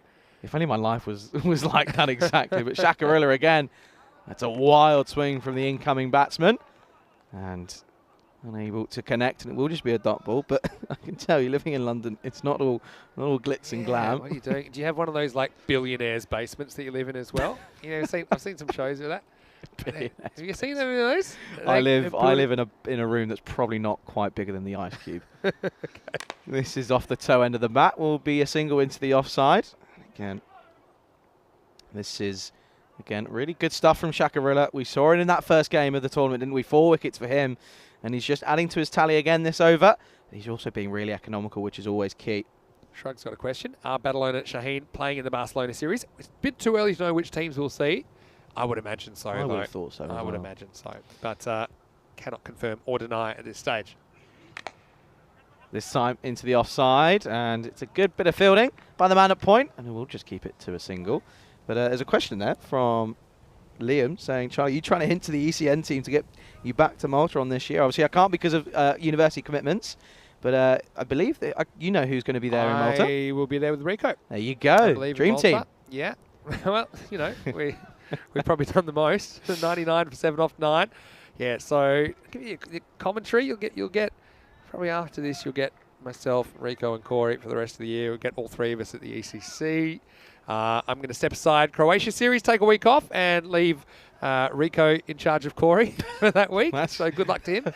And then actually, I'll do those 2 weeks in Malta with Rico. I will do all of Barcelona. I'll do the first half with Corey, the second half with Rico to close the year. Nice. So that's how it's looking at this stage. Very nice. Anyway, last overtime. They need the ton.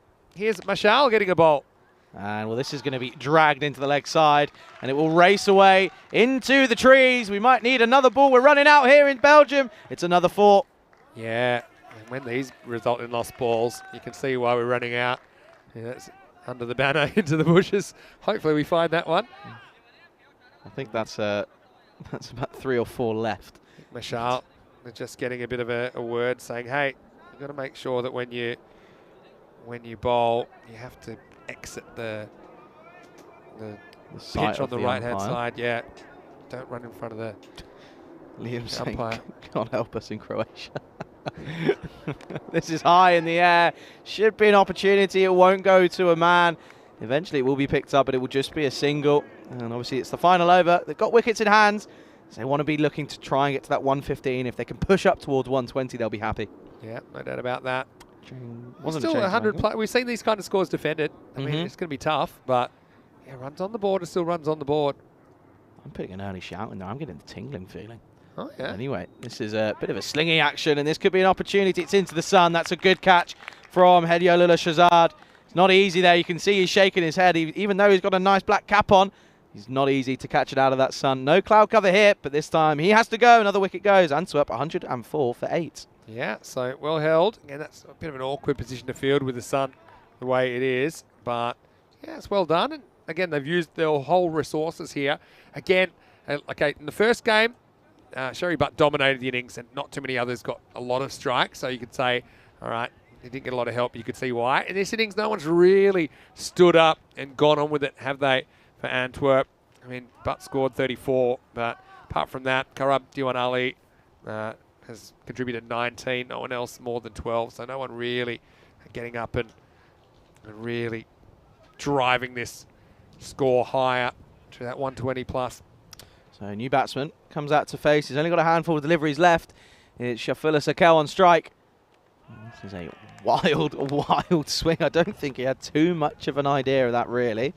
And this time we can see there, look, the umpire, he's still not happy. Look, he's getting really serious now. Yeah. He's saying, look, I've told you once, don't make me tell you again. Yeah, and this is spot on. Because the bowler's saying, look, I'm coming from this angle. And he's saying, oh, that's fine. You can bowl from there. But you need to then immediately go off the pitch the right way. You cannot run in front of the umpire. It's not going to help you either. And so, yeah, there's quite a long, drawn-out process of how to deal with this. But it's not really geared towards T10 cricket when you only bowl 1 or 2 overs. No, for sure. But anyway, let's see. 2 deliveries left. It is Zakel on strike. Just needs to swing, really. Bat on ball. Well, he goes for the swing and doesn't get bat on ball, but the only bit of ball on wood that he can hear is the cricket ball cattling into the stumps. He has to go for a duck, and unfortunately, he will not be contributing to the total. But this has been really good from the Eagles, dragging Antwerp back after a pretty good start for them, as it's the 9th wicket to fall here in the last over. 104 for 9 on the ball for Antwerp. Yeah, so it was a nice finish, I suppose. Or is a nice finish, you'd say, from Marshall, as he is got 1 ball no more to deal with. And so get a look at the number 11, who's out there for Antwerp. It's Sadullah Jabarkel. Interesting. Akiani just saying, obviously, Artificial Week don't have to worry about being in the danger zone. I think the main concern as well for the umpires is losing his sight of view. I'm not worried about the pitch at all. No. Not at all. It's just the umpire being able to do the job. Anyway, last ball. Oh, what a way to finish. This is down the ground and not a way to finish from Marshall. However, Jabarkel, number 11, we saw it yesterday, comes out and goes boom, boom. This is a lovely shot to finish, 6 runs. Number 11s are averaging about 50 in this series, aren't they? And this is what I'm talking about. These guys bat 1 to 11.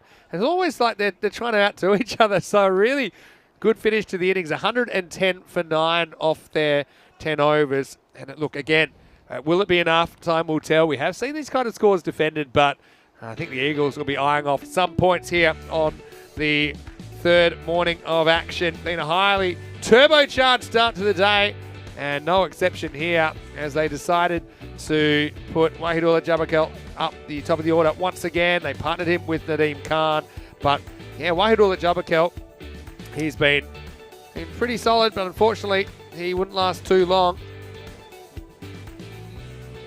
And then you see that it would continue in this vein, but it's going to be an interesting one just to see if it's enough ultimately. So you see that Sherry Butt, I mean, he was always going to be important, wasn't he? Had a bit of a slice of luck there. Didn't hit it as crisply, I suppose, as in his innings of 34. And so you see this one did look pretty good. And it's just a matter of who would assist him, I suppose. I mean, you could see from the shot the number 11 played that they can bat all the way down. No doubt about that at all. But that was a nice moment for Hediatullah Shahzad, who there's been a bit of the battle of the Shahzads, hasn't there, so far? And that was the wicket of Sherkan Shahzad. Bit of revenge for earlier on. But yeah, the Maximos, they typically come thick and fast, don't they? We saw 7 of them, 8 of them in fact, including the last one in this innings. And so there's a lot of balls that are disappearing. But yeah, it's an interesting kind of a score. Don't know what you make of it, Charlie. That 110, normally we'd say it's a pretty healthy score. Feels a bit light on, but still Antwerp, they bowled and they fielded pretty well in the last innings, with the exception of the first 2 overs when they went for 41 in the last game, and then they were able to put the brakes on again. They'll have to remove some pretty dangerous hitters if they're going to defend this score. Yeah, no, 100%. And I think it was really a credit to Mechlin Eagles. They did really well. They know that they have to come back into this game really with a lot of momentum. They have to pull through after losing the first game this morning, and I think they did that really well. They fielded some top quality fielding out in the middle here in Belgium, and obviously there was still some excellent shots from Antwerp. to be able to go ahead and get a total of 110 off of their 10 overs is still a pretty good total, but the questions will be asked of the Eagles as they end up having to chase 111 off of their 10 overs. Bit more pointing practice going on. Shakarula getting a full straight one through in the last over, the last couple of overs. And then towards the end, saw Hediatullah Shazad take a good catch there. Fair few swings, some were hit, some were missed. I think simple as that. We saw Marshall in the last over trying to go large. And ultimately, it's a pretty good finish, wasn't it, from Sadullah Jabarkel, coming out at number 11 and smacking the only ball that he'll face for 6 as we have a look at the score. And Sherry Butt, once again, top scoring, but only 34 this time, and just found himself as one of Nasir's victims. He took 3 catches down there, and Aminullah got the big wicket of the captain. Apart from that, we saw Karab Diwan Ali with 19 not out, who kind of held things together towards the end. Apart from that, we saw a couple of other double-figure scores, 12 for Jabarkel at the top of the order, but he went 6-6 dotting out. Apart from that, Tasawara as well with a dozen.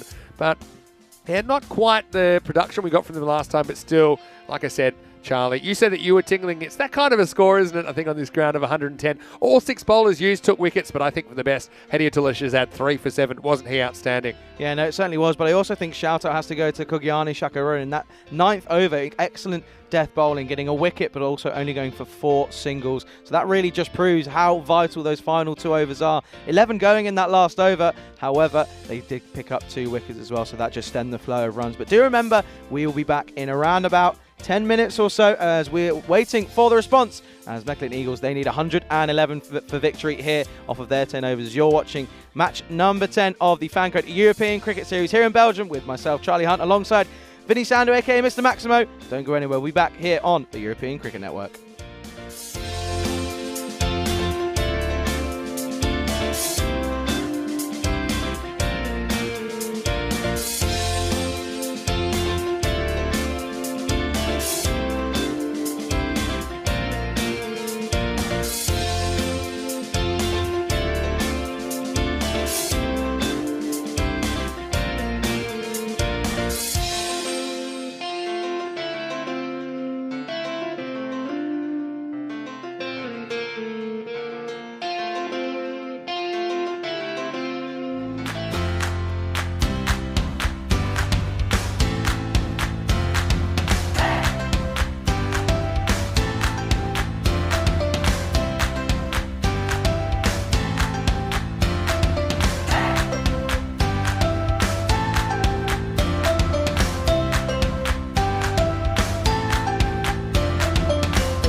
Hello, welcome back to Belgium.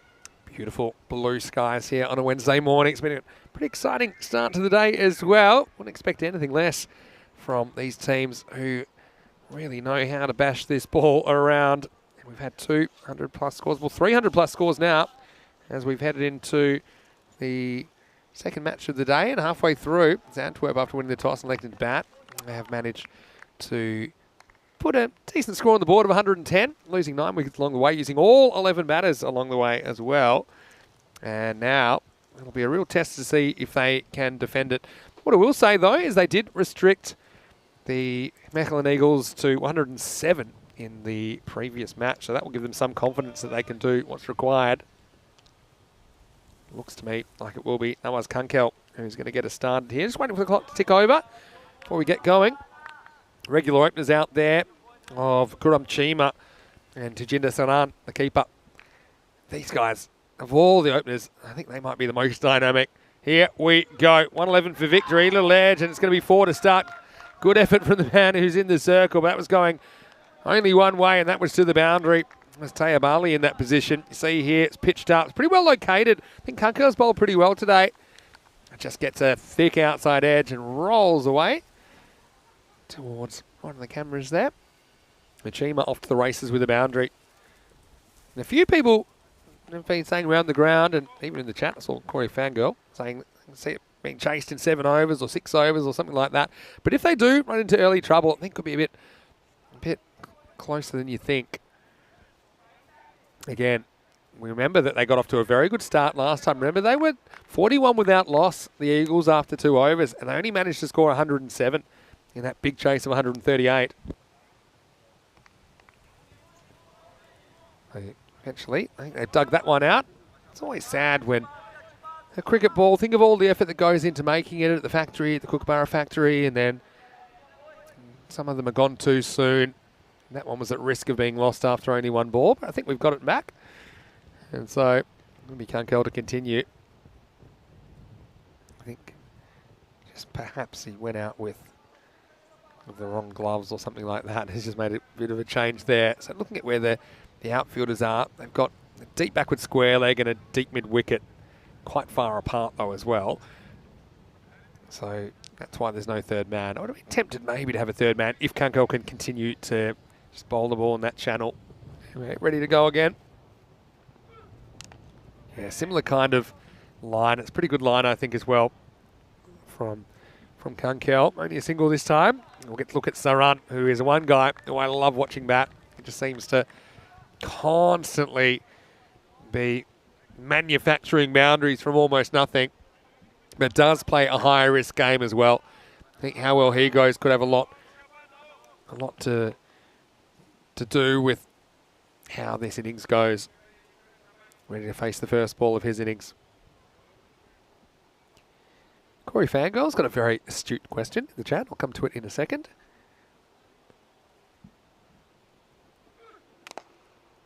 So runs after him. No surprises there. Sherry Butt prowls around and keeps it to a single. Well, Corey Fangirl's question was, Vinny, what makes this ground so high scoring, apart from the quick outfield? Well, what I would say is there's the obvious one. There's a couple of boundaries that are slightly shorter than the standard 50 metres, particularly at cover to the right-hander, and probably that deep backward square as well. Now, I actually don't think it's all to do with the ground being high scoring. As we see, a hook shot taken on. The fielder's back, and this will go over him for 6. Maximo! Well, what can you say about that? That's Wahidullah Jabbarkel. He's been so good in that position. And if he can't get it, I don't think it can be got. Have a look at this. Goes all the way back, does everything right. But, well, Chima, lucky gets just enough on that one to take it out of the ground for 6. Yeah, so Corey Fangirl, I think most of it's actually not to do with the ground at all. I think it's these players. I think they are very, very good at playing those attacking strokes. This time, skews off the outside half of the bat, and this will probably run away for 4 as well. So, decent first over again. Chima moves to 15, score to 16. Still a ball to go in the first over. So I think that it is more to do with the players. And tell me when you've seen, really, 11 players in a team all able to hit 6s and hit them straight away. That is the difference, I think. Because of that, they've got the licenses. It's the Belgium strategy, as we call it, the Belgium approach. I saw it in ECC last year. If you get out, don't worry, someone else will come and they'll be able to go big as well. Speaking of going big, this one is going big, and this one is a long way out of the ground. Maximo!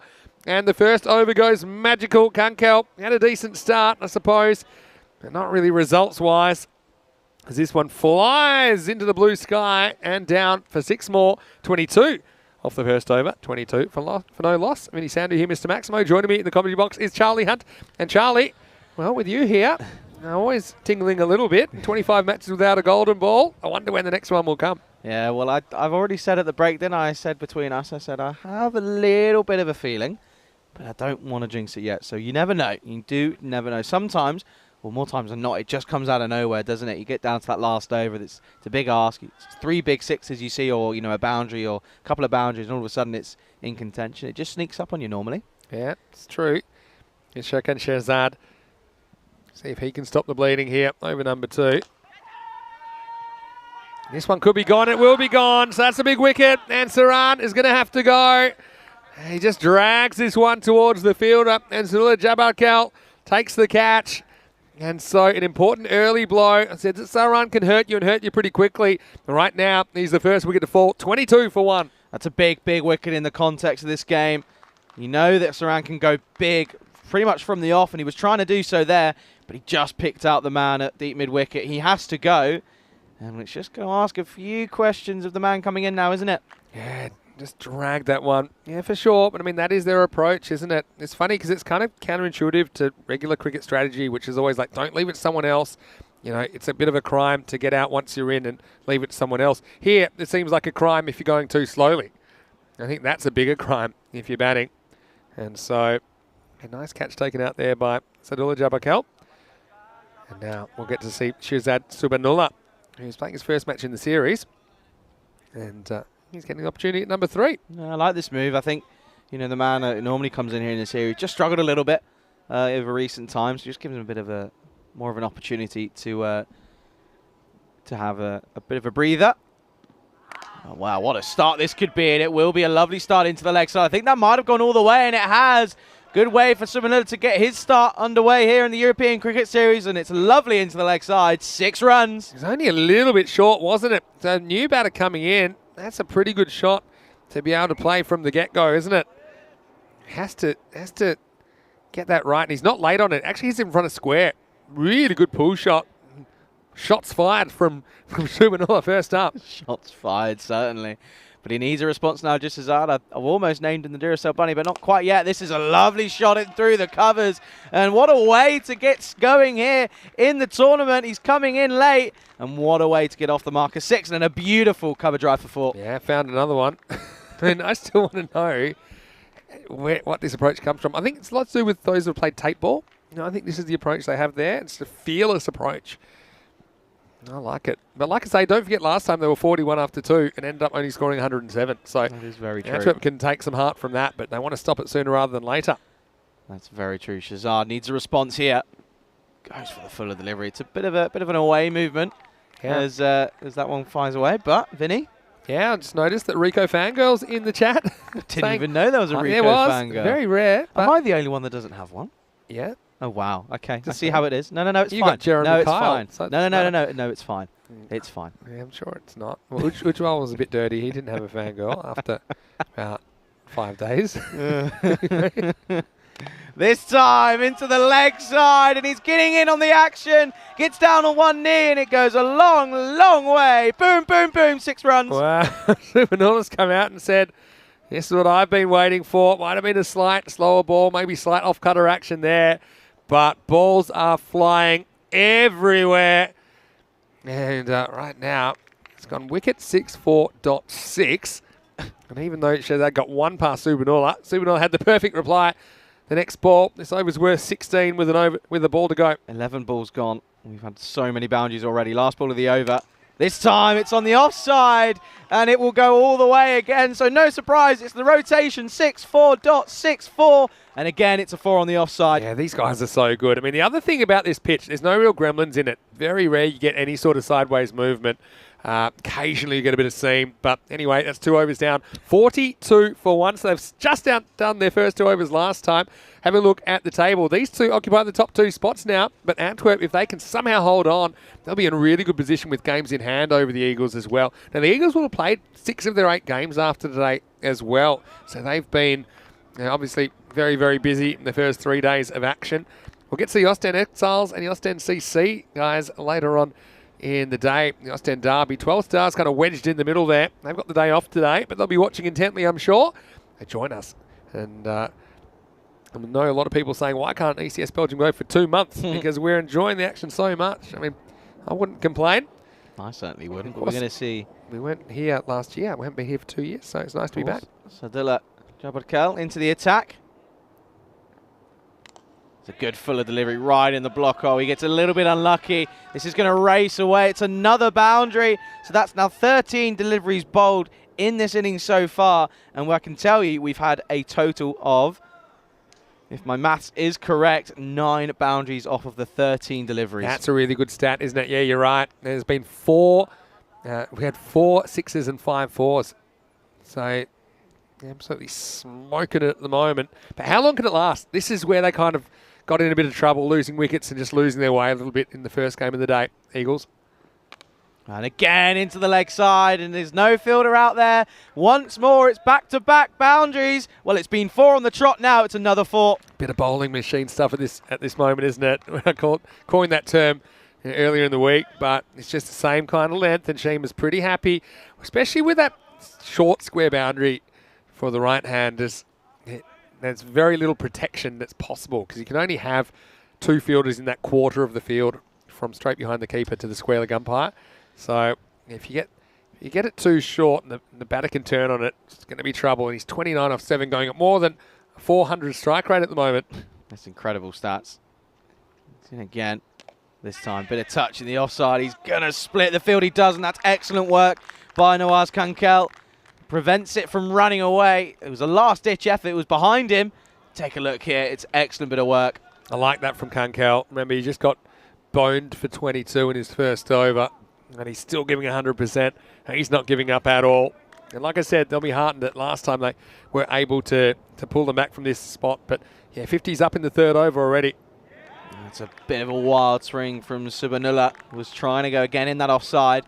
There's no real foot movement, but it's a dot ball. You see what Corey Fangol said as to why I don't have one? Yeah, makes sense. Does it? Yeah, you're too young. I don't know about that one. Yeah, too young for a fangirl. I mean, most of the people that someone might like these fanboys and fangirls are about your age, a lot of them. Oh, that makes sense then. This time, it's a wild swing, comes down the track. I don't like this from Subanullah. He's hit incredible shots by just standing his ground. Yeah, that's no true. need to really... It might have just been a bit of a rush of blood. It's a good observation. Yeah, I think he doesn't have to do too much. I think this is one of the hardest things to know is how often you should premeditate. Probably not 0, but I don't think you need to overdo it. No, for sure. But again, Jabbarkel, if he can just keep this one simple, it will be a pretty decent over in the context of this game. Well, he can't. This is going to be dispatched, and it will be 1 bounce and 4 runs. A beautiful shot from that man again. This time he holds his ground and he makes the most of it. It's a beautiful shot, 4 more runs. Yeah, this one almost goes for 6, but just short. And, yep, great shot of it there inside the line. And so it will take us to the end of the power play. And a pretty healthy one. It's 55 for 1 after 3. And look, last time that they were batting, they were 41 off 2, but lost their way in the 3rd. They were only 46 in the power play. This time, not so much, although it was the cheapest of the 3 overs. You wouldn't say it was that cheap because it still went for 13 in the 3rd, and that followed on from 22 and 20 in the first 2 overs. 2 magicals to get this going, and right now they're flying. In fact, they're halfway there after only 3. Yeah, I know this is proving like they could be out of the game already. Just goes to show runs on the board are crucial. We would all agree that that's a bit of a below par total, and you just have to think maybe they left a few out there. And Shaffield Zakel is coming on, and he bowled the 4th over last time, and he only went for 5, had 4 consecutive dot balls, so maybe his spin can change the narrative again here. It's not going to be easy. Sheema on strike. Well, and this is just respected. Met with the full face of the bat, back to the bowler. So interested because to see if there were more spin options available, what would happen. because we saw teams like Costa del Sol, for example, in Spain last year, bowling 4, even 5 spinners in innings. It just shows, it just makes it 10 times harder. You've got to pick your own power, but it will just be a single. But once again, Zakel getting annoyed that it wasn't to his end. Sort of in the last game. That's fair enough that time. Yeah, I like he's saying, well, it's true. I mean, he's furious. He's saying, I'm right here. Yeah, but MSCC employed multiple spinners as well. It's just there doesn't seem to be that many spin options. Most teams only really have the one. This one stays low. I think for me, certainly going down the leg side. But again, I tell you what a partnership this has been. I'd love to know what it's worth. Because if you can't just bowl anyone as a spinner, but if you had 3 or 4 or 5 spinners, I think that's one strategy you could employ here. Go spin heavy. And just seems to be, they seem to be making more mistakes.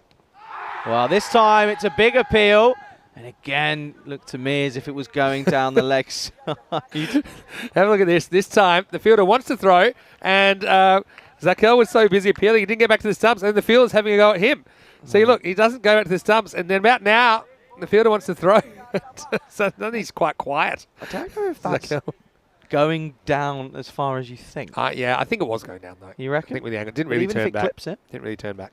Well, but this time he drops one short, and a batsman in the calibre of Chima is not going to miss out, and this is going to go all the way. It's a Maximo! Yeah, Maximo time, and well, he'd slowed down to about 3 a ball, but not for long. This is a long way up the trees, and so yeah, they haven't got that second breakthrough, have they? They need to remove Chima before too long, and even that leaves Subhanullah, who's flying 24 off 10. Oh, it's interesting here. You can see the skipper for Antwerp just to our right at long on. You can see he's contemplating. He's trying to think, what can I do here? You know, that rate is already, what's that now? 48 off of 37. Yeah. It's not a big ask. Yeah. Anyway, one delivery left here. Yeah. Goes for the big swing, and Zakel was, I think, appealing for 4 different things at one point there. I think so. Yeah, so big swing and a miss. Look, like I say, they got hold of 1, but in the end, that over was only worth 8, and one of those was a leg bite. So a spin changing the rhythm of the game once again as we get to the end of the over. It's 63 for 1 after 4, and we've never quite seen a series like this series. I think this is something that we've been saying time and time again. Vinny Sandu here, Mr. Maximo, and Charlie Hunt with me as well. Great to have you in the box, Charlie. And, great to be here. And I want to thank you for your contribution this year. Thank because, you. of course, you've done a power of work in the T20 Internationals as well as the Portugal Night Series. Yeah, how's it been for you? How have you enjoyed stepping into the cube and your experience with ECN so far? Yeah, the cube's it doesn't keep you as cool as I was expecting. But no, it's been really good. Thoroughly enjoyed myself as we're going to continue here. This is a big swipe into the leg side. There's a man out there. Should just be a single, and is. But no, I've really enjoyed myself. That actually could have been a little bit closer than I first anticipated. No, really enjoyed myself. And again, appreciate everybody, all of our viewers. They've been so welcoming and such a warm reception. It's not easy coming in, but I've really enjoyed myself, and all of the blue crew and every production crew that I've had over the last couple of months have been really helpful as well, sort of smoothing things down and helping myself out. But no, really enjoyed it. That's good to hear. He's left, and rightly so. It's going to be a wide from Jabbar. But no, well, huge thank you too. Obviously, I spoke to you at the start of the year about that one's a little bit tight. I'm just going to... I reckon it was okay. Ooh. I don't know about that. I was going to say, I reckon it was okay. I didn't realise it was called a wide because I wasn't watching. I was looking at the chat. Anyway, so it can be a tough one. The umpires tell me to judge exactly when it goes past the crease. But I think it's a bit of a harsh one on Jabbar. Wow, and he's got the breakthrough. Chima has to go and look how disappointed he is. He knows he's played probably the worst shot that he'll ever see himself play. Jabbar gets the breakthrough. A big wicket goes. It's the second wicket to go, 65 for 2. Yeah, and it's a bit of a nothing shot in the end, isn't it? He wasn't balanced. He just didn't quite get his body weight right there. He hung the bat out and he caught something, caught a little inside edge. And so chops on, but not before. He contributes 37 in pretty quick time. And is there a twist left in this game? Hard to see it, but it is a second wicket, and now the score is 65 for 2. Yeah, just caught fishing there, wasn't he? Look, his feet go nowhere. His first movement, in fact, apart from the trigger, his left leg just comes out to the leg side, and it just means his bat is just left dangling outside off, and he has to go. I tell you who I often see get out like that in the more professional game. Jason Roy. Yeah, does he? Loves a wild swing. Yeah. Loves a wild swing. It happens. I mean, in the old days, they'd say get your bat and pad together, so you can't do that. But I mean, when you're playing so many attacking strokes, it's not necessarily going to happen unless you want to keep whacking your pad with your bat if No, you're getting for it that sure. close. Matthew Hodgson with a question. I think it's already been answered, but hello, Matt. Hopefully you're well. Let us know where you're watching from, Matthew. You want to know the highest score I've ever seen on ECN? And the answer is 222 in a 10-over match. And that was the ECL 19 final between VOC Rotterdam and SK Findorf. Highest I've seen in ECS, 200. Highest I saw in the ECC, we had 200 last year as well. And highest this year is 193. But I'm going to give you something you probably didn't know, Charlie. Okay, Jabbercal continues. Yard off the mark straight away, dragged into the leg side. Well, it could be a little bit more. He thinks he's going to survive. He should come back for 2. And they will. I think he's got back pretty comfortably. We are going to go ahead and take a look upstairs, but that's just a precaution, I think, at this point, just to make sure. Seemed it, but I mean, it wasn't like a really good bat slide, so, well, he's gone. I think he's gone. He has gone by a long way. The bat's plugged. This reminds me of Kartama, which is coming up. And, yeah, you see here, the bat definitely plugs short, and nothing comes down before the stumps go. That's definitely short. Yeah, is going to be collateral damage here. He's gone. Can you believe it? So Muslim Mikhail I should say, he's one guy who normally this wouldn't be given out, and he won't be able to believe it. But, yeah, the picture tells the story. So making something from nothing, and that is a bit unlucky, I suppose. It did take it on. It was there. Just couldn't get a good bat slide in. I noticed that straight away, that he didn't really slide his bat.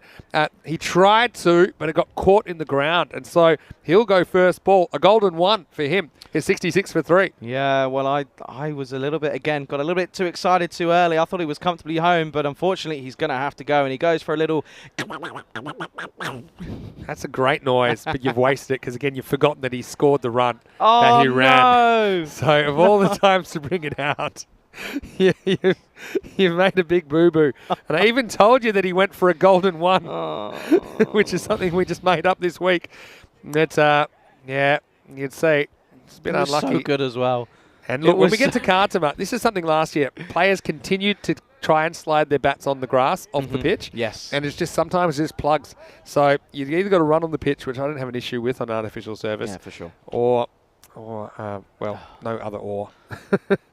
Here's Nasir, who's going to come out at number 5. I feel so stupid. Yeah, well, you should. But that's okay. It's all a learning curve. I get too excited too quickly. It's ridiculous. I was excited that I picked that he might be out. Turns out he was. Anyway. I don't think he thought he was out. Continuing here in the 5th.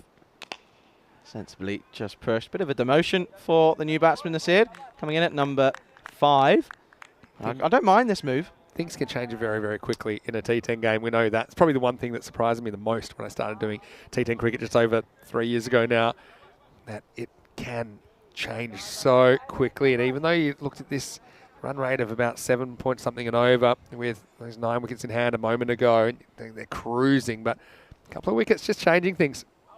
And this one, there's a slight appeal from Japar. Take another look at this one. What does it hit first? Well, that's... Yeah. Because it kind of slides off the top of the pad, probably climbing. I think it probably bounced more than the batter thought. Probably is climbing over the stumps. Oh, yeah, no, it doesn't even hit I don't think it hits the pad. So, highest score in an ECN broadcast match is 311.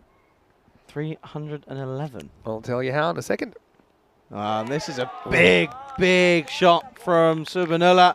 Unable to connect, and it brings an end to a pretty good over from Japar Kau with just the 4 runs off it. But 2 big wickets in there, and it brings us to the halfway stage.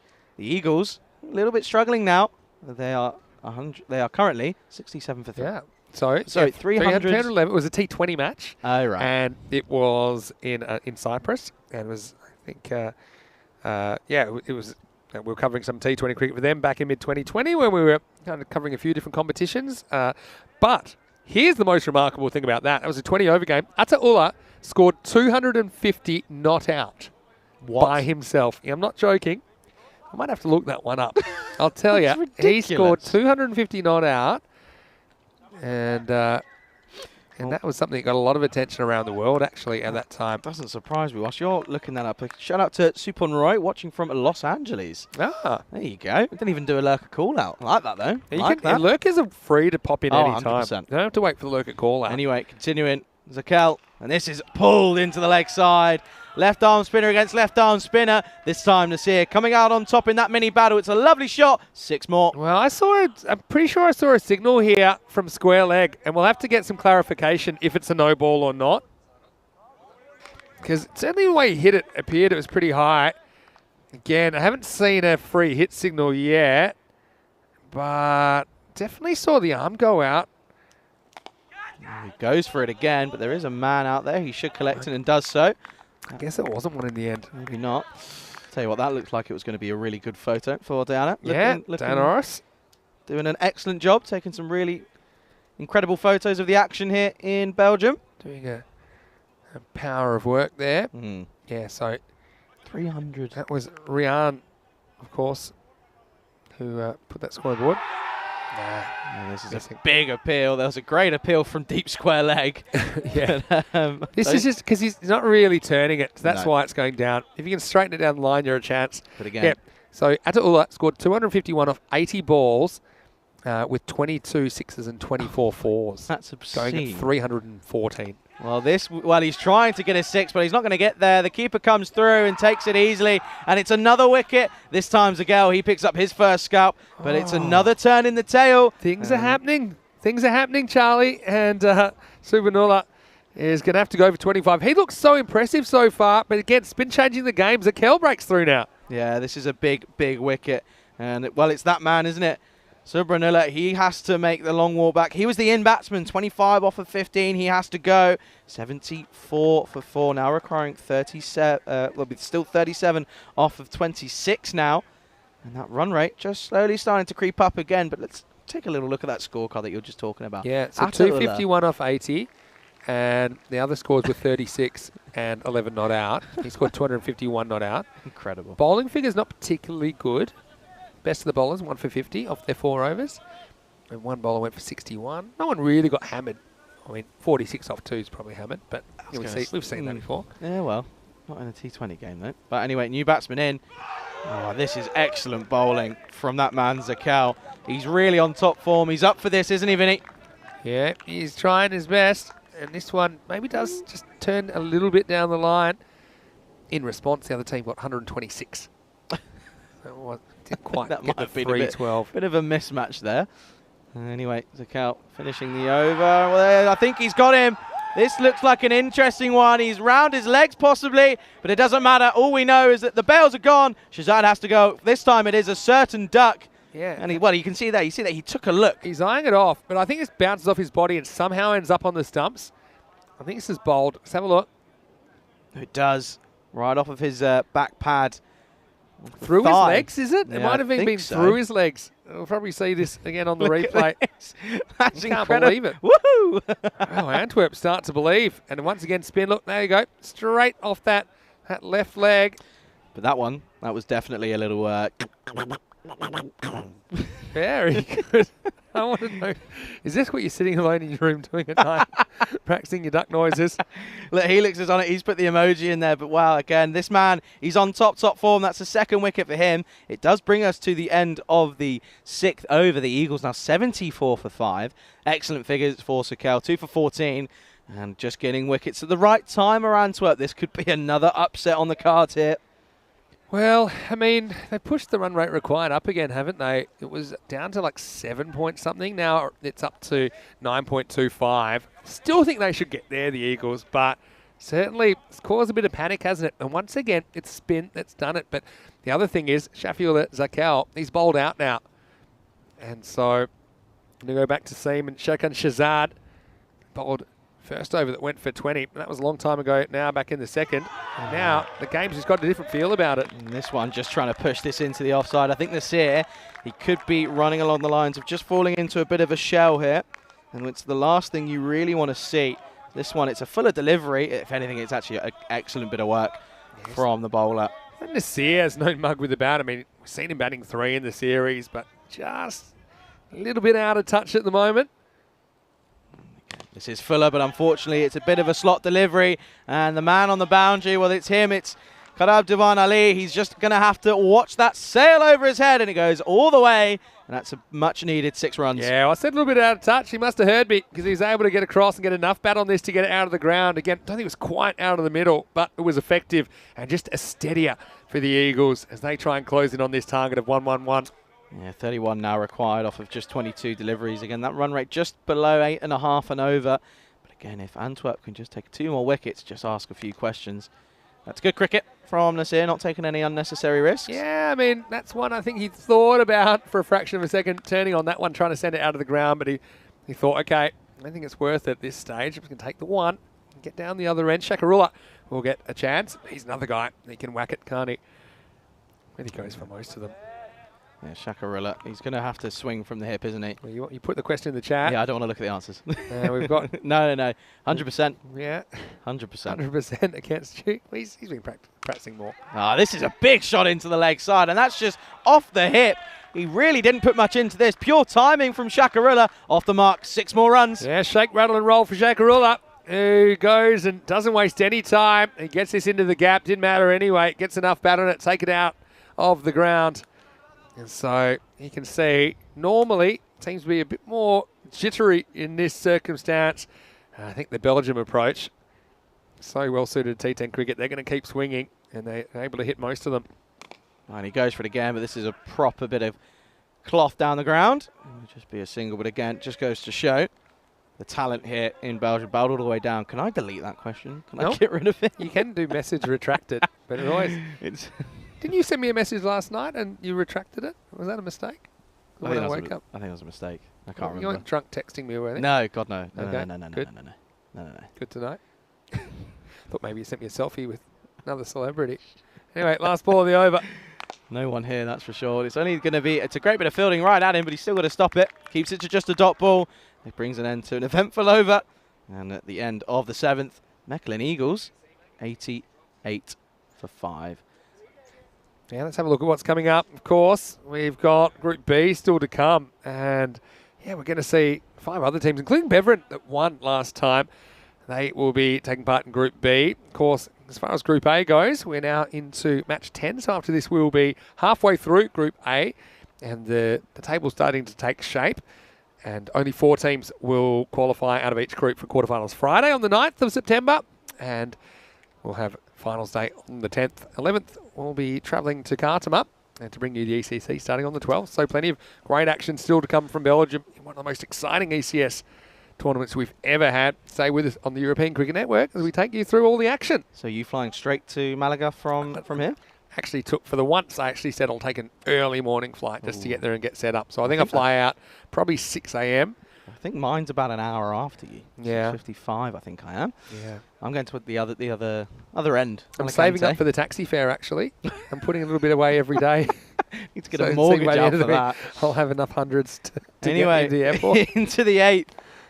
It's a big swipe into the leg side. It should just be another one. But yeah, no, you do need to get another mortgage out for the actually taxi felt, ride. you know how you can get travel sickness on the plane or in the car? I got travel sickness just looking at the meter. You got a good video of that meter, haven't you? I wonder if we can get that on, because I'd like to see how it was flying. If people think that that's average or regulation. Absolutely flying. That it was incredible. Taxi meter. Again, but anyway, this is interesting. Ali coming into the attack, hasn't bowled yet. In the balance still this game a little bit. Wow, with shots like that, there's a man out there, and it's gone. It's a big wicket. It's the man who's done most of the damage. Nasir has to go. I think that might be the Duracell Bunny who takes the catch. But again, it's a big wicket, and just wickets coming at the right time. You see where they were, 82 for 6 at this point. But now the Eagles, they're 89 for 6. Great game, isn't it? And you're right. That's Shekin Shahzad out there. And he's like a cat with a ball of yarn. Just had to play with it once he got it. And so Nasir, I thought he had enough to get that out of the ground, but the fielder said otherwise. And so this game takes another turn. Nasir looked like he'd take him home, but he's got to go. And he goes for 15. The score now is 89 for 6. Yeah, and this is just, it's really ebbed and flowed for both teams, isn't it? It's really gone from one to another with wickets coming at the right time, then a few big overs at certain moments. And I just have to wonder if that feeling's coming. If that feeling is coming. Yeah, I feel like someone will come out and just go bang, bang, bang, bang, and the game will be over. But if that doesn't happen, it could be interesting. Yeah, no, this is going to be interesting. Going to be a very close finish here. But well, you just asked a question there to Matthew in the chat. I'm going to take a hunch and say I think it might be from Ireland. Oh, right. Only because he's been back in Ireland. He said he's supporting an Ireland ECS. He wants Ireland in the final against England in the ECC. Just a hunch. I might be wrong. Right. Could be wrong. We love it. I've been wrong a few times. Tell you what, the Irish supporters from the Brigade Club, they were a lot of fun when we had them in ECL. Well, into the attack straight away. Amanullah. Had St Patrick's Day while we were there as well. Oh, of they were playing on St course. Patrick's Day.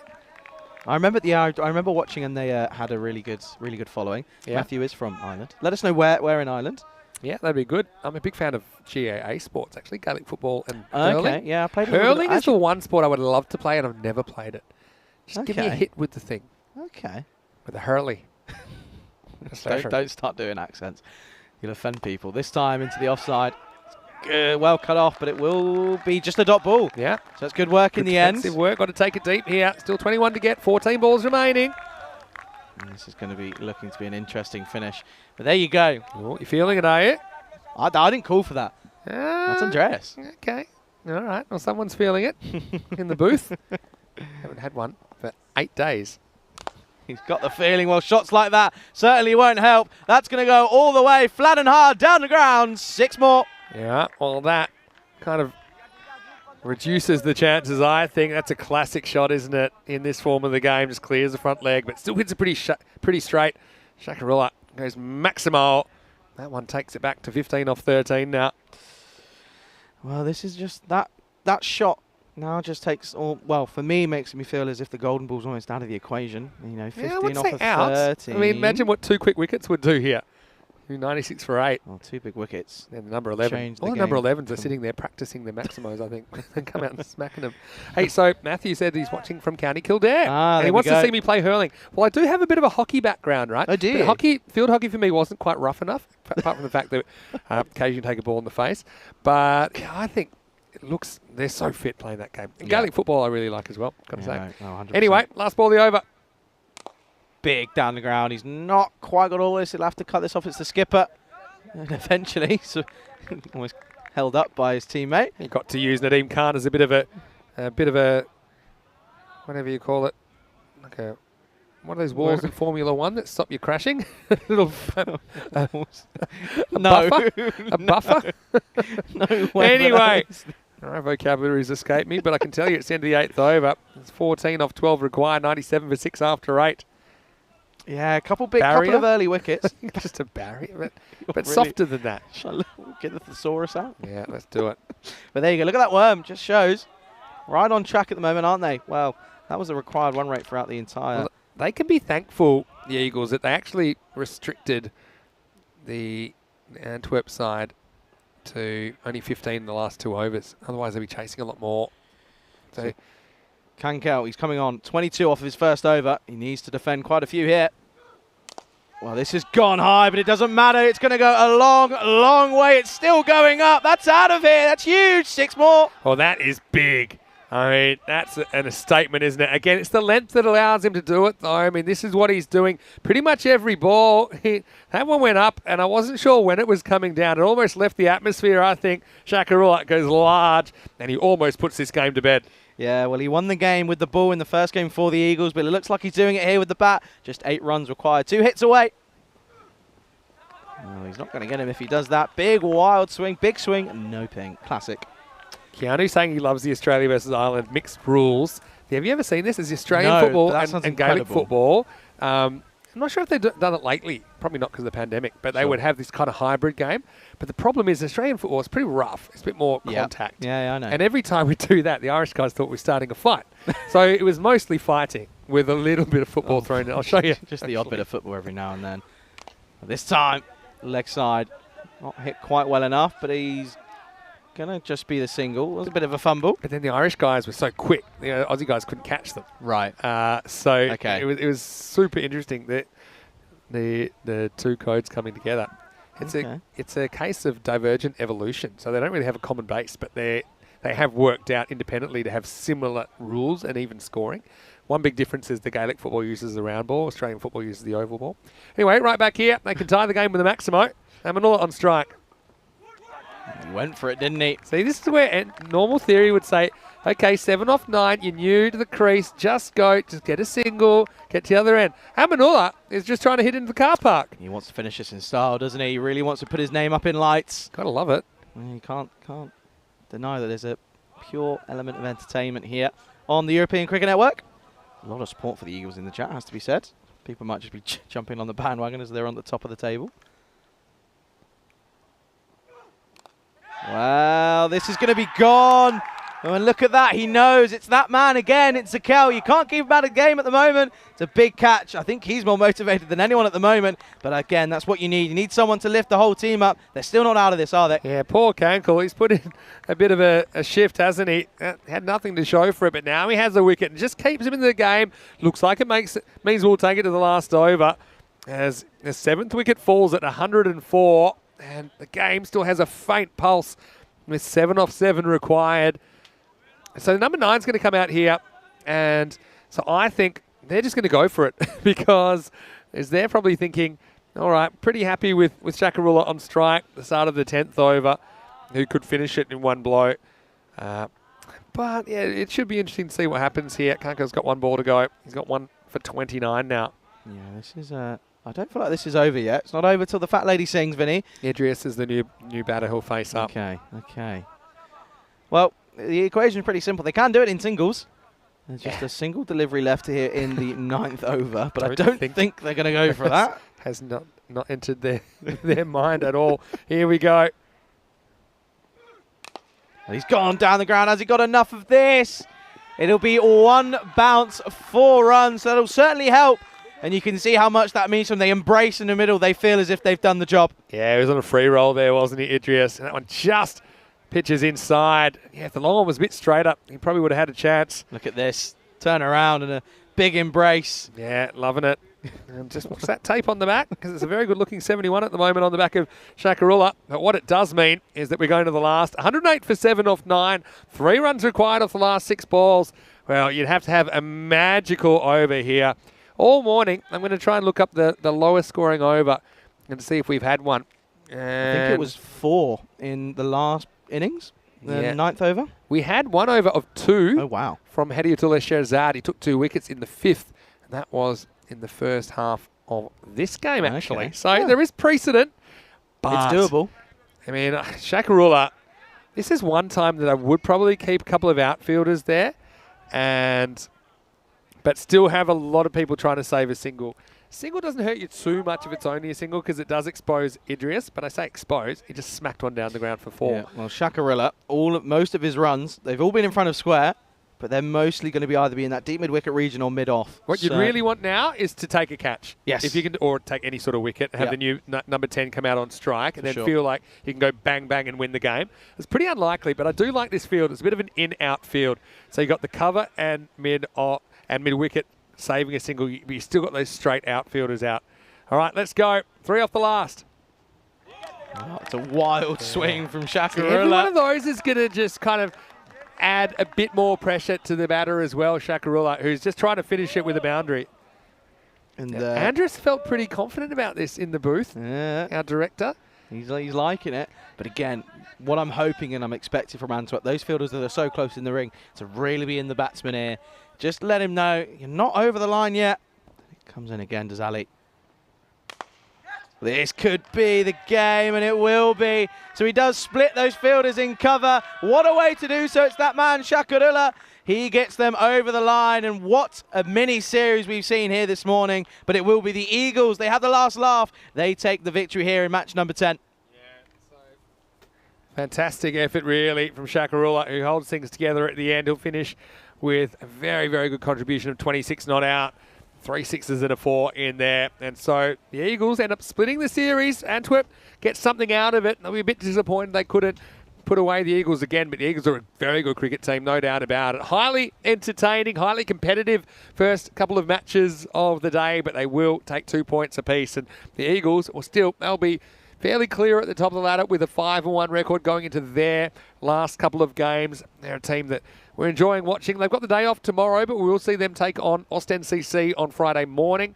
As far as Antwerp, They already had their day off yesterday, so they'll play Ostend CC tomorrow, and then they'll finish with 12 Stars CC on Friday in the final Group A matches. But yeah, I've got to say, Shakarua, he looks like a really good player to me with the ball. And then with the bat, you saw he kept his cool and was able to execute as others fell around him. And you saw, speaking of falling, there was a bit of that early on. The openers, again, got them away to a very, very fast start. And in particular, Chima was very, very good as they were able to get this power play of 55 away. So with half the runs down to the power play, it just meant it was going to be really tough for Antwerp to peg them back, even though they fought really hard through the second half of that game. Yeah, no, for sure. But I have to say, credit to Antwerp. They kept themselves in the game. I think they know that their total before getting into the second innings was below par. 111 on the board is not a lot on this ground. We've seen it.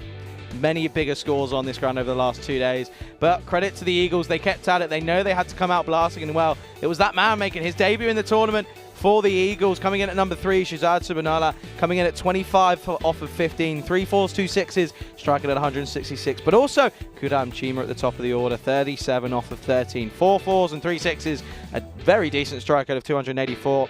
Unfortunately, not the day that Mikael Yar would have been expecting for him, 1 off 1.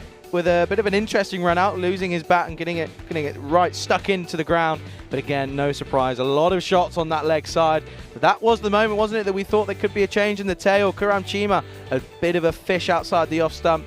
Unfortunately, he had to go. But again, 37 off of 13. Incredible start from the opener there. But then looking down, Ikramullah Nasir, correction, just looking. Well, that was the moment that Yard was given out, and you can see how disappointed he was. He felt that he could have been the man to do it for Eagles, but he won't mind, as it brought Nasir into the crease, and that was one of 2 maximums for him. That was a no ball as well. And then this went straight up in the air, and well, that was a big, big moment. It was a really good catch from the keeper. As this one, that was even better. That was off the leg, and it was that man. Again, really good bit of bowling from Zakel. 2 wickets for him off of his 2 overs, only 14 runs. But it wasn't to be, as unfortunately it will be in vain. They do go ahead and lose this game, but they'll be happy, Antwerp. They've taken the O away from the Eagles. They have lost their first game in the tournament in match number 9, but they came back ever so strong here in match number 10, and they did finish it in style. But there was a few interesting moments, but that was one of the biggest hits I think I've ever seen. That kept on going. That was a long, long way. And then this one, just a bit of shining moment in the game, just keeping that light alive. But unfortunately, it was never meant to be, was it, for Antwerp in match number 10? But again, there you go. That was one of the moments. It was a big 4 down the ground, and that was when you really felt the game was gone. And then this one to finish, a lovely shot into the offside, carving the infield, and it races away for 4 runs. But what a game we've had. What 2 games we've had here between these 2 teams. Mechelen Eagles and Antwerp taking 1 apiece in matches 9 and 10. But do remember, we will be back in around about 50 minutes or so, as we'll be able to see the Ostend Derby. What a game that'll be, as we can take a look at the scorecard here. Kuram Chima, as I mentioned, at the top of the order there, 37 off of 13, and Subhanallah at 25, a big contribution. And again, Shakarura at the bottom there, coming in that lower order. 26 off 11, really, really vital contributions. Yeah, super interesting, really. 1, 3, 5, and 7 showing that they're spreading out those big contributions all the way down the order, and that's what they can do. I mean, they fought really hard, Antwerp, and especially had to fight back from a pretty tough start where they conceded 42 in the first 2 overs, 55 in the power play, but all 5 bowlers took wickets, and I've got to say that they were pretty good. I've got to say, Shafiul Zakel with his left arm spin of 2 for 14 was super important in bringing him back into that contest, but it wasn't quite enough as the Mechelen Eagles got there with 4 balls to spare. Once again, hopefully enjoying the matches so far, and we do have the Ostend Derby coming up, and that's going to be really interesting, I think, in the second half of this game. So the next match will start in around about 45 minutes time, so go ahead, that's halfway through the day. Give yourself a little bit of a break, maybe a cup of tea, maybe a Belgian waffle if you've got a place somewhere nearby. But join us, because we will be back in about 40 minutes to take you into match 11 between the Ostend Exiles and Ostend CC. Until then, Vinny Sandy, Mr. Maximo, Charlie Hump with you. The big hits, they're going to keep on coming, so make sure you're right back here for the start of match 11 in the afternoon session, coming soon on ECN. You're watching the FanCode European Cricket Series.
Good afternoon and welcome back to a sunny Belgium here in Mechelen. You join me, Charlie Hunt, here on the European Cricket Network for matches 11 and 12.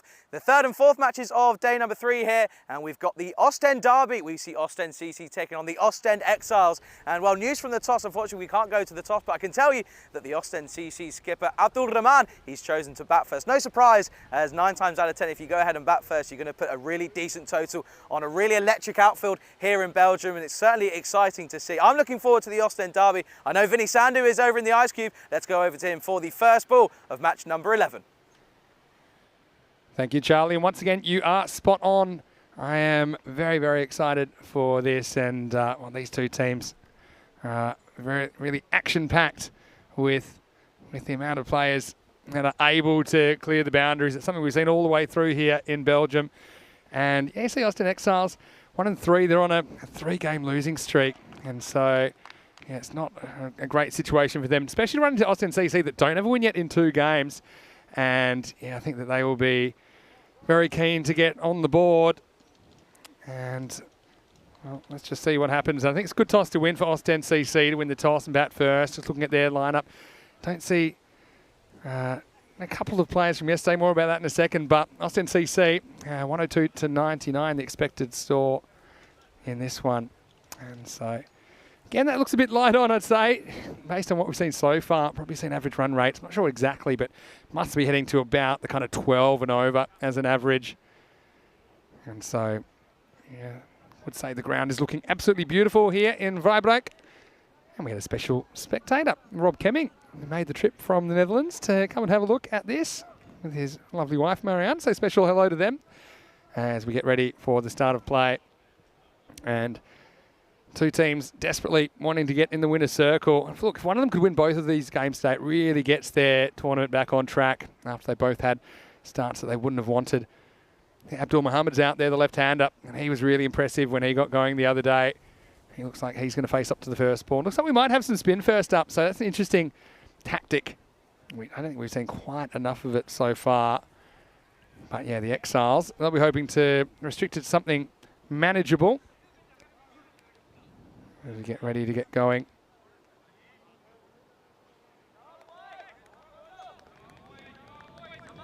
So almost ready for a start. Quick hello to everyone watching in the live chat as well. ECN European Cricket Network, great to have your company once again. We spent the time in the little half-hour break having a bit of a run around with Wace and Rahat, a couple of the kids. Very, very impressive with some of their cricketing skills that they were showing us.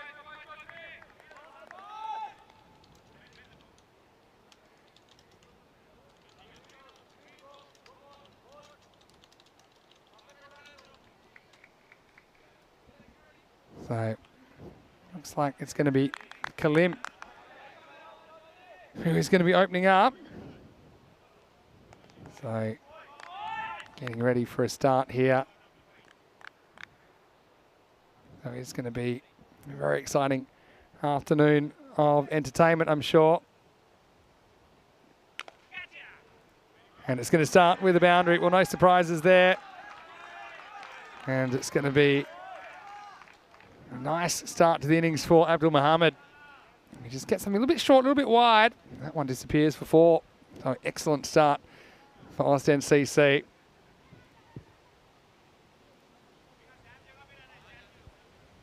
See Fawad Chimwari behind the stumps for the Exiles.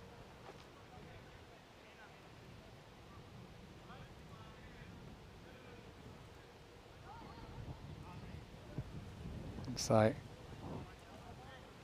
see if we can carry this on. We've seen some big power plays today, haven't we?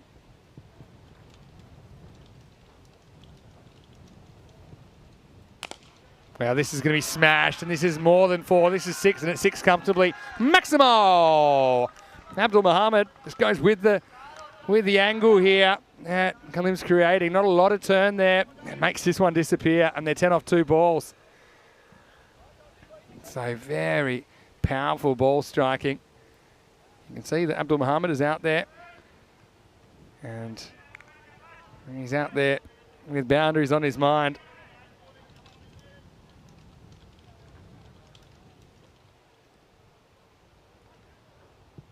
What's the answer for Kalim? This one drifts in, and, well, Wakas does very well to knock this one down. Probably get 2 anyway. Well, that would seem a certain boundary, didn't it? Wakas Raj, a very good fielder. He's a player that we'll see playing for Belgium in the ECC this year. He's not the only one that we're seeing in this series either. He does very well to get a couple, or save a couple. In the end, they get a couple. Archie in the chat, nice to see you. Informing everyone, if you haven't already, to hit the like button. This one chipped in the air a little bit. Now we're going to have a run out here. Well, any sort of a throw would have had Hussein dead. But, oh, well, he's basically thrown a wide there. Wakas, or was it Wakas? I think it was. Who just had to get it anywhere near the bowler. But that's a no ball off the pitch, really. No damage on the scoreboard. And, yeah, really, Amir Hussein should have been run out without facing a ball there. No ball called, and this one is going for 4 as well. So Abdul Muhammad is going to get a free hit next, and it could be a magical start here. That takes the score to 17. It is a no ball. See, nothing was behind the line when the bowler delivered the ball, and so that's really unforgivable for Kaleem. And even worse, goes to the boundary. So it'll be 17 off 4, I think.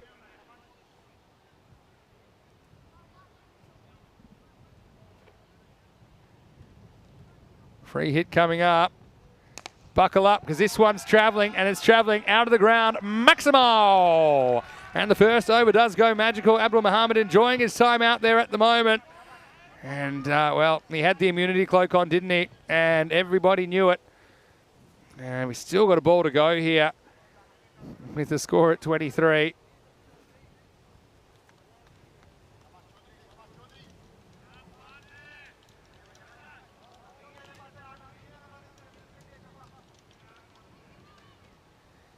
Last ball, the over.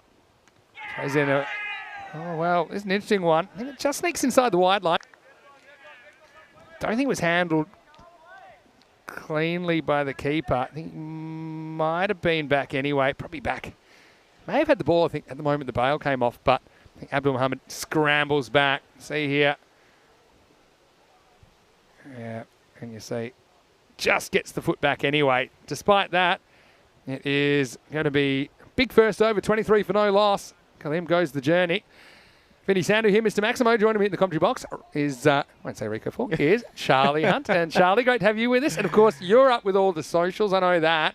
Tell me some of your favourites. Of course, you can follow us on social media and our Telegram channel at European Cricket. Certainly. Well, I think one of my favourites is TikTok.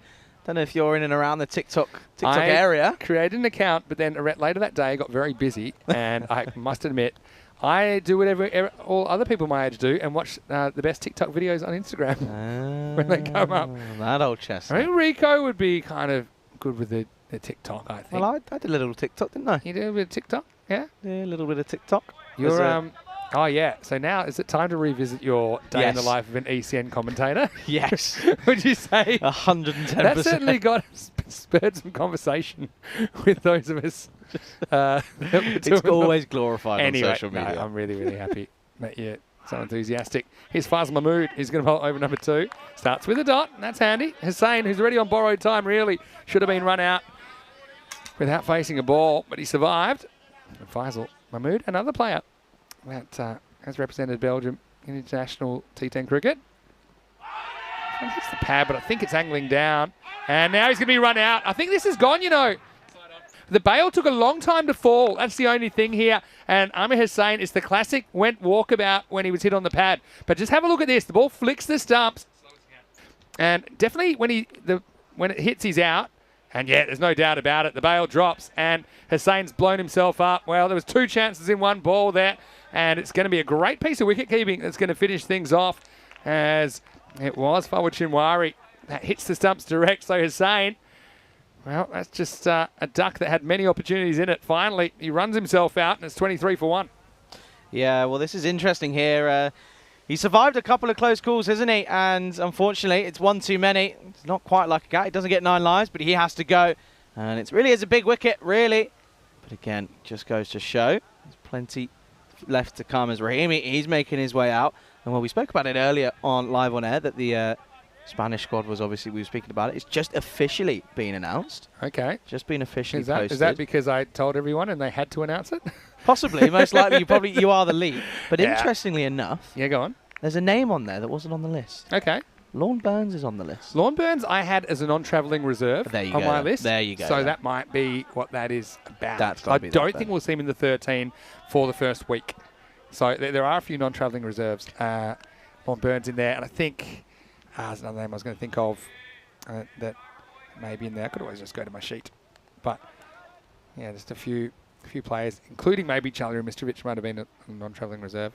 But well, I mean, there might have been late change as well. Who knows? That's just what I saw last night. Mahmood comes in. Well, he, I suppose, caused the kind of mind snap that resulted in the run out by beating the batter and hit him on the pad.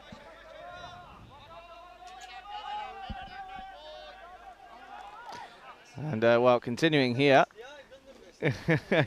we are in luck as a ball is returned to us here in the Commons box, because this is just left through by Rahimi.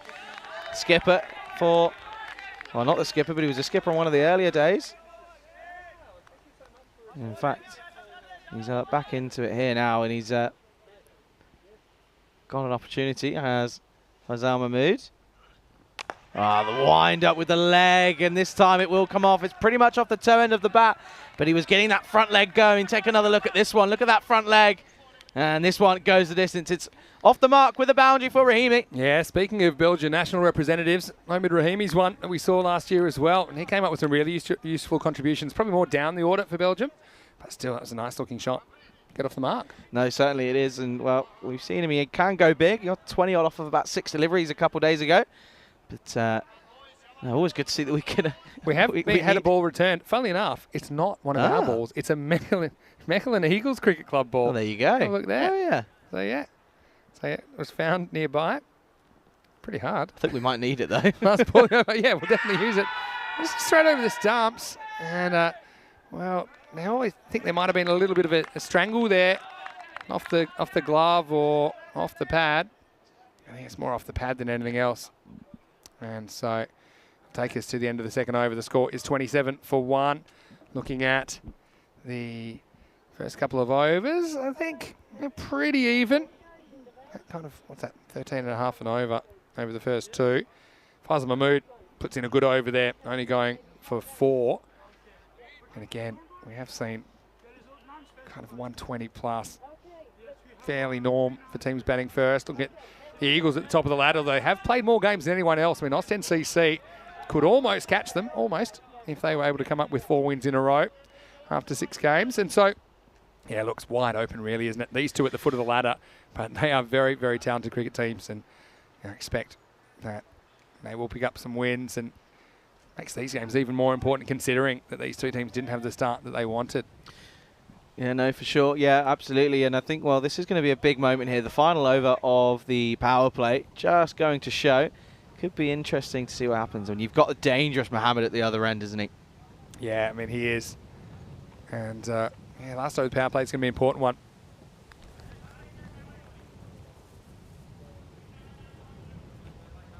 Rakesh Raja to bowl over number 3. Again, he's a pretty reliable performer. So a lot of national team talent on display in this derby.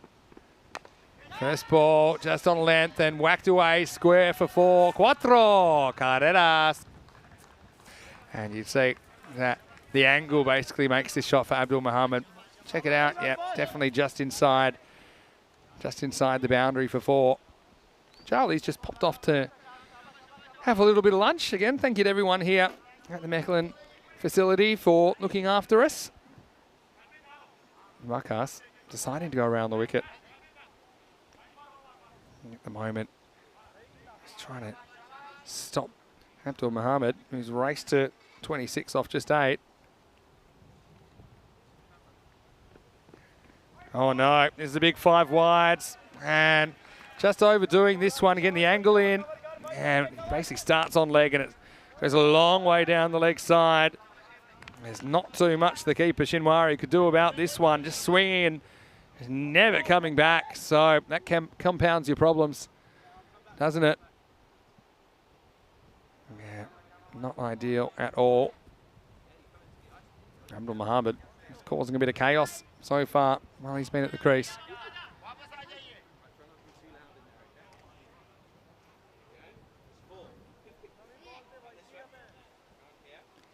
So, well, they try and find that one. Not great when you bowl it directly into the bushes.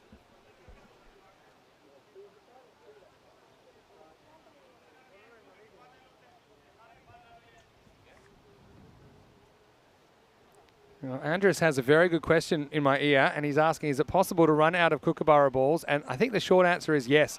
I know we're on to our last box. Now, here we go. These are some of my friends. We were playing some cricket, weren't we, in the break? Did you have some fun playing cricket?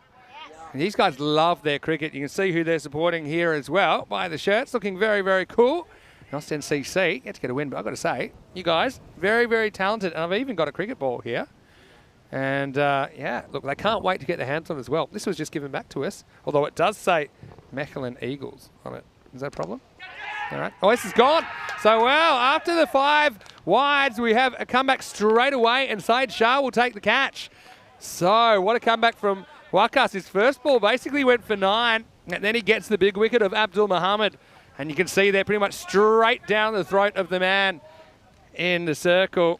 And so disappointment. Waste of a good start, really, for Abdul Mohammed. And he's the second wicket to fall. It's 36 for 2.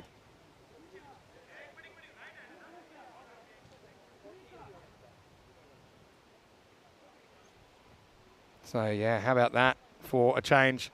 And you can see, you got the kids here, don't worry. We can just, some of them are getting to listening. As Charlie, how do you replace a 20-year-old? Well, we've probably got about 4 10 to 12-year-olds here. How old are you guys? Tell me, how old? How many? You are? How many years are you? 11. You're 11 years old. You are?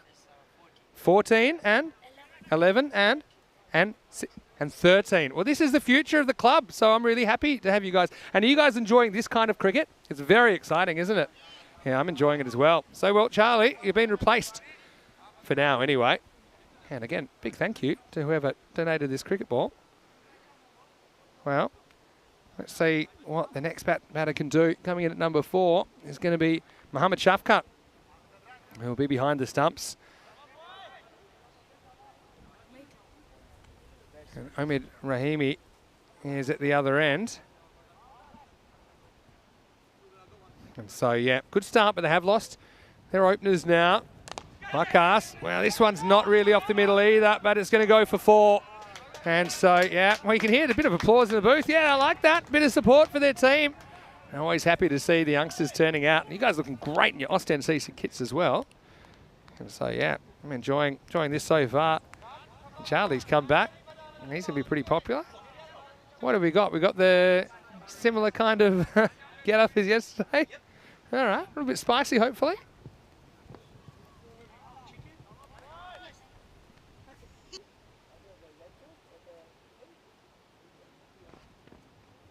A swing and a miss. So, yeah, a bit of everything in this start, isn't there? That's it. Giving the kids a chance to hear the sounds of the game as well. There's a lot happening there in the middle at the moment. I've got to say that dealing with youngsters is one of the highlights. Not just Charlie, but with some of the real youngsters at the moment. Of course, the Cricket School Project, something we're working hard on here at ECN. Well, this is blasted straight. This is going. It is going. It is gone. And uh-oh, that sounded like that was camera bound. Well, give us a thumbs up. Is that Karina up there? Oh, Karina, this was coming your way. And if you want to know why, bang. That made a big sound. I just hope, there we go. Karina's okay. Looking good up there, Karina. But I tell you what, it almost knocked Karina into the next life. Wow, that was a big Maximo. So Shafkat making his intentions clear. Marcus Raj has gone for 19. Has picked up a wicket, but has been a bit expensive. Someone with self-inflicted, but that was just a really good shot to a ball on length from Mohammed Shafkat. Last ball of the over coming up. Slower ball, clever bowling. You won't get a run here. Wakas probably shouldn't take up a football career, judging by that effort. And it's the end of the third over. The score is 46 for 2. Yeah, there's some crossover between football and cricket. I would say Wakas probably got more dirt than ball there. Anyway, still a pretty good power play, wasn't it? As they've reached 46 for 2 after 3 overs.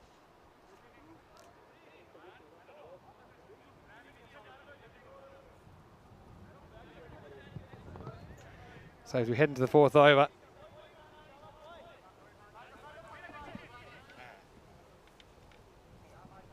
So let's see who gets the better of these middle overs now. We're into 4, 5, 6, 7, what I call the middle overs. Got the power play first 3, got the death overs the last 3. Here's Faisal Mahmood to continue. And he gets basically swatted towards long on. In fact, over long on. Maximo! Well, that one's landed in the kit bag. I tell you what, do not disrupt the lunch service. You will be in trouble. But Rahimi, the 3-3-3. Have a look at this one. If there's a prize for closest to the pin, well, he's put it back in the bag, hasn't he? And now he cops the next one. So Mahmood ends up with, with a ball in the bag. And look at that, didn't even bounce. I tell you what, it's just causing a few issues. Samir, well, I suppose he still catches on the full. He took one yesterday.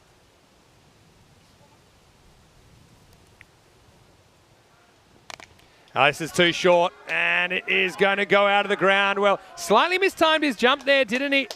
And that was Zahib Hussain, who just seemed to be on the way down. He gets a fingertip on it. You have a look at this. Just gets a fingertip on it, but still sailing over for 6. Like probably always was going to be Maximo. Well, put that one with the rest.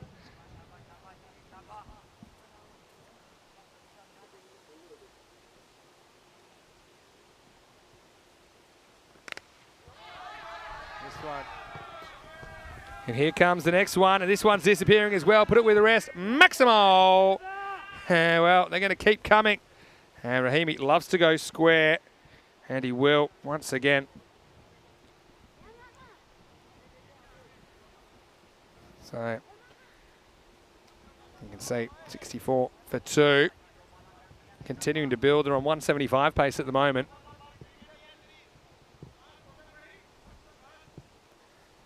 Well, I was about to give this ball away to the kids at the end of the next over, but I'm actually a little bit worried that if I do that, here you go. Come on, guys, come in here.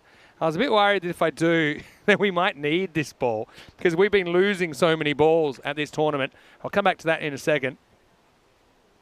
A couple more in this over. Well, this one hits Rahimi. Luckily, it's not higher. I think Faisal just checking he's all right. Of course, national teammates. He's on the walk and hits him, well, more in the shoulder than anything, but we know that that can be nasty. Something we've seen a number of times. Obviously, something we strongly encourage to use the protective equipment, but one ball to go. Rahimi.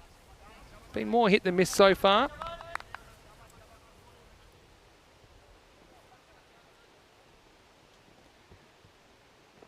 Well, that'll be a wide. Just managed to keep it on the pitch. I think Mahmood saw him coming. And see, we had a great time out in the middle. We were doing a bit of batting, a bit of bowling. I was doing a few wicket-keeping drills as well with the kids. I know that Middleways likes his wicket-keeping here. There you go. And I've got a bit of a present for you guys after this ball. Okay. And I suppose I'm holding it, and ownership is 9/10 of the law, so I think it's mine to give away. This will just be a single down the ground as we get to the end of. Well, hold the phone there, Wakas. Has fumbled that. He's almost broken Faisal Mahmood's fingers, but that's fine because it's only one. End of 4. It's 66 for 2. Mr. Maximo here, Vinny Sandu for the European Cricket Network. Charlie is just enjoying his lunch right now. And, well, Charlie will appreciate this as well. On behalf of all of us at ECN, I want you guys to have this cricket ball, and I want you to keep working on your cricket, and hopefully one day we'll see you guys out there in the European Cricket Series. Okay? And what team are you going for again? What's your favourite team? Austin CC. No surprises there. And we're wishing you all the best. And yeah, I hope to see you maybe back. It won't be too long before you could be out there. You'll grow up before you know it. So I really enjoyed hanging out. And well, hopefully you have enjoyed watching the European cricket landscape change as well. And our cricket school project is something we're working hard on ECN to introduce the game to youngsters just like these guys who are very, very talented, I have to say. Start of a new over. And it could be a wicket first up. It's gone in the air and it's going to be taken. So, well, change of over, change of luck really. And yeah, Omid, for the most part, he looked good out there, but just the occasional one he misjudged, and this is one of them. Turns out to be an inside-out helicopter job really. And in the end, simple catch taken. Maybe bobbled around a little bit, but it will be the third wicket to fall. So Wakas has delivered the proverbial all sorts so far. And it will be third wicket now that's down 66 for 3. And so, yeah, simple catch taken there. So this is the kind of cricket that we have come to expect here in Belgium.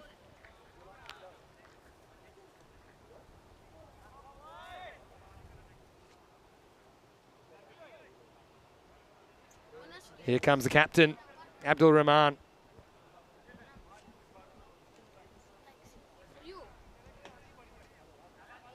And this guy can hit the ball miles. He's got 100 on his back.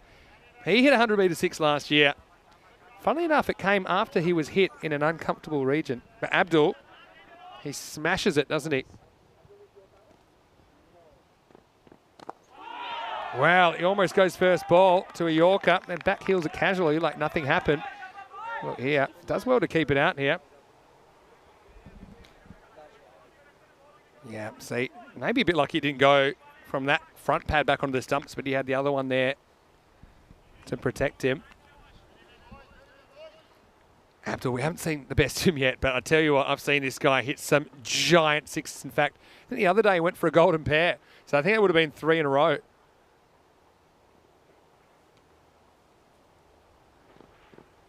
Well, won't have too many problems with this. Once again, Wakas just struggling a little bit with his control. But I'm just casting my eye into the live chat. Just had a few bodies that have been blocking me. I know they're enjoying their time in the box. A few people asked me, did I get to watch the India-Pakistan game? I did get to see a few highlights. Matthew Hodgson had a question on there as well. Come back to that in a second.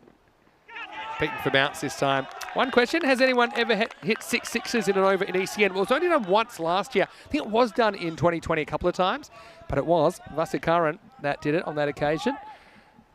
I want to say hello to Simon, who donated €5 as well. We saw him in Germany. He's saying hello from the home office at Billebeck. Thanks again for a lovely afternoon. It was great meeting Vinny at Krefeld.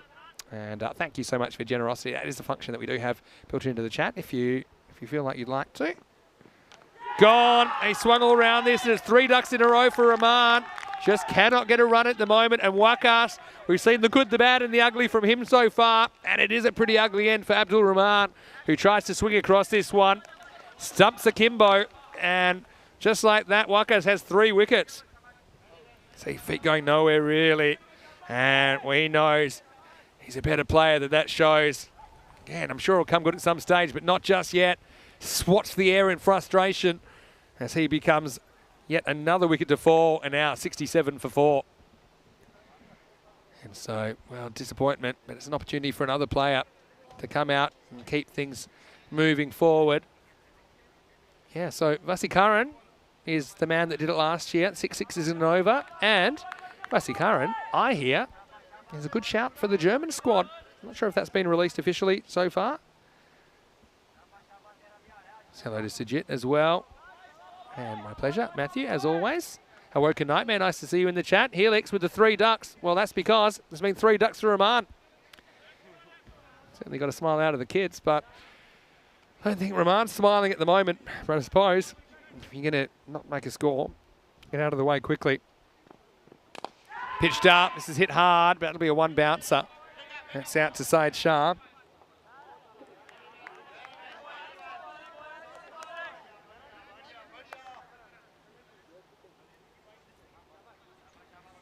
So nice to see. I'm giving that cricket ball to the kids here. They're already practicing all sorts of grips. Their seam up deliveries and their spin deliveries. That's nice.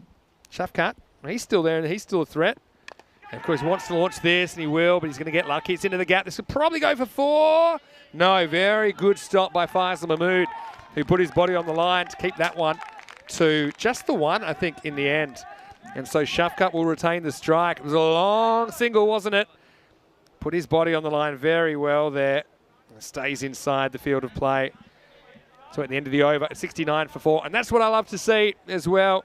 Faisal Mahmood is an experienced player, but giving 100% in the field. I think these Belgians, the thing I find quite interesting about them, okay, they're all Hollywoods when they bat, and I love that for this format. But also they're prepared to put their body on the line and be courageous in the field, and they're being brave. And how many times have we seen people just kind of offering a limp foot at that kind of stop on the boundary? But he does save 3 essentially. But Shafkat looks a threat, and he's on strike. He's been joined in the middle right now by Faraz Khan. As we get ready for start of the 6th over. And it's going to be an uppercut. This one's probably gone all the way. Well, we'll have to have a look at it here. Yeah, they're not sure. I have a feeling this probably does enough to get for 6, just on instinct. But I didn't really see it land. Nope, it's going to be 4, just inside the boundary, but still very good start to the over. And that's slightly longer away from Adventure Island there. So Shafkat moves to 15. Not an ideal start for Syed Shah. Again, that's the kind of length, I think, when it's been bouncing short of the batter, and I'm not saying it's a short ball, but they're just getting a good look at it and getting a fair bit of bat on it. They're pushing that man from deep cover more towards point where that ball went. That may tell me he's going to persist with that kind of length, and he does, and he tries to induce the same kind of shot, and he does, but this time Shafkat misses out and taken behind the stumps by Fawad Shinwari. So yeah, it's a great chance to see a few people chatting, and Shrug asking, is Kuldeep Lal in the squad? And no, he's not in the squad. And I saw for Spain. And so yeah, he's fallen a little bit out of favour with the selectors, it looks like there. Hello to Maiden Waters as well, who's watching from New South Wales. Uh-oh, good luck. Oh, it's very good keeping. I thought this was going to climb, and he was never going to chase this down. Look at this. Good bouncer. Oh, I didn't say good bouncer. Good bounce. As far as a bouncer, probably wasn't that accurate. And now, well, it must have worked. He shook him up, and he's shaking him down now. And another wicket's fallen. Shafkat, 15 love. He's out. And he swings all around this one, crashes into the off stump. And that will be a 5th wicket now. So Austin CC winless in the series, and Syed Shah has the last laugh. He almost bowls the ball into the bushes off the bounce last ball, but this time he hits the target, and Shafkat, well, unfortunately for him, played some nice shots, but he's got to go now at 74 for 5. And Michael Daub in the chat, nice to see you as well. Maiden Waters, like I mentioned, and Helix as well. Charlie looks like he's getting close to finishing his lunch, which means it's probably time for us to do a bit of a swap, but I'm watching this game very, very closely. New batter comes out, Zaman Farouk. He's another guy that can whack him in. They can all do it. I mean, that run rate at the moment is up and away, isn't it? It's well over 13 and over. But let's see if they can keep it going. Farouk faces up for the first time. And he completely tries to launch one across the road, misses out. Good sound to hear Mr. Maximo. Joining me once again in the commentary box is Charlie Hunt. And Charlie, well, a lot of entertainment. Runs, wickets. It's had it all so far in match 11. Yeah, it's all happening here. There's plenty of things going on as it's really good to see all of the kids in here involved and watching the cricket. Nice to see that everyone enjoying the cricket here in Belgium. A huge thank you to everyone for tuning in. And as Shah continues here, again, it's a wild swing from the batsman there.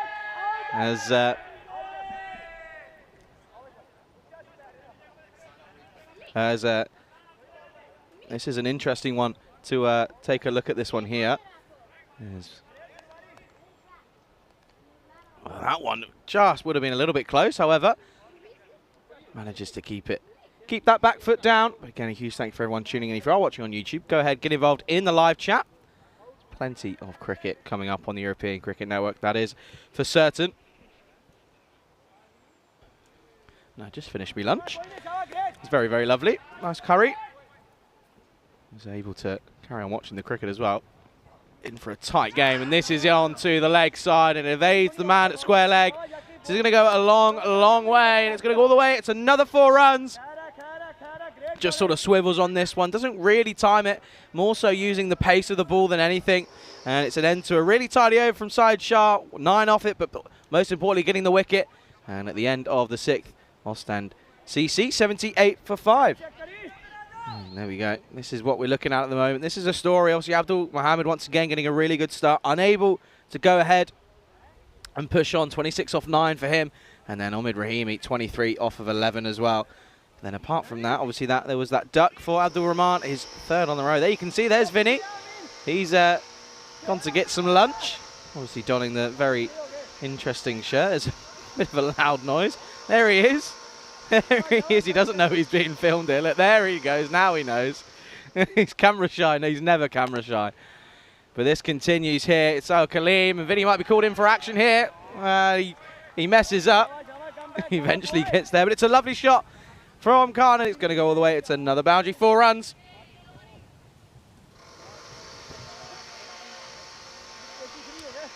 Right.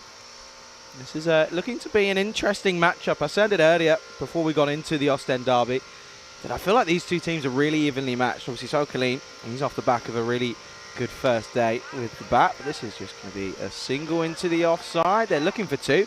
Good running from Faraz Khan, but unable to keep it going, but it will just be a single. Interesting. My dad just sent me a message saying, how was your lunch? It was very nice. Lovely lunch here. Very much enjoying all of the hospitality here in Belgium. And this is going to be a long, long way. And not even the man in the tent can catch this one. Housie wasn't interested, but what a shot that was. That's gone all the way. 6 runs. And, well, this is a big, big shot. It's a bit of a full toss from Sahel Kaleem. And, well, that man, Zaman Farouk, quick to pounce on this one. He's 10 off 4 now. And he went for it again. This was a fuller delivery from Kaleem. Take another look at this one. Just a little bit too full, really, to get underneath it. That's right in the blocker. That's what I really like to see. And again, however, this is a no ball, and it looks like it's going to be for front foot. And it's going to look like it's going to be another free hit. And you take a look here. And again, it is being called by the umpire. Umpire Shlee doing a good job as always. I think he goes back to Luxembourg tonight, but we'll be hopefully see him again later on in the tournament. But it is a free hit, and it's Faraz Khan on strike. Down the ground, he's not quite got all of this. He doesn't get the elevation he wants, but it's well watched by the man on the boundary. Keeps it to just the 1 run. And again, this time just holds it back. Bit of a slower delivery. And again, just a single to Waqas Raja. He's always busy. He seems to be a bit of a ball magnet when he's out in the middle. But look at that. That will be a single to end the over. And at the end of the 7th, Ostend are 67 for action. 5, and then we can take a look at the ECC. There you go. Group 8, we mentioned it before. Ireland, Spain, Austria, Czech Republic, Portugal. I think that's going to be one of the more entertaining groups of the entire week of 4 weeks of group action. They're all going to be entertaining, but I also think Group D is what I would call the group of death. There's plenty of cricket out there. We could return to live action. 93 for 5 after 7. Farouk needs to go big here. Side Shah continues, and this is up right off the toe end of the bat, is it? Well, we're asking the question. Side Shah's not too sure. Take a look here. Now this is not, it's not a bump ball, so it's right off the top. Does he take it on the full? He does. For me, that looks good. I think for me, that's enough to say there's enough evidence there to have a look at that one, and it should be given in my eyes. As we take just one more look, this has gone right up in the end. This angle might give us a bit more. And for me, he gets his fingers underneath, and he is given, so he has to go. Zaman Farouk, he goes for 12. Really good work from Saeed Shah. That's his 2nd. What a way to come back after a really positive first over for him. It's a 6th wicket to fall. And the Ostend CC are 93 for 6 in the 8th. Michael Dove saying, what a beauty of a catch, which is always good to see. Maiden Waters asking, Charlie, how are you enjoying commentating with Vinny? It's terrible. Absolutely hating it. It's awful. Not a fan. No, it's been really good fun. Vinny's always good to come with us. The kids, well, enjoyed it so much they want to come back for more. Obviously, I think they like to be able to see the TV. And it's always good to see that the kids taking interest. With these two who are currently with me, they there was a really bit of, there was some good batting. There's a bit of leg spin, which is not always rare to see. What a catch that is. New batsman comes in now. He's got a big job to do. It's a wild swing from Nurullah Siddiqui, who will have a job to do with the ball in hand in the next innings, that's for sure. And this one, again, side shot. We've seen him do it a couple times. Just quietly goes about his business. Isn't really too elegant or anything extravagant out in the middle, but he goes around his business really well. He's 2 for 9 off of his 1.2 overs so far. Again, just taking wickets at the right times. It's just the difference, isn't it? If you can keep that pressure on, it really prevents any batsman from getting comfortable at the middle. You ask a lot of questions, and sometimes they're just not able to answer them. But Siddiqui on strike. This is right off the toe of the bat. It's a toe cruncher from Shah. And again, that man again, Waqas Raja, unable to get away from the ball. He won't mind that though, he likes to be involved in the action. But it'd be interesting to see Sahel Kaleem with the bat coming into the next innings. Obviously had a nice outing in the first day. And again, this is a flat-batted swat down the ground, and it will be Kaleem who will collect this. I think it's a lack of application from the middle order here. Everything seems to be flat-batted across the line into the leg side. Just needs to look at opening up the offside, really. There's a lot of space out there. Maiden Waters getting their opinion in. I'll come back to that. This has gone high in the air, but it looks like it might go all the way, and it will. It'll go all the way. Siddiqui opens up his account with a booming 6 down the ground. What a shot that was. Gave himself a bit of room, got that front leg out of the way, opened up his hips and his shoulders, and which went through the line. And it's a beautiful shot. They're going to need a few more of those, as that brings up the 100 for Ostend CC. Maiden Waters say Malta some work to do if they're going to face Belgium in Group C. It certainly is. Belgium, well, obviously second last time around. And, well, if you've got men in and around the regional areas who can hit shots like this, however, it won't be enough. It's an outstanding catch out in the deep for that man there, Faisal Mahmood. And that really good catch. He held his ground and surely watched it all the way into the hands. And Siddiqui, his fun is over. He has to go. And the Ostend CC now 101 for 7 at the end of the 8th over. So, Nurullah Siddiqui, he came in pretty much with one eye on what he was going to do, and that was pretty much set. He was going to go all the way. He did get one of them to come out of the screws, but unfortunately, that one wasn't quite where he wanted it to go. Again, a good bit of bowling from Syed Shah. What figures that is, 3 for 17 off of his 2 overs. Really is good to see in a tournament so far that's been dominated by bat. It's nice to see that this man can come in and really provide some excellent skills there with the ball. Here again, a really good catch from Faisal Mahmood. Brings the new man to the crease. Obviously won't be on strike due to the end of the over. So Faraz Khan on strike, 8 off of 5 for him so far. As the wind just picking up ever so slightly. But we're going to see Manpreet Sandhu, ever present in the Ostend Exiles 11. He's got a job to do here. Well, this one, I don't think this is exactly where he intended it to go, but it's going to go over the line. And, well, that man, Sahel Kaleem, just couldn't do the right thing there. He did the hard bit, he got around. That one just skewing right off the bat. And look how it runs away after getting through the infield, and it takes a bit of a bobble. He's leaning over. I think even if he actually stopped that, his foot looked as if he was on the line. But unfortunately for him, it has to go against him. It's 4 runs.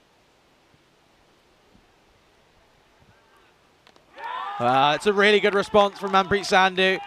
I think he knows that boundary really shouldn't have gone against his bowling. However, he comes back right on the money. Simple cricket. You miss, I hit. And another wicket goes. It's the 8th to go. Running the risk of getting bowled out here. Ostend CC 105 for 8. A good delivery from Sandhu. It stays a little bit low. Doesn't quite get up as much as he probably would have expected. But he won't mind that. It's a really good shot previously. But then tried to follow it up with another swipe into the leg side. Got it all wrong. And, well, the new man comes out, the number 10 batsman. He joins Abdullah Khan in the middle. And, well, it's going to be Farhan Khan who will be on strike.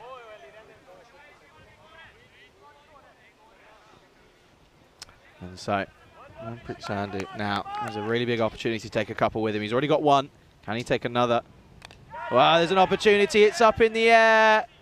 And it's been put down. Well, that's really unlucky for Manpreet Sandhu. Sahil Hussain just didn't look like he was going to be able to get into the right position to take that. He was always going backwards.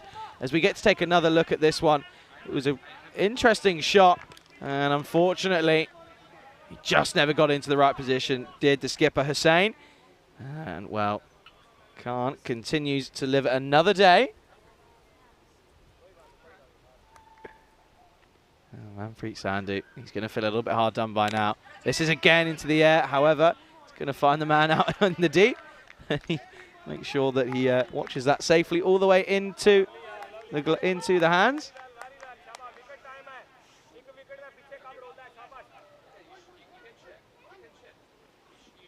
Into the leg side. This is a really good shot, however, straight to the man Faisal Mahmood, and it will just be a single. But this is really good bowling for Manpreet Sandhu. We've seen him do it time and time again for the Ostend CC, and what a time to do it in the Ostend Derby here on the European Cricket Network. He's just slightly outside of his crease. I like this from Khan. I think that was an appeal to, well, it was an appeal to try and evade the wide call. It's called a wide. It's a shot at the stumps because he was batting outside of his crease. And that man again, he can't get away, Wakas Raja. And this one will just flow through eventually for a single off the wide. Take a look here. It just jags away, doesn't it? It's not easy. But it is a wide. Good call again from Sri. Final delivery of the 9th. And this is right off the splice of the bat. A bit late on this one. They're going to turn and go. They're taking on the arm of Wakas Raja. And it ends up being pretty comfortable in the end. It was a bit of a wayward throw. Not easy from that sort of distance. And it comes through, and it will be 2 more to the total. So an interesting over, but a tidy one from Sandhu. 1 wicket from it, 11 off it. Ostend CC at the end of the 9th. 112 for 8. So now Vinny is currently, he's on child sitting duties. I think he's getting them a bit of food, in fact. So always looking out for everyone around the ground. But we're going to come into the final over. 112 on the board. There you go, projected score. They reckon they're going to go ahead and get 12, which would be around par, really. 120, 125 would be around par for this ground. But as we get into the final over, Vinny Sandhu finishes lunch. He's back here in the commentary box. Let's just say my lunch is being finished. Anyway, here's last over. Slow ball. I like it. Good thinking. Sandhu gets away with just 11 in the 9th, which feels like a win. But you know, they are 8 out here. The tails have been kicking. I'm going to say the kids are very good. They kind of dropped a couple of hints they were hungry. And seeing that Sherry Butt has just brought me a dessert, I decided that they could have the majority of my lunch. Oh dear. Malik Zai. This is a wild swipe from Khan. Farhan Khan just struggling a little bit here. Here's the man coming in at number 10. It's the kind of innings we've expected all the way through this innings, all the way through this tournament so far, where all of the batting resources are getting used, aren't they? Getting right down to the bottom here. We've seen 10 batters at the crease for Ostend CC. And again, trying to swing from the hit. This is proving to be an excellent first over for him. Malik. We've seen that a few times in this in the games for Ostend Exiles, where they tend to leave Malik Zai for the 1 over, but right at the death, which is an interesting tactic, but it's paying off so far here. Oh, and well, when it's just not going to go your way, this is a little inside edge. It's going to run away down the ground, and it will be another boundary. They don't care how they get him at this point, but it's another 4 in the book. Yeah, they'll take it. I just saw it, the T10 squad.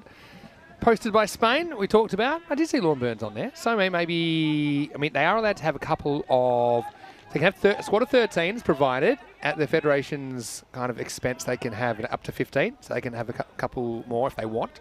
And then you can name people as non-travelling reserves in case there's injuries and things like that. So I had Lorne Burns as a 14, so maybe he will be in the squad after all.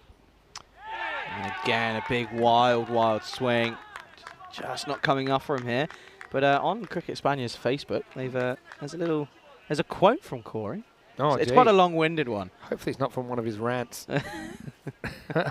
Okay, Yeah, that's a quote that seems I'm going to have to keep for the second innings because we're down to the last ball. It's a long one. Corey didn't write that. He can't string that many words together. All right, here we go. Swing and a miss.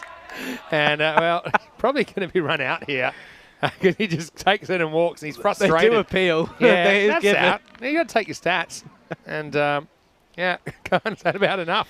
So, 117, still a competitive score, Charlie, but you wonder whether it will be enough. But remember the Exiles, they've had some problems chasing, and they've lost 3 in a row, an opportunity to break that kind of losing streak, but still they're going to have to bat well against CC, who are desperate for their first win of the series. No, for sure. And it's an interesting one here. You can see the batsmen are walking off, and they're just saying, well, why didn't we try this and that? Well, hindsight is something we take for granted. But we take a look at the highlights. They got off to a really good start, didn't they? We take a look at the top of the order. Abdul Mohammed once again getting a really good start. 26 off 9 for him. But unfortunately, like we've seen quite a few times, batsmen getting themselves in, but then getting themselves up pretty cheaply. And, well, Amir Hussain, he had a few lives early on, didn't he? He was at the other end whilst Abdul Mohammed was going about his ways. 3 4s and 2 6s for him. Well, this was one of them into the onside. Lovely shot, and he really is really good in that arc there. And then there you go, you see here, this was an interesting one, a bit of an appeal. Wasn't Mahmood, he liked it, didn't he? Yeah, but the run out resulted, didn't it? And unfortunately, that was the end of another CC batter. But like, they use all their resources, I suppose, once again. And that's been the key. I think these guys, they like to hit big shots or die trying. A couple have just got away from Wakas. We saw a bit of everything from him, didn't we, really? When he had the ball, finished with 3 for 22. Come up with some crucial wickets as well. In fact, 6 bowlers were used all in all. And so, yeah, it's going to be a really interesting second innings, I think, no doubt about that. Well, we saw this one absolutely drilled. That was almost the end of the broadcast for the day. Almost knocked the camera out of the tower. Karina said that she was okay. And that's good to hear, because we need you around, Karina. Rahimi, well, he knows that he likes to go large as well. And this one landed right in the bag. It was a hole-in-one in the side pocket. Now, in the Snooker World Championships, you get extra points for that. This one was a fingertipper, wasn't it, for the fielder, Zahib Hussain. Well, I don't think we'll see batting 11 today, considering how well he hit the ball yesterday. This one was on the roof of the nets. And then Rahimi swipes this one, helicopter style.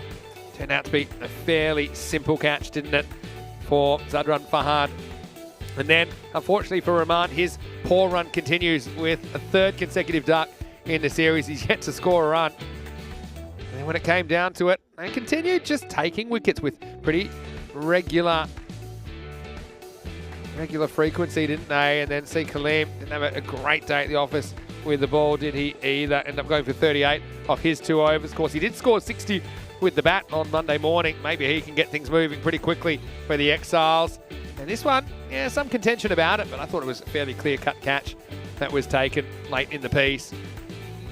Meanwhile, Syed Shah, he's trying his best to keep the runs down, but it wasn't easy. One did hit to the boundary. The other one was caught. That was a nice one down there by Faisal Mahmood.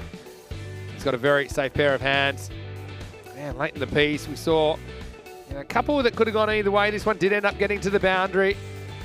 They crept over the 100 mark, but only just. And then we saw just 5 runs off the last over from Malik Zai. That followed on from this over from Manpreet. Even though that one went down, he only conceded 11. But yeah, that last over was super important, I thought. As you see later on, if this has been given stumped, this is a laugh. The last ball, he's given stumped because they say he's not trying for a run. So, Malik Zai, hey, you got a bonus there. And so, yeah, we'll be stumped. So technically you can make a case for that, I suppose, because he's out of his crease and they thought he wasn't trying for a run. Maybe the world's slowest run. Looking at that, nobody gets past 26, and that was the problem, I suppose, for Austin CC. Abdul Mohammed with 26 off 9. 23 for 11. Omid Rahimi was the second top scorer, but yeah, the fact that no one really went on with it. A couple of ducks in there as well. Hussain was lucky to survive before even facing a ball, but he ended up going for a second ball duck, run out. Abdul Rahman was bowled by Wakas Raja for a duck as well. Couple of 12s there. Faraz Khan, Zaman Farooq tried to keep things moving. 10 wides and 2 no balls. I think that kind of flatters the scoreline a little bit because they do get to 117. 3 wickets apiece for Syed Shah and Wakas Raja, but I think Wakas Raja is still a bit inconsistent. I think can bowl even better than that. 1 apiece for Manpreet Sandhu. And how about Malik Zai, who bowls the last over, only concedes 5, picks up a wicket off the last ball as the batter was just trying to walk off the field. But anyway, he'll take it. Early on, though, bit of damage to the figures with Sahel Kaleem going for 38. Faisal Mahmood, 24 off his 2 overs. Not the worst, but still, normally Faisal would probably want to keep it a bit tighter than that. Most of those runs coming off his second over that went magical, went for 20. We'll take a quick break. When we return, it will be chase of a lifetime for the Exiles. They'll lead at 118 if they're going to win the Ostend Derby for the first instalment of it this afternoon in match 11 from Freiburg in Mechelen. Vinny Sandu here, Mr. Maximo. Charlie Hunt with me. We'll see you shortly for the second instalment of this match. And for more cricket right here on ECN, you're watching the FanCode European Cricket Series.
Hello and welcome back to the Mechelen Cricket Ground here as we are getting ready for the second half of this match 11.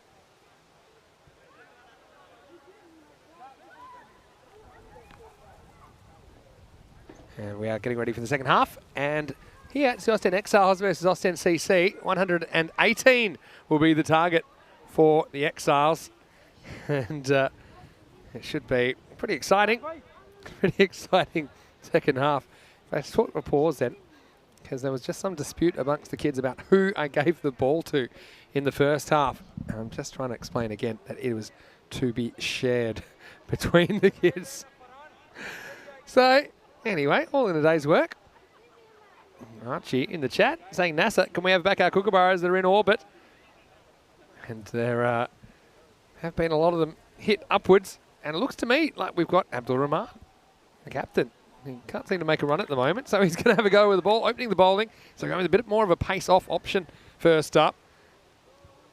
Well, strap yourself in for the power play because they normally like to go big. I see Sahal Kalim is out there.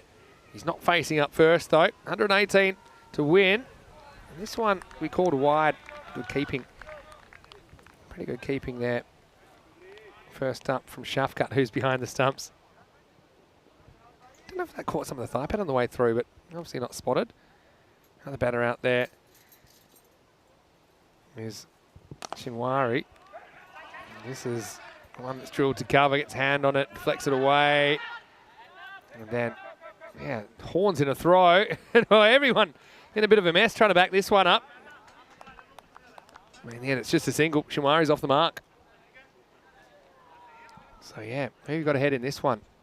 Got to say the Exiles probably slight favourites at the halfway point, but have seen these kind of scores defended.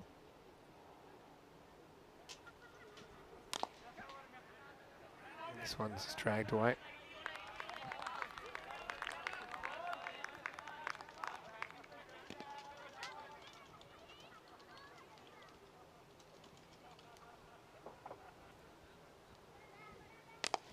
Full toss, sliced away over point. This is going to be 4.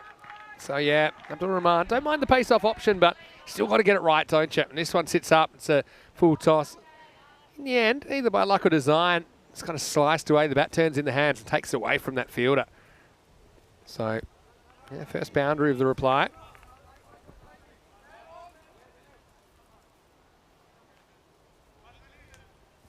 And so, again, that 12 and over is what they'll be looking for throughout this chase.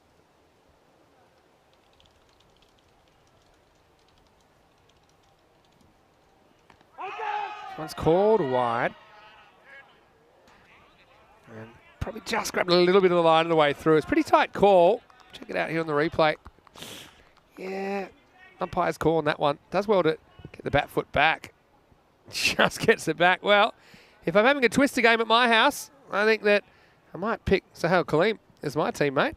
The team did a very good job to get back that time.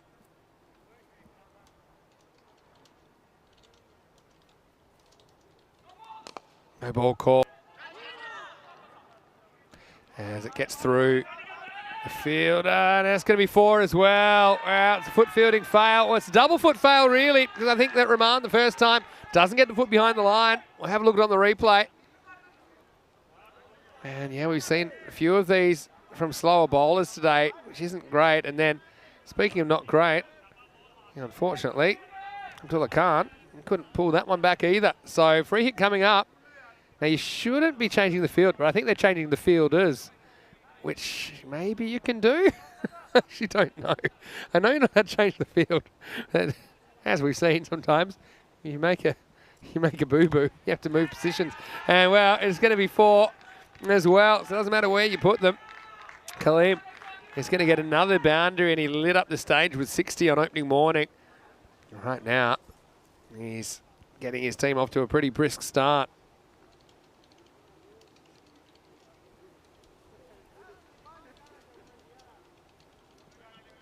So Abdul Rahman, first time he's gone for 16, in danger of going magical here.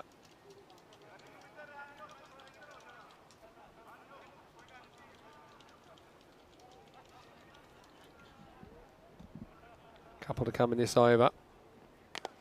This is more of a quicker delivery. And he was able to get a rare dot. It hasn't been the case most of the time.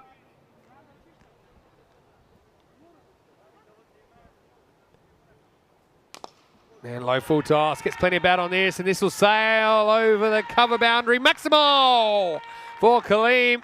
Well, he's picked up where he left off on Monday. Day holiday's done him good, on the cricket field at least, and the first over does end up going for 22. Magical start for the Exiles, 22 without loss after one, 26 matches without a golden ball. Here's a man who has seen a couple of golden balls this year, Charlie Hunt. Well, it's that kind of a score, isn't it? But still, very good start from the Exiles. Yeah, no, it's an interesting one, isn't it, Vinny? I mean, Ostend Exiles, it's a really good start for them, but it's an interesting move from the skipper, Abdul Rahman. Obviously, he's not had a good time with it with the bat, and maybe he's just gone and said, well, I can't bat for some reason, so maybe let's give myself a chance with the ball, and it's not come off, has it? 22 off of that first over for him. It's an over that he will love to forget, that's for sure. But again, a huge thank you to everybody tuning in for all of their contributions, especially on the live chat. It's been a really good day for the live chat, I think. We haven't even had any random question time. We haven't just yet. But I mean, you can throw them in any time. Yeah, always welcome. Always welcome. Of course. So, second over. And this is going to be Faraz Khan. He's going to bowl it. So, yeah, we'd love a couple of random questions anytime. Archie saying, oh dear, not the best of fielding. Yeah, could say that again. A few people asking about the Irish squad as well for Group A. It's coming up pretty shortly. I have seen it. I just thought it was quite a young squad. Really young squad. Most of them 22 and under. Hit hard. Straight at Rahimi. He can handle it. So just a single. Shinwari steps aside over to Kaleem, who took 18 runs off his own bat in that first over. Yeah, again, it was an interesting move. But this is a good from Kaleem. No surprise that he's obviously got off to an electric start. He did so in the first game, didn't he? Down the ground. Rahimi has to go to his left this time. We'll just keep it to one. Well, we saw in the first innings, didn't we, that sort of long on region is very, very popular. And if you're stuck down there, you're going to be in the game 9 times out of 10.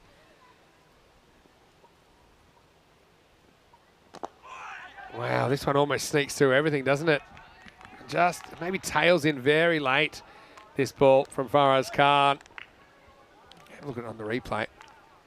Jammed down, West took off, played onto the back of his pad. That one was going nowhere. He does well to keep that one out. He's really got the shovel out to dig that one out, but it's a good bit of bowling from Khan running the block hole. Fancy footwork, and in the end, completely misses out. To be fair, that's actually really good keeping from Mohamed Shafkat to be able to. He doesn't take it cleanly, but he takes it nonetheless. He prevents it from going for anymore. He's waiting for a bit of a surprise.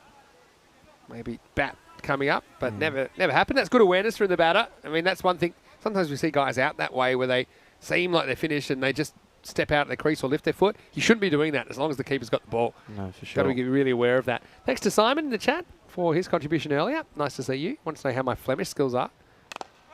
This is in the air. This is going to go for 4. Does one bounce, 4 runs.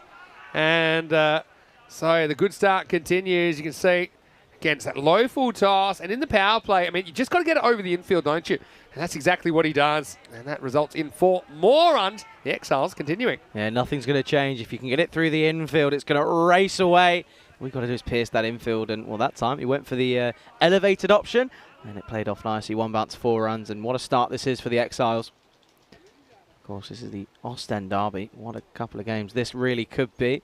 This time into the leg side. Should just be the 1 run. It's good work from Rahimi, and he does keep it to just the 1 run. Rahimi's been good out there. He's certainly looked pretty organised. As we get to the end of the second over now. It's 29 without loss after 2, so that 12 and over they need to go at. They've started at 14 plus. And these two teams at the wrong end of the ladder as far as they're concerned. If you asked me at the start of the week, I would have said that you might have had the ladder upside down if you looked at it as it is currently. With Ostend CC, no wins out of 4 games. Sorry, Ostend CC, no wins out of 2 games, I should say. Exiles, 1 win out of 4 games. Yeah, that's the real shock, isn't it? The Exiles not performing to what we have come to expect from them there. But no, I'm sure they'll always be backing themselves, which I would expect from the Exiles. But we're going to see Zaraz Khan is going to continue. No, correction, it's not. It's Nurullah Siddiqui. Yep. Siddiqui coming in. Starts with one that clonks under the pad. Picked up and just a leg by, I think, to start the third over. Yeah, and this one is it's an interesting one. Just going a little bit too straight onto that leg side. Obviously, there is protection. Where is the protection? They've got long on and long off, which is an interesting one. I think that's the first time we've seen long on and long off in the power play be the 2 men out. This is inside out. That one's headed for Adventure Island. Oh, I hope it paid its entry fee. This one's gone all the way. Maximo! Oh, it's just a little mini blast, isn't it, really, off the bat. Explodes, and yep, that does carry the line. Good call by the umpire. Yeah, the best way you could tell from that was the fact it kicked on. The trajectory went lower as it kicked on. So Siddiqui under a bit of pressure early on, but it's that man again, Kaleem, and he was a big miss in a couple of the last games for Exiles, but he's back into the squad, and what an addition. He brings a lot of talent at the top of the order. He sure does.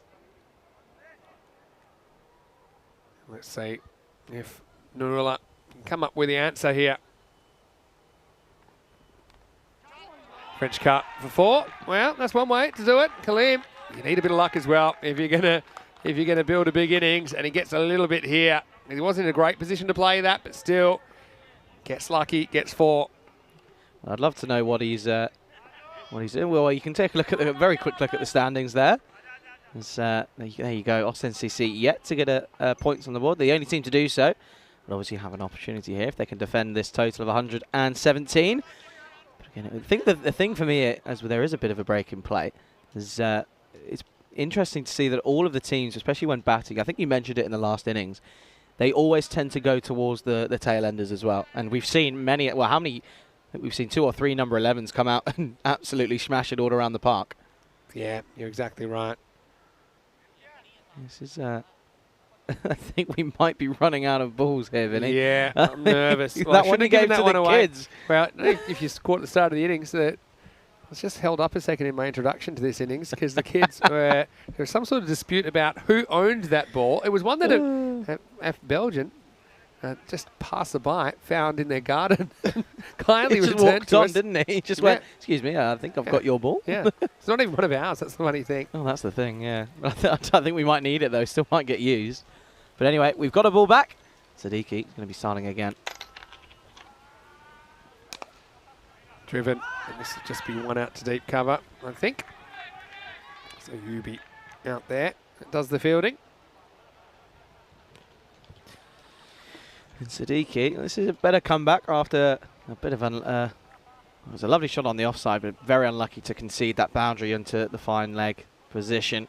Again, throughout this week. I'd love to know if our little stats man, if we can work it out, how many runs have been behind the square over the last few days. That'd be one to work on. Been a few. Well, this one cuts back. A little bit of seam there. That's probably the only help the bowlers have had, to be honest, off the pitch. It's rare. I think one of the reasons we've seen such high scores as well, and batters getting in and staying in, is because there's not too much assistance for the bowlers in this deck. It's very even paced, very even bounced. Just occasionally, if you're lucky, you can hit that big seam. This one's going to go probably behind square again, I imagine, and that's going to crash into the banner. Well, luckily won't lose this one. It will be 4. Also, it finishes the power play. It's 45 without loss. Yeah, again, another example of it going behind square. This time a lot squarer than the previous one.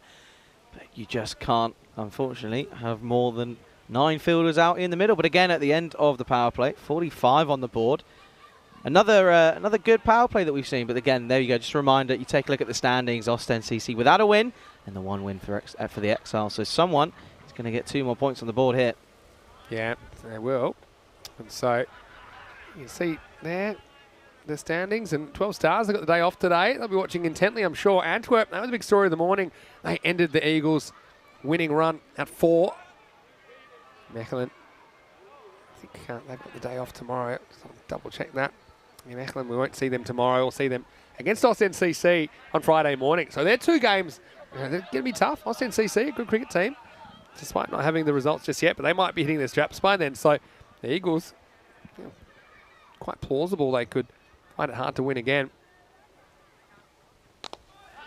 Low full toss to start the fourth over. And it is Faraz Khan who's continuing. Will just be a single. Michael Dove just asking a question there. Just did you find time to do some sightseeing in the old city already? Well, we have been able to go and have a quick look. Yep. And I think it's a beautiful city. Wonderful. Yeah, I went Sunday and Monday actually. Tries to get inventive here, but doesn't catch up with it. Yeah, so we went on Sunday. It was the big rock festival here. So it was so busy, incredibly busy. And went out Monday night for a bit of a look around when it wasn't so busy. Last night, the only thing I was watching was the back of my eyelids, if I'm honest. It was you had a bit of a session of sleeping. There was a lot going on yesterday.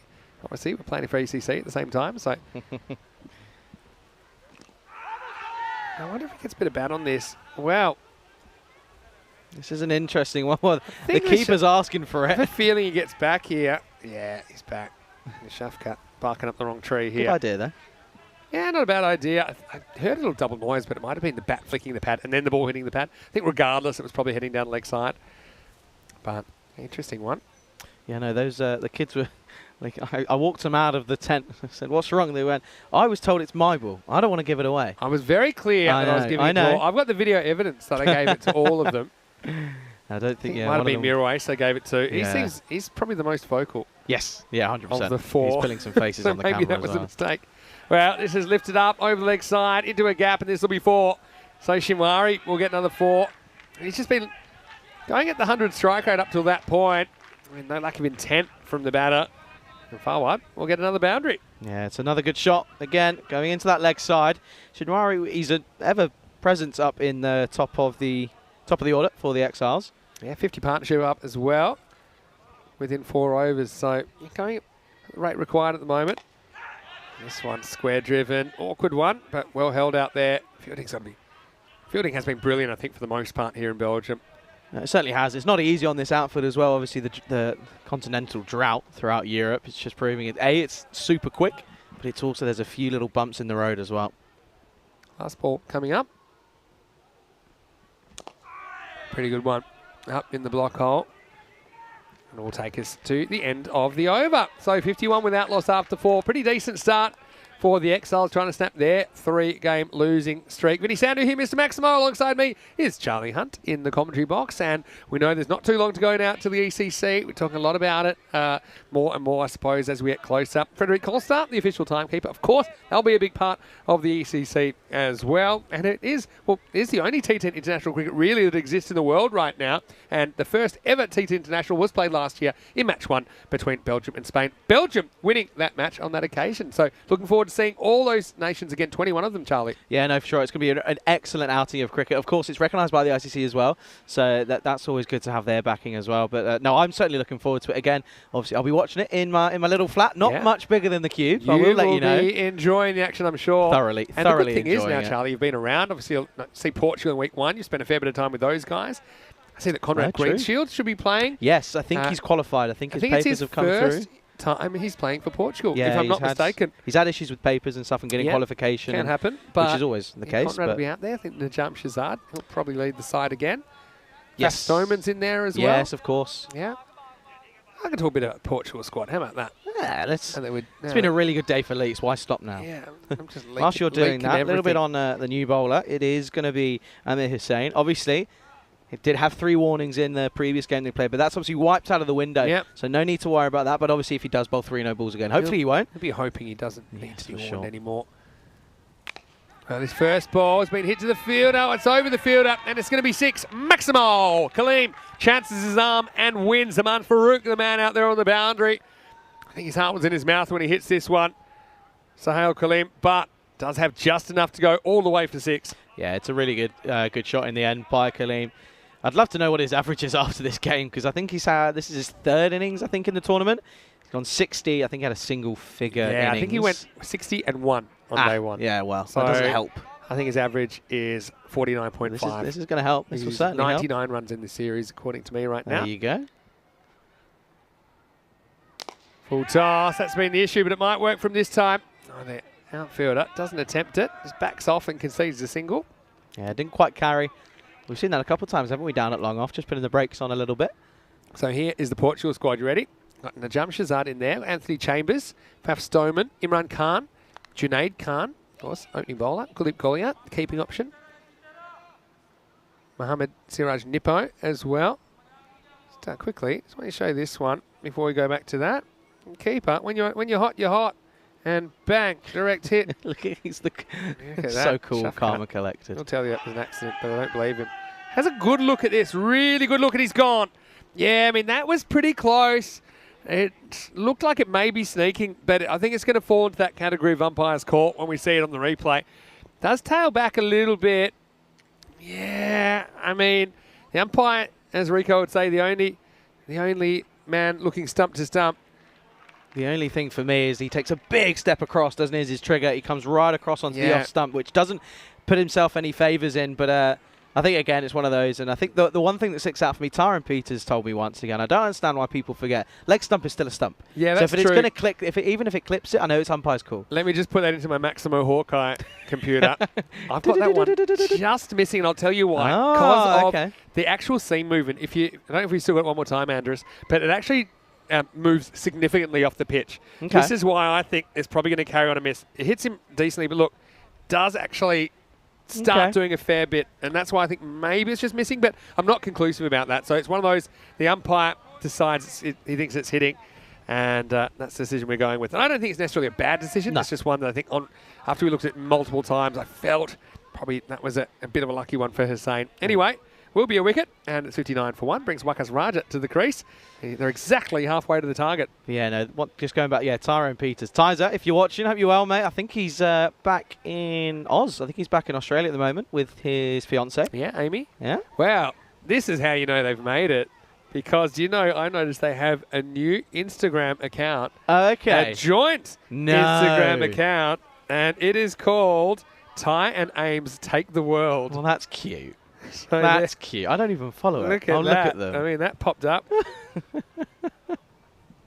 That's very cute. And, well, Tyrone and Amy. Cute. No, I hope you guys are both ECN well. love story. Hope you guys are well. I know Amy was getting involved in the chat when Tyzer was on comms duties. How do we feel about combined social media accounts? It's an interesting one. Anyway, back to the live action. Or bold. I haven't seen enough of those, like I said. I mean, if you could just pump that out every ball, you would. Problem is, I suppose. So we were talking about... Sorry, the Portugal squad. What did we get up to? Kuldeep Goliath, keeping option. Mohammad Siraj Nippo, of course. Yes, left arm spinner. Runner Sawa, pretty hard hitting batter. Saeed Maisam, who's a pretty good opening bowler, and I suppose he's an all-rounder now. Well, that's a clever slower ball. It's a full grunt as well, just to put the icing on the cake, but picked and just knocked away for a single by Kaleem. What have we got? We've got Mohammad Fakrul Hussain as well. Comrade Greenshields and Mubin Tariq. Mubin is a guy I think we're seeing most recently playing for Oerish, but previously of the Coimbra Knights. Very good off spinner. So I had some good success in the ECS. Again, we're seeing players who've done well in the ECS getting picked, which I think is good. You want to pick those T10 specialists if you can. As we hit the end of the first half of this chase, 5 overs down. The score is 61 for 1. Are Bulgaria in the ECC? They are not. They're not. Not quite. So, okay. So it's done based on T20 international rankings. Okay. And they're the invitations are handed out that way. So some countries have other priorities, and we totally get that. No, my only question was just because when I was obviously joined you guys in Bulgaria. Yeah, of course. I did an interview with the skipper for the Bulgarian national team, Prakash Prakash Mishra. Yeah. And I asked him, I just said, how much of an influence do the ECS tournaments that was hosted in Sofia, for example, how much of them does that influence the selection on national squads for T20, internationals, T10s, whatever? He said it's a massive, massive case because there's evidence on camera and all the stats are there for you. So it's a real and you're under pressure. Yeah, exactly. Even you're talking about the skills. A lot of them are transferable from T20 to T10 and vice versa. But the fact is you're doing it on the big stage, right? So I know.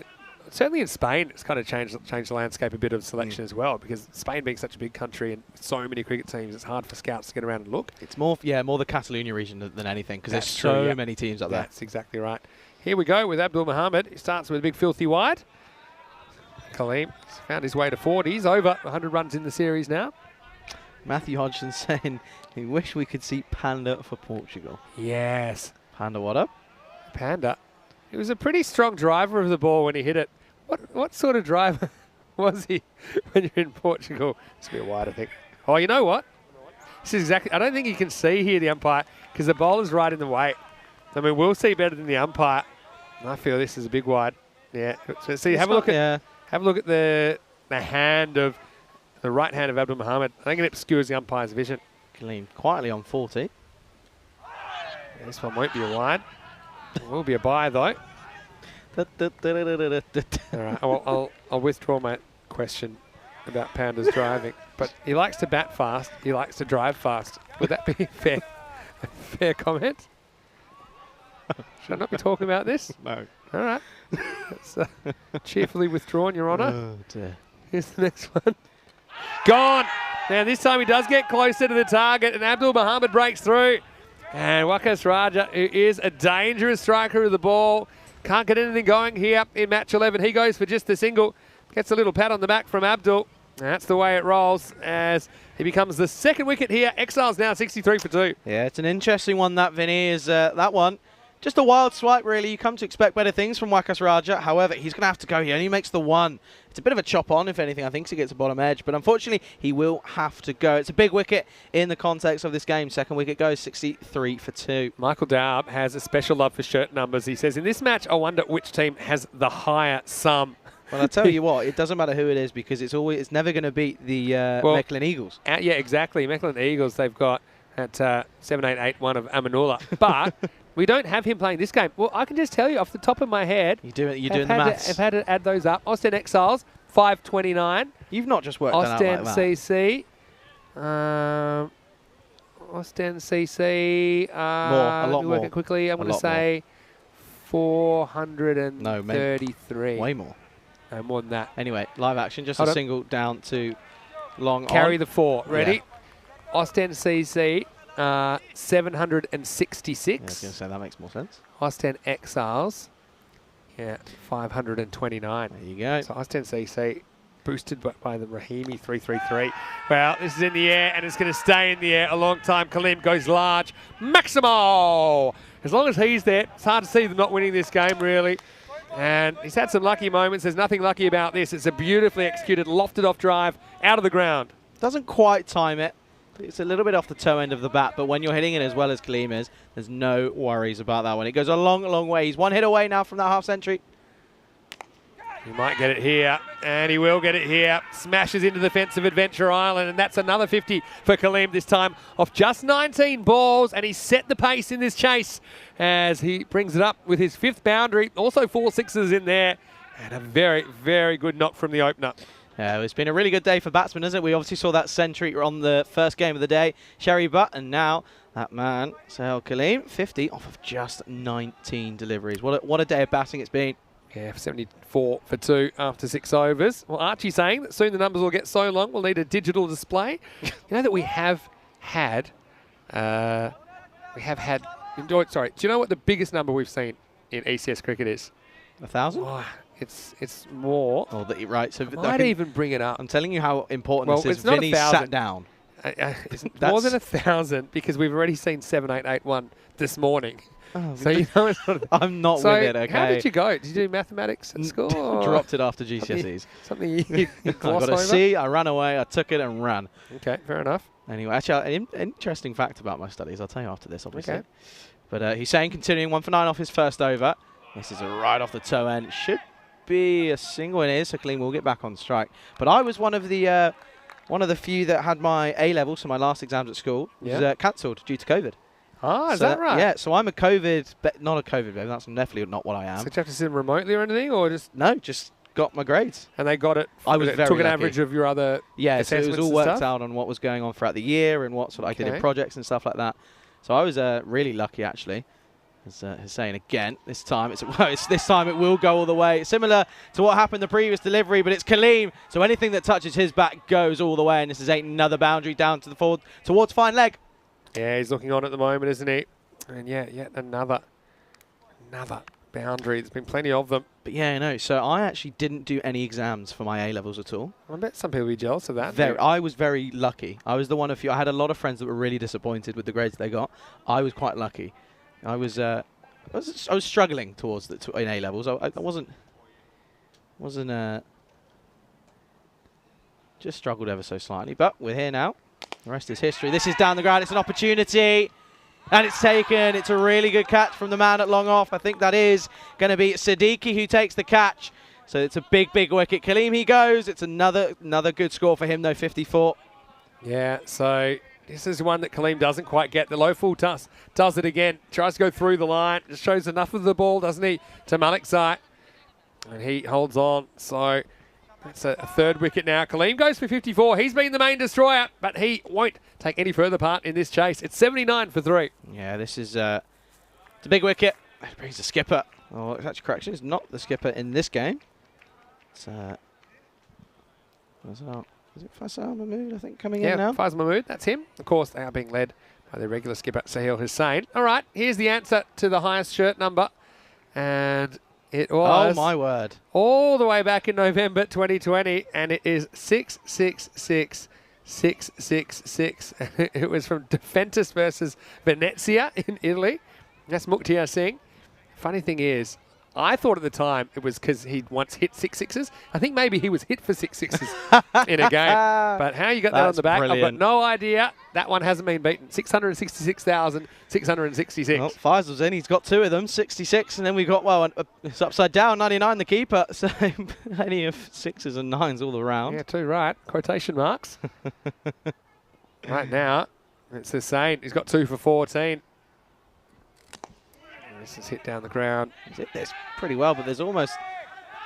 It's actually really good work again from Zadiki, but he was a bit slow to react. I think he thought Rahimi was going to go for it. Yeah, I think so, but still, it's a good start.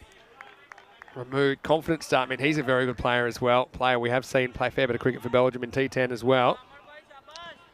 Yeah, he's an international representative. There's plenty of them on show. I think that just goes to show how good this tournament's been so far. We're only, what are we, a quarter of the way through? Plenty left to come this time. This is going to go the journey, I think, and it does. Maximo! Well, this is what I'm talking about. This is the Belgian method, isn't it? And Syed Shah hasn't been out there too long, doesn't care, takes on the outfielder and wins straight through the line, 6 runs. Syed Shah is a man who just, I've said it before, but he just goes about his business. He's not concerned about what anyone else does. So good with the ball, 3 wickets for 17 in the first innings of this game. But then coming out and he's hitting some big, big shots here. But again, I'm always forgetting, you know, this game is coming down towards the wire. 32 now required off of 19. And this is going to be interesting how this unfolds. I had a really good point, I think, a little bit earlier in this innings about how many balls we've got left. When we were playing with out there with the kids, in the lunch break, I asked to borrow 2 used balls, but they were pretty definite that I had to give them back. We weren't allowed to lose them. Oh, yes. So luckily, we did give them back. And remember, we still got a full 4th game to go today. I think there are some more on the way. But I hope so. It's going to struggle otherwise. Yeah, because even the 4s get lost at this ground. Yeah, that's the issue. That's the worst bit. And Wayne Waters, give me a bit of sympathy, much appreciated. Now this is upish, but it's away from the infielder. Will be handled out there by Kamdullah Khan. So it's end of the over. The score 87 for 3 after 7, going right down to the wire here, especially with Kaleem back in the pavilion. Coming up this afternoon, our 4th match of the day. It's match 12 of the series. Austin Exiles versus Austin CC, the rematch. Right now, these 2 neck and neck, and the news from the toss. Exiles winning the toss and elected to bat, so they break their run of having to chase. So let's see how they go. Faisal Mahmood listed at the top. I mean, they've got plenty of options, don't they? I think Kaleem is a guy you'd have to throw up there based on what we've seen from him. And that game will be starting in around about half an hour right here on the European Cricket Network. It'll be our last game for August, because tomorrow is September. And I know they do things a bit differently in Europe. In Australia, we just kind of go by the calendar months. So tomorrow would be the first day of spring in the southern hemisphere. That makes sense. So I would say that would be, I suppose. I very rarely say it, but that's one of the things that actually makes sense. Yeah, because you don't have to remember. Anyway, nice here's Adil Mahmood, had a good first over. This is blasted sideways. Just 1. Again, good ground fielding there, keeping it to 1. You're going to have to stop all those right now. You don't want to leak boundaries off misfields because you need to defend basically 30 and 3 overs. Very important over this one now. For sure. Pushes that just a bit too wide. Well, Abdul Muhammad, I think he snuck one in before that probably shouldn't have been. this one. There's no doubt about it. But again, look, see where he's running. Yeah, it's very tough for the umpire to make a decision. And again, he called. And look where he's standing. He's right in the middle of the pitch. He is not happy. Yeah, well, I wouldn't be happy if I was the umpire. As soon as one of my ideas, that's wide. It's definitely gone over the line. Umpire's done well, despite not being able to see. He's got that one absolutely right. Yeah, spot on. One of the ideas we had was the umpires have a taser. And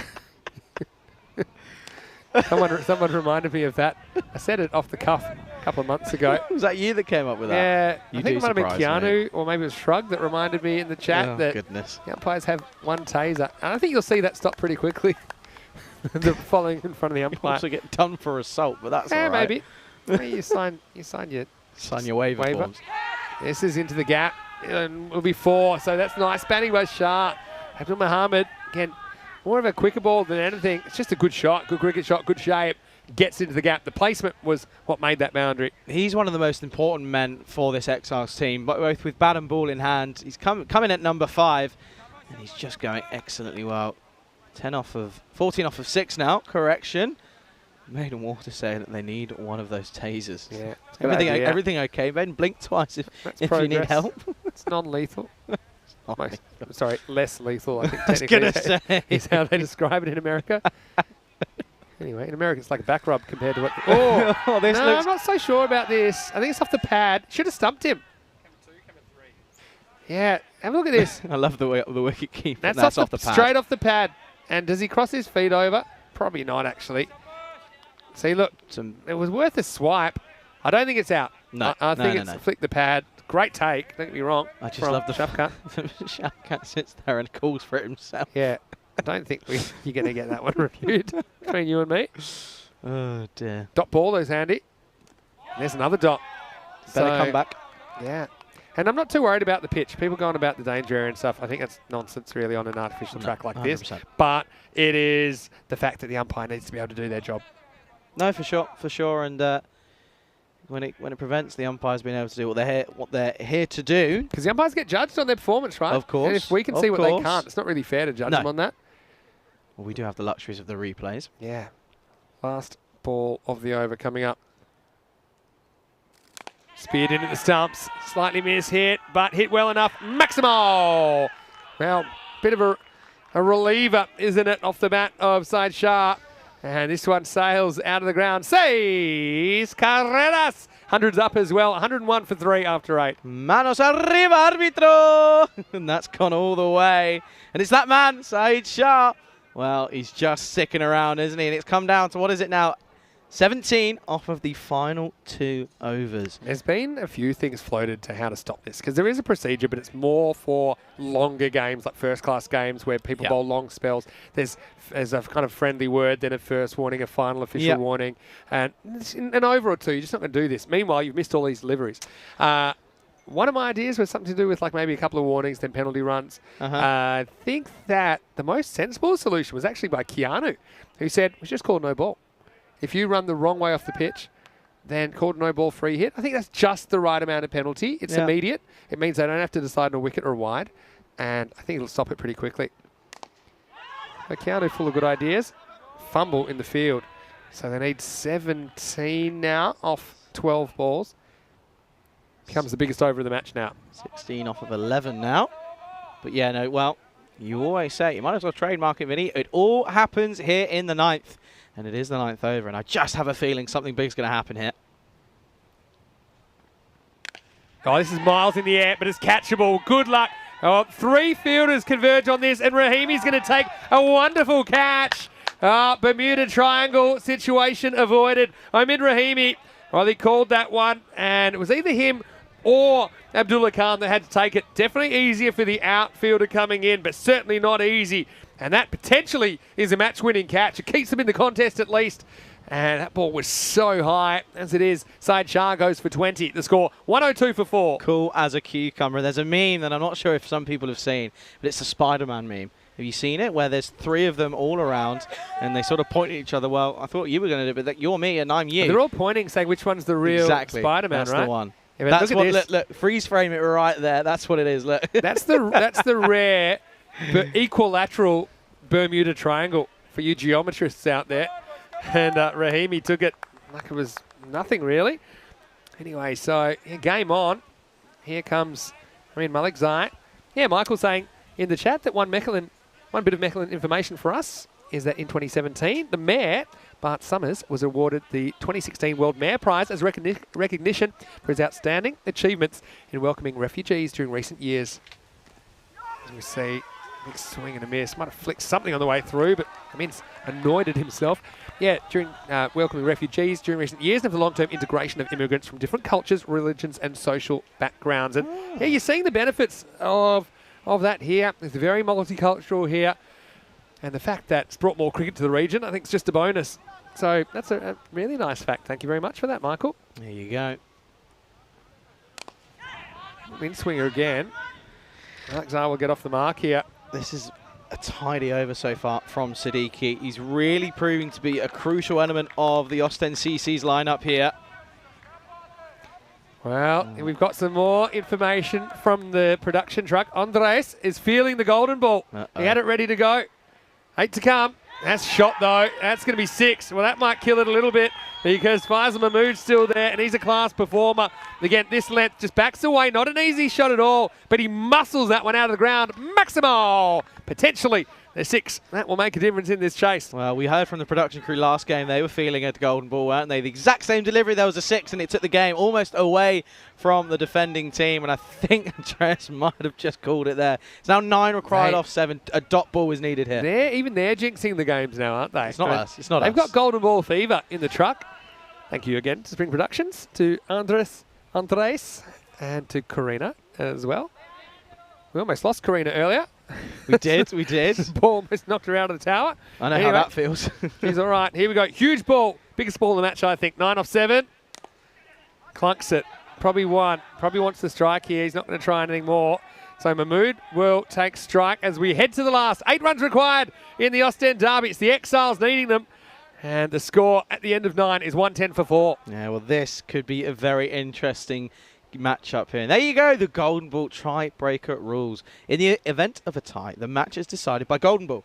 Batting team needs to win 2, otherwise fielding team wins, and that is the story there. 13 for and to 21. And as you said earlier, 2020, the start of the ECS history, it was all for the bat, wasn't it? Yeah, it was. And after 20 of them, it was 10-10. It was evenly split. But yeah, the bowlers have been on a bit of a run since then. Matthew Hodge is in the chat saying hasn't heard us talking about time penalties for a while. Well, it's probably because we haven't had to. When was the last These Belgians, they've played a lot of 10-over cricket. Looking here, we haven't had a golden ball since the 23rd of August. That's 8 days ago. I know, because I was there. You weren't there, Charlie. No. Just saying. I was there. Anyway, here's VFB Kirsten Kishan versus Clone CC. Look who it is. It's the captain, Abdul Rahman, bowling the last. His first ball's in the air, and it's going to be out of the ground. Maximo! Well, he switched to pace to skipper, and he can't take a trick at the moment, really. His first over went magical, didn't it? They were 22 off it. And really now you feel they'd have to fall over to lose. Faisal Mahmood takes him deep over cover. This is interesting. His first over went for 22. And I think if I'm going to be really critical here, I'm questioning captaincy here. He's bowled out all of his the best bowlers in the team. And he's left himself. I respect to him. He's the skipper. He's taken it on himself. Probably didn't want it to go this long. He probably had to use some other options. Well, not over yet. No, 2 off 5. Yeah, so one of the reasons we haven't talked about time penalties too much is we haven't had to here. Yeah, I mean, for sure. Because these guys have played a lot of this kind of the game. They are hustling through their overs. Something you notice, even though haven't seen a lot of spin, but throughout the most part, we've seen that the seamers turn and go to their mark. Haven't seen a lot of wides, I think, either, which helps. All right, 2 will win it now for the Exiles to snap this losing streak. And this will do it now. It'll be a boundary that brings it up. So Faisal Mahmood guides them home. And Ostend Exiles, they are back in the winner's circle. And that makes Ostend CC 0-3, staring down the barrel. But it was a good little calm innings, I suppose, from Mahmood towards the end that sees them home with 3 balls to spare. Yeah, just proving his experience there in the game of T10 cricket all over the world on European Cricket Network. And what a way to do that for your team. The Ostend Exiles, they take the first victory in the set of 2, a mini-series here this afternoon. The back-to-back games in the Ostend Derby. The Ostend Exiles beating Ostend CC by 6 wickets. And that game is coming up in around about 20 minutes, I believe. Around about, 15 will be back to take you into the first ball. But I can tell you that it's a huge game for Ostend CC now. I mean, they don't want to go 0-4. They're too good a team, you'd imagine. But the Exiles, well, they're pretty stiff competition. So, like I said, it's the Exiles batting first. Ostend CC will have to chase, just like the Exiles did then, if they're going to get any points on the board before the end of day 3. Let's go to the highlights. And it wasn't going to be an easy chase at all, was it? With 118 required for victory. It's one of those, I suppose, par-ish chases, maybe a few less than par. But they didn't help themselves, did they? And their captain was the culprit, Abdul Rahman, with the front foot no ball. Ended up somehow going for 4 as well. And there's just a couple of moments that I think that Ostend CC will regret when they were trying to defend this score, but also a lot of good batting, mostly from the opener, Sahel Kalim. Another half century for him was crucial in the successful chase. Yeah, no, for sure. And you look at these highlights, the majority of that first part of this highlights package was off the over. Abdul Rahman to open with 22 off of that first over, and then he was backed up by Faraz Khan, just 7 off of the second. And that was the joint lowest total off of a single over. It was both off of Faraz Khan's overs, 7 off the second over and 7 off the fourth. But again, after that, there was just a few that just got away from them. And I think really what hurt them there was the extras for Ostend there. It was just way too much to, when you're defending a total that really isn't that much, really. It proves to be a little bit too much. And that was certainly on display there. But there was some good parts of bowling, it has to be said, for the Ostend CC, as I can take a look and let you guys know. Obviously, Abdul Rahman was the only bowler who didn't bowl out his 2 overs. However, the likes of Faraz Khan, none for 14, didn't get a wicket, but it was so economical. As was Amir Hussain, this time able not to get taken off for no balls, but this time he gets good figures, 2 for 22. Yeah, I mean, he was pretty reliable as well when they needed somebody to stand up. This guy was for the most part, but Abdul Muhammad just kind of lost the plot a little bit for a while, and they took to him. And when it came down to it, this became a really important catch. At least kept them in the game, didn't it, Ostend CC? And it was a proper Bermuda Triangle. But Omid Rahimi, he was able to float above the clouds and pull that one in.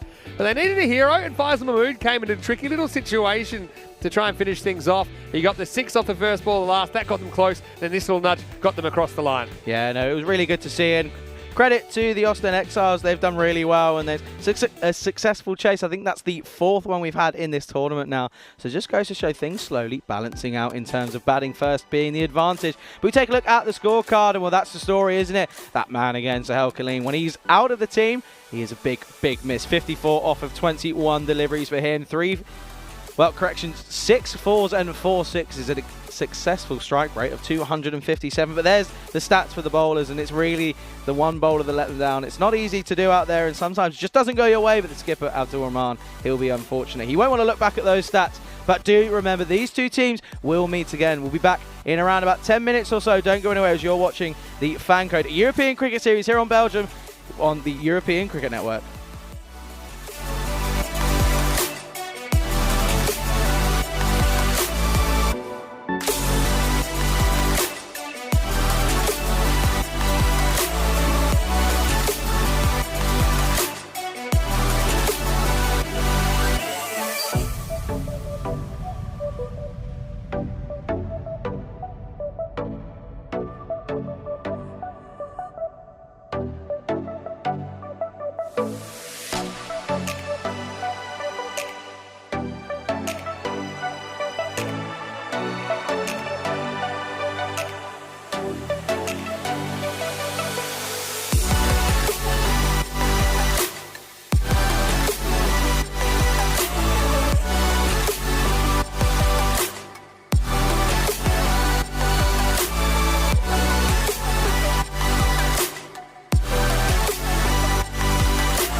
Good afternoon and welcome back to a very, very sunny Belgium here in Mechelen. You join me, Charlie Hunt, here on the European Cricket Network for match number 4, the last game of the day's play here. Day number 3, and what an adventure we've had so far. Plenty of cricket, lots of incredible hits down the ground, and also it's 360 batting really. It's one of the major elements of the DNA of cricket here in Belgium. But we're ready to go to the all-important toss as we see the second edition of the Ostend Derby. We're ready to go to the tournament referee, Stefan Gooch. Okay, what's the next house to call? The heads. Heads is the call. It's heads. It is heads. Yeah. Third one. Beds. Okay. Yeah. Thank you. All the best, guys. Thank you. Cheers, guys. Thank you. And news from the toss there, Ostend Exiles, they've chosen to bat here, and the skipper, Faisal Mahmood, no surprise, going to go ahead and bat first. Obviously, we've seen it time and time again throughout this tournament, that any team that goes ahead and bats first, they like setting totals. They feel like they can put pressure on by having scoreboard pressure in that second innings. I'm certainly looking forward to the final game's play. It's getting hot, it's getting good. We're ready to get underway. Let's get to the ice cube. Vinny Sandhu, he's waiting for us there. Yes, I am waiting, and I'm ready for more action. And Exiles, I finally broke their losing streak, didn't they? They're 2-3 now, and that's after the previous game, which of course isn't reflected in this graphic. But Ostend CC 0-3, not the start that they wanted, and Abdul Rahman still searching for a run. And have to wait for the second innings as well because they have lost the toss. They'll have to field first. Ostend Exiles, they'll be pretty keen to get moving. I'm going to say Sahal Kalim, he's listed at 6 there, but I'm sure we'll see him out there at the beginning. Ostend CC, well, they are tipped by the Robot to get their first win of the series. And I've got to say the Robot's been remarkably accurate, even when they've shown a few, I suppose, projected scores that seemed a bit nonsensical, but they do seem to have a bit of a knack of tipping upsets, and they tipped Antwerp this morning to beat the previously undefeated Mechelen Eagles. But yeah, it should be a very entertaining game, I think, to finish the day. In fact, they all are here in Belgium, really. So I'm going to say a big thank you again to everyone that's joining us on our YouTube channel, ECN European Cricket Network, and those of you that are in the live chat. I just said that it's random question time. Maybe questions that you've posted that I haven't had a chance to get around to. Of course, the chat moves pretty fast, so sometimes I don't see all of them. So feel free to repost. Also, all of our viewers on FanCode in the Indian subcontinent, it's great to have your company. Great one. First one out of the gate from Matthew Hodgson. When will the ECL groups be announced? Well, I know that you'll be interested to know that CIYMS have qualified from Ireland, and we are planning to announce them sometime during the ECC. Don't know exactly when. So I think it should be a pretty good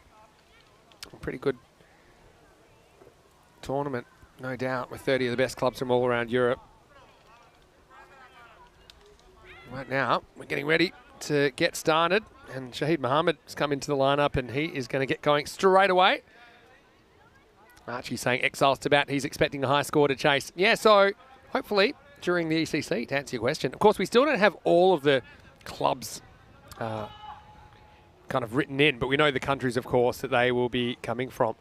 So yeah, it'll probably be the end of October before we know all of the qualifying teams.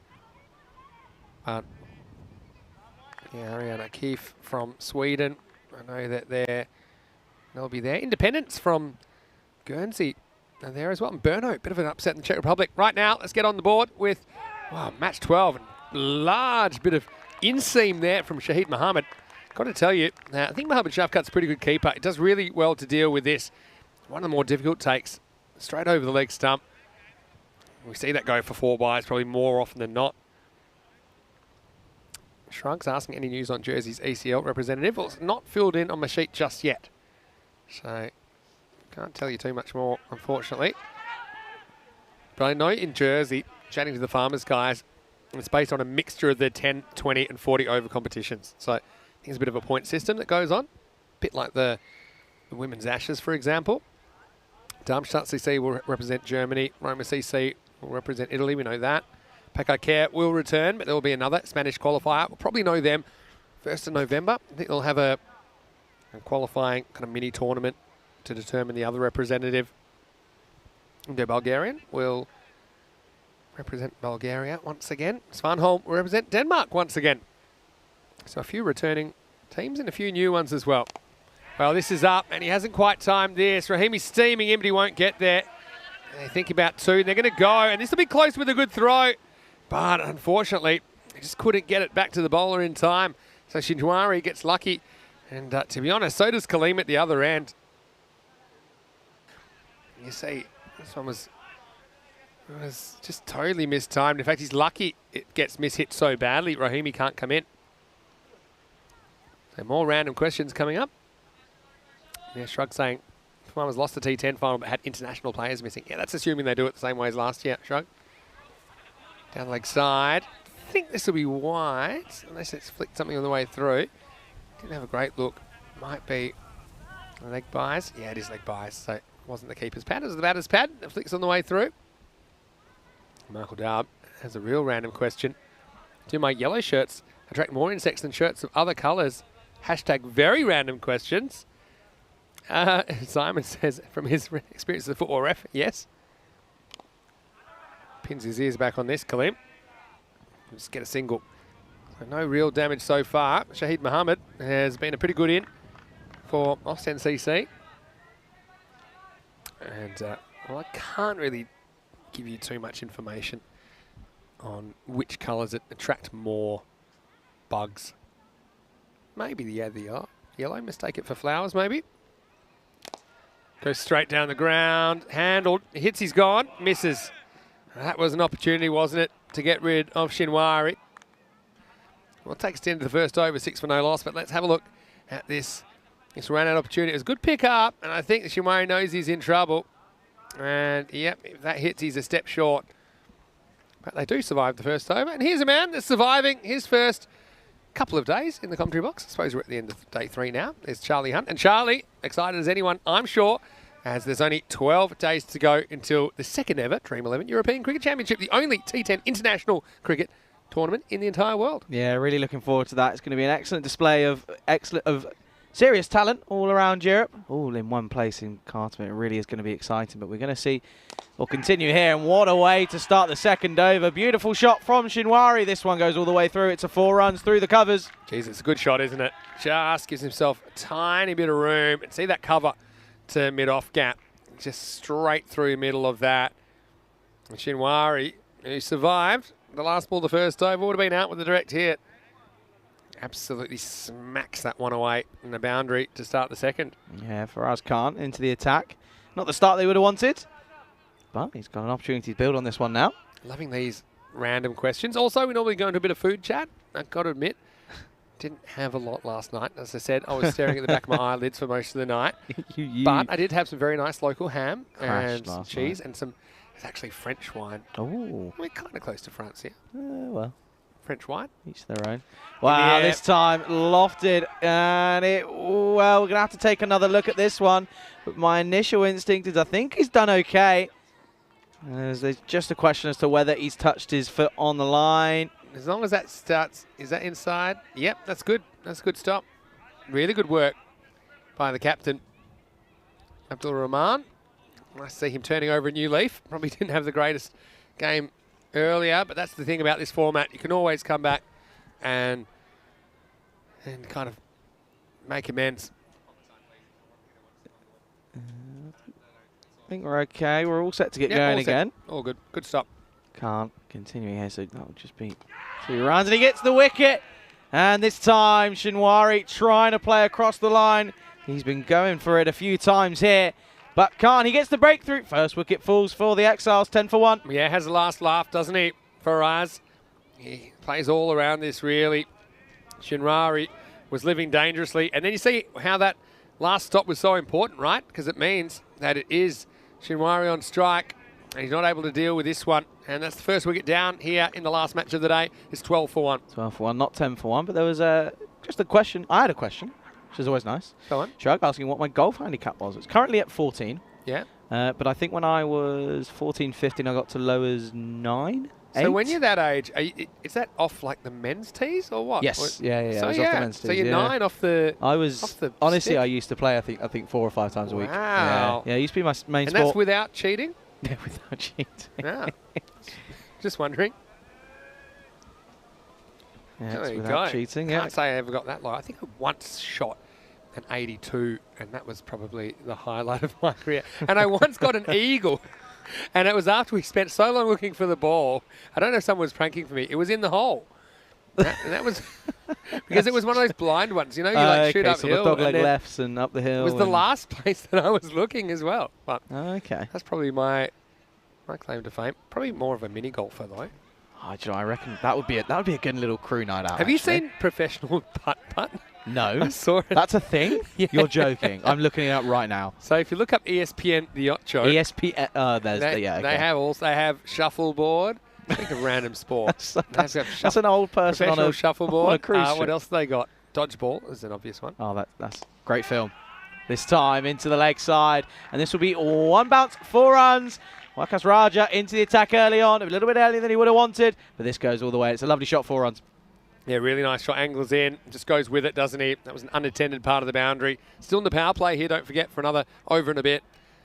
Yeah, what other sports have I seen on there? Oh, you're joking. The World Championships of stone skipping. No, you're lying. I'm You not. have Why to would I be make this up? lying. I tell you a real sport, which I love watching. It's not as random as some of the ones I mentioned, but is on the same channel. Cornhole. What? Look up cornhole. Cornhole? Cornhole, one word. I'm going to give you an over-off. Just look Yeah, at these give me an things. over-off. You take this one. All right. Nice keeping again. Oh, by of course. Shafkat. Yeah, cornhole's a game. That's Popular in the US. interesting enough because that sport is really popular on TikTok. Is it really? Yeah, it is. As that Is is the over? Yeah. So what do you got? 16 for 1. Exiles. Cornhole. Not the biggest start, but still plenty of cricket to play in this first innings. Random questions, maybe random sports even. Got to say, I'm a big fan of Murky. Do you know Where Murky? do you get all this from? Murky is a sport. There's the table. You can read it. So, Murky is a sport which is these wooden pegs 1 to 12, and then there's a big thing called the Murky, which is a big stick that you throw and you knock them over. And basically, wherever they land, that's where they're put up. They end up spreading out as the game goes on. It's actually a fantastic game. And now, Wow. well, what a start for that man on your screen. Shaheed Mohammed into the attack, and he gets the main batsman, Kaleem. I think he's struggling. I think he might be struggling in this heat. It's a bit warm out there. He had a big innings first up, but this one gets all wrong, and he has to go early on. It's another wicket. Second wicket down, 16 for 2. It's that in movement he's been getting all along, and that is a big wicket, isn't it? Because that's Kaleem, who never seems to be able to back up his half centuries, does he? This time he goes for just 2. And that's the second wicket down. Exiles in a little bit of early trouble now at 16 for 2. Yeah, that one looked like more of a golf shot. Looks like he was trying to play a nice left to right draw. Down the 18th. Unfortunately. Beautiful bit of bowling though, isn't it? Straight Yeah. through the gate. Yeah, so Mulkey, basically the pins are numbered 1 to 12. You got to knock them over. If you hit one single pin, you get that number that's on the pin. Okay. Right? That's that many points. If you knock over multiple pins, you get the amount of pins you knocked over. So the whole idea is you take turns and you're trying to get to 50 exactly. And if you go over 50, though, you bust and your score goes back to 25. So you might need a particular amount. It's a fantastic game. Anyway, I also like cricket, which I'm supposed to be promoting a bit more. Anyway. Saeed Shah goes big early on. What a way to get off the mark. Down the ground. 6 runs. Yeah, how about that? And it's a pretty good shot first ball because he certainly is getting the ball to move in. Yeah, Saeed Shah doesn't waste any time.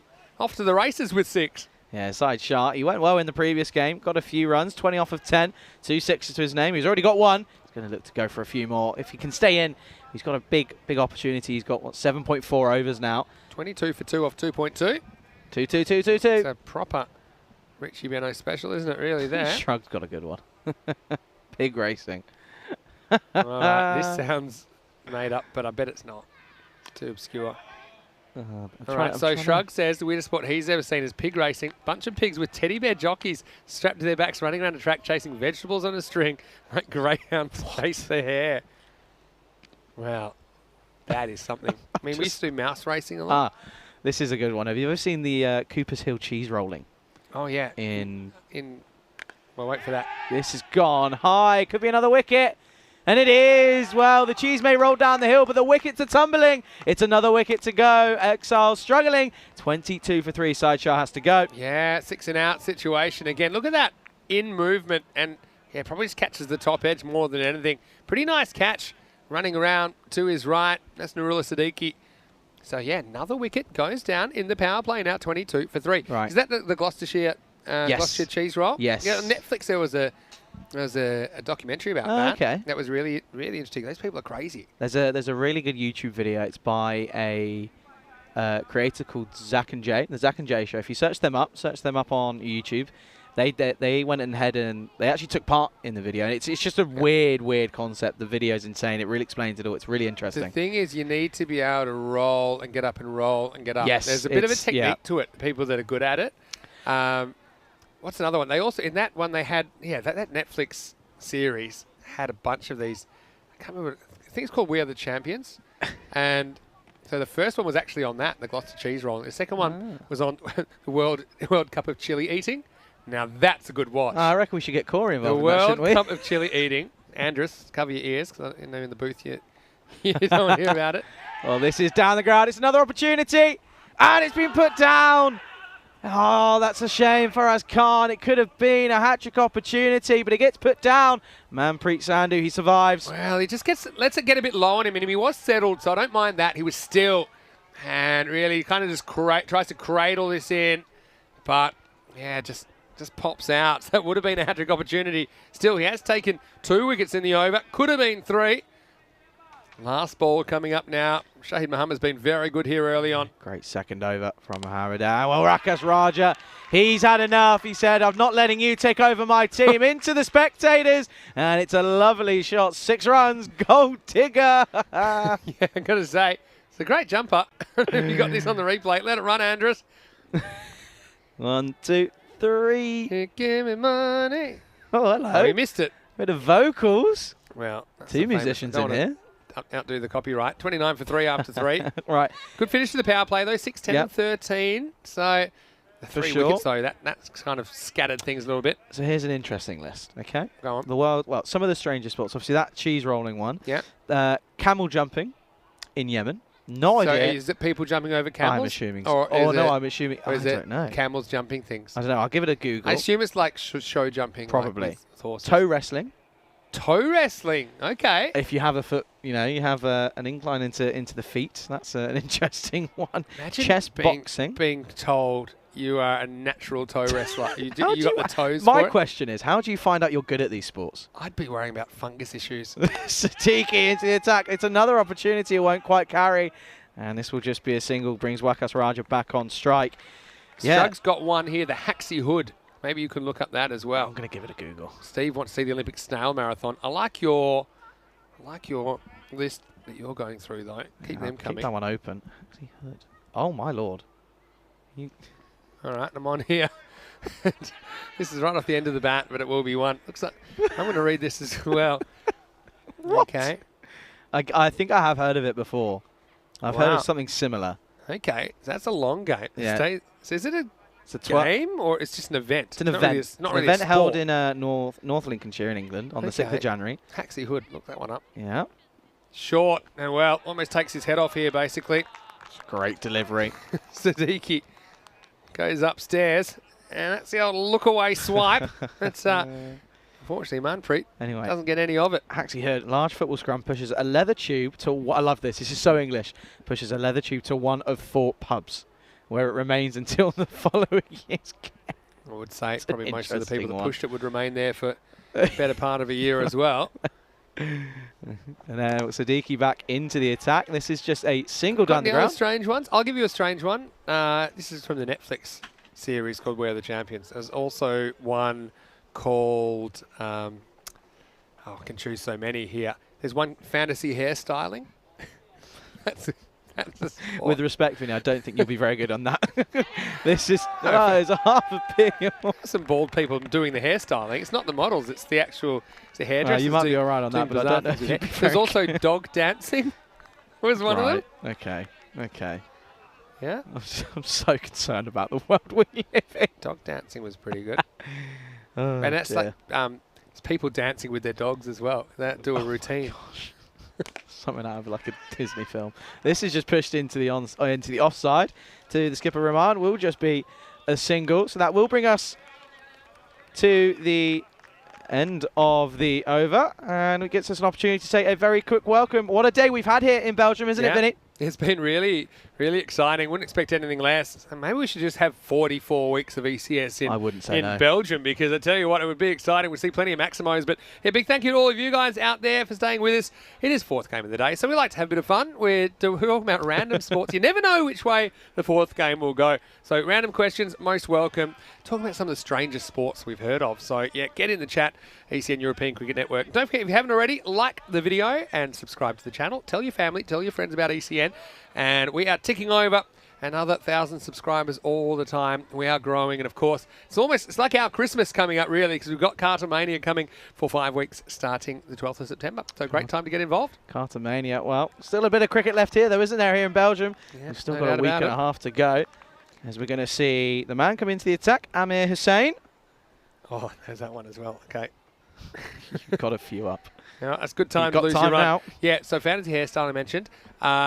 Chili eating is definitely worth a watch. I mean, that is Chili mental eating. warfare. I mean, The Guinness World Record for hottest chili was, so what happens is there's 12 rounds, you have to eat 2 chilies, right, and swallow them. You can't drink, you can't do anything. You got to hold the chili down. And there's 12 rounds, right, and each time it's a hotter chili. and this time, he will get through his run-up, but it will just be a single. Andrus is probably going to pass out in the booth because I know he hates chilies. Well, But like the existing Guinness World Record hottest chili, because they hadn't done the new book, was actually round 6. And from then it got even hotter.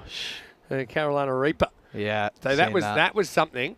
That There was a also challenge online. competitive yo-yo was in there. What are you laughing at? This is in the air. It's an opportunity, and this time it will be taken. So Manpreet Sandhu, he gave a few opportunities. This time he has to go. He goes for just 3. 4th wicket goes, 34 for 4. And so, yeah, sliced away, could have gone anywhere. Ends up going all the way out to deep cover point. Right in front of Adventure Island. Pretty nice catch taken out there. And Saman Farouk holds on to that. No problem at all. Manpreet, his luck runs out. He's got to go for 3. And the score now is 34 for 4. Steve Cook in the chat. Very good afternoon to you, Steve. Hope you're well. Yeah. He's just dropped, how about nettle eating? Is that a thing? Yeah, see, yeah. You know what the nettles are, right? Yeah. The horrible things that sort of leave a mark. And people eat those. Well, there you go, look. Yeah. You're looking at everything. I'm having a really good time here. I'm really What else enjoying was myself. it? There's one I saw on TV that was... Oh, that's what it was. It was stone spitting. Like cherry... What do you call Oh, it? cherry stone spitting. That was... How far you can spit it? Yeah. And also there's this What's whole the thing about training? choosing the right cherry, so you can't see how big the stone is Oh my at that Lord. stage. And these guys, it full on has like almost like a shot put in the way they do it. Yeah, that was a thing. That was one I watched on Fox 8. It's just some incredible things around this world. Anyway, Hussain, he's got a wicket already. He's not. He's really struggling with his rhythm. This is going to have to be another one. But another one I found, shin kicking. Oh, no. Shin kicking. That I can't imagine that's That fun. competitive slapping. Have you seen that in Oh, Russia? I've seen that. That's That's something fun. to that. So the longest spit of a cherry stone is 28.51 metres by Brian Young Gun Kraus. I thought you were going to say Brian Mantle for some reason. Well, This hold is on a second. High in the air. This is going to go a long, long way. This time it's Mahmood. Hey, there we go. Sherry Butt, I think that is. Oh, what a day he's had. He's even got a crowd catch now. He's not going to take it lying down. Actually, he will take it lying down. I don't know what he's knocked over there or crushed. But, yeah, this is up, and it's out of the ground. Faisal, continuing where he left off last game. He won the game for his team then. Sherry, well, takes it. Not the most graceful landing. Now slower ball, hangs in the air. Probably just gets below the waist for 1. Yeah, so that cherry pit spitting that was. Want to have a look? Yeah, have a look. I'll show you just some from the Oh, my God. these guys. I'm also They know concerned what at how they're many doing. tabs you have open. That's so good. That's the most. Go and look that up. Cherry pit spitting. Insane. Continuing, and this is down the ground again. It should just be a single to Raheem. Yeah. Well, Matthew Hodgson, who's watching from Ireland, saying whenever he tries to describe what cricket is to his friends, they look at him like he was doing nettle eating. Oh, What is that dear. way somewhere in the world? Tell me about shin kicking, though. Shin kicking. Is it So one it's for basic- one, or is it just more of a fight? You've got to kick as many No. as you can. So it's you and one other person. You hold on to each other by the shoulders, Yeah. and it's just to see who survives. It's a that survival of the sounds fittest. brutal. Is it barefoot? I don't think so. This is big. This is going to go a long, long way. Mahmood getting on with the action. He's had enough. And what a way to finish the halfway stage. Another 6 to the total. Yeah, in the slot, isn't it? Mahmood goes up, doesn't try and keep it down. And when it does come down, probably 15 metres over the boundary, Maximo time. Also, ends the over. So 48 for 4 after 5. I'm glad you don't have any video of the shin kicking. Oh, I can find one. I can find one. That sounds... Oh, Gloucester again. I wonder if they do that with the It's all cheese rolling. Gloucester shit's one of those places. Ruckus Oh, Raja's still dear. there, don't forget. Mahmood catching him pretty quickly. So, yeah, we want to know your most random sports. That's what we're... That's what we're on. That's the tangent we're on. Yeah, that's where we are at the moment. It's been a long day. Yeah, they're all long days. But this is what we enjoy about dear. the fourth game of the There day. you go. And it rewards our viewers that stay with us. So Oh, it's... so they do have padding. Well, they can choose to they have have some padding. form of padding, but it's really... It's awful. I would have thought it'd be like, you know, in Look the at the Russian slapping crowd. contests, it's one versus... You get one slap, then the other person does. And there's no defense. You just got to let them slap I you. don't know, but this guy's here is getting absolutely done over. Look, oh, they're all over. Anyway, but there's an opportunity here. Waqas Raj is not there anymore. And now he has to go for just 14. Exile struggling. The 5th wicket goes. 48 for 5 in the 6th. Yeah, so this one doesn't clear the infield, does it? Waqas just... He can't manufacture a run today, really. He ends up going for 14 in this one. And he becomes the 5th victim. Exiles on the ropes a little bit. And in the 6th over now, they're 48 for 5. Yeah, no, this is proving to be a bit of a mixed bag for the Exiles. Not just struggling a little bit here. Matthew Hodgson has come up with a good one. I think you might have mentioned it earlier, but I've got to say, a lot of kids these days, they love Yell's marble runs. Have you seen the Marble Olympics, for example? The Marble Olympics, where they build all these events for different marbles and there's different teams. And have you just looked up the hot dog eating one? Did you not know that was a thing? Those guys. No, I knew the hot dog eating was a thing. But have you seen what's happened? Yeah. It's the most American thing I've ever seen. Yeah, they're knocking down with Someone with the comes on water. as a protest and he just... Yeah, well, that's one way to handle it. Oh dear, Mahmood into the attack now. And this is You had just to going pick to that be... video, didn't you? It's Anyway. It's Shrug. Blame Shrug. It's not me. Yeah, okay. Shrug, you're going to Still get me in back to trouble win the here. contest. Oh dear. It's the way he just carries on eating. We've gone off the rails a little bit like the Exiles have. dear. Setting a target here, but this will help because this is up and it's away, and that's into the bushes. Maximo Hussain gets off the mark. First ball, and here's a guy who was batting 11 yesterday, finds himself all the way up at number 7 now, and sends the first one into the bushes. Well, if he keeps on going like this, another promotion could be in the line here. This is a lovely shot. What a way to get off the mark. 6 into the leg side. Well, that might have taken off. What do you reckon that is? BA? It looks like BA. Bizaway Super Strike. Bizaway Super Strike. There we has go. a question. Kazi Nadeem Ahmed. Yes. One of my thoughts on the 60 tournament that happened recently in the West Indies. Chris I mean, Gales. I like 10 over cricket. Obviously, I like that. Probably what I didn't like about it, I don't think I liked the 6-out, all-out rule. When I think about how many great games we've had that have been won by the lower order and won by the tail, so I don't think I really like that. What is the 6-out rule? I haven't really been paying attention. If you there's only have, I think, 6 wickets in your innings, that means you're all out. Oh. So you don't bat below 7. That means you're all weird. out. Maybe it's good, I suppose, for games. It keeps you in the game if you have a few wickets you've already taken. But I got to say, I didn't really like that. I think it's probably too gimmicky, i.e. there's like one that a fan can ring in and call a free hit on a random ball, or choose a random ball to be a free hit or something, which I just think... Imagine if we did that. All the moderators just get a single, they can press a button. Well, this is a close call. Slightly going down the leg. Mohammed seemed to have liked it, but unfortunately, he won't be getting that one. Yeah, no, I think... Could you imagine that? Shrug just decides to go, yeah, do you know what? Free hit. Yeah. See, here's the thing. Obviously, we're built for entertainment as well. It is so entertaining, but it's still based... It's cricket, isn't it? Yeah. You know, like, There's not much you can change about the game of cricket. The actual dynamics, it's just a T20 game split in half. It's a bit wide. Yeah, so... Can't say I mean, look, it's not necessarily my cup of tea, but... yeah, I think that I just like our mix of elements in our cricket. Can't not. This is again another wide. We've seen this many a time. Mohammed just struggles with his line. His length's never really an issue, but he just strays wide of that I wide didn't line. mention one of my bizarre sports, which was we're back on frog jumping. What? Frog jumping. Is that? Please don't tell me that's what I think it That is. was a great episode. Somewhere in Don't tell me it is rural literally USA. just... The frog gets 2 jumps. So they're training the frogs all year, and they finally select this frog they think's going to do it, right? And it could be another wide. wide, and things go from bad to worse. He doesn't like that And call. you know how they yell at the frogs. No That's way. how they get them to jump further. And there's people that are like professional yellers. That's a wide. Hits the line. Wait for this ball. Well, I tell you what, he surprises him with the straight one, and Mahmood, he gets this one all wrong. I think he was definitely shocked that this one was straight on. He has to go, and another wicket goes, losing them consistently here. 6-1 goes, 59 for 6. Yeah, once again, swings around a straight one, and yeah, although the umpire probably didn't see that one bowling because Abdul Muhammad was right in front of him, and it was pretty clear the stumps had been disturbed. So Faisal goes, and now even more trouble. As Austin Exiles batting first here in match 12, 59 for 6. So, Ashok's got his own ideas as well. I've got to say, I didn't know, for example, in the 60, that a player could get a red card. I mean, technically you can have that in ball cricket now. What was that for, Raheem the Dream. Wow, what did he do? I don't know, but I think it was from his teammates. Really? I'm giving it a more Google. WWE style, I think, than actual sport. Sounds like anyway. But I mean, it's not for me to judge. Each to their own. I mean, what I will say is this, that there's a Darwinian kind of element to this. The formats that people like and want to keep watching will survive, and the ones that people don't like, they won't. So if enough people like watching that, it'll survive. There you go. That's a good take. It's very hard to disrupt that. I mean, we saw that with, when Monday Cricket first came in, everyone was up in arms. 59 for 6 after 6.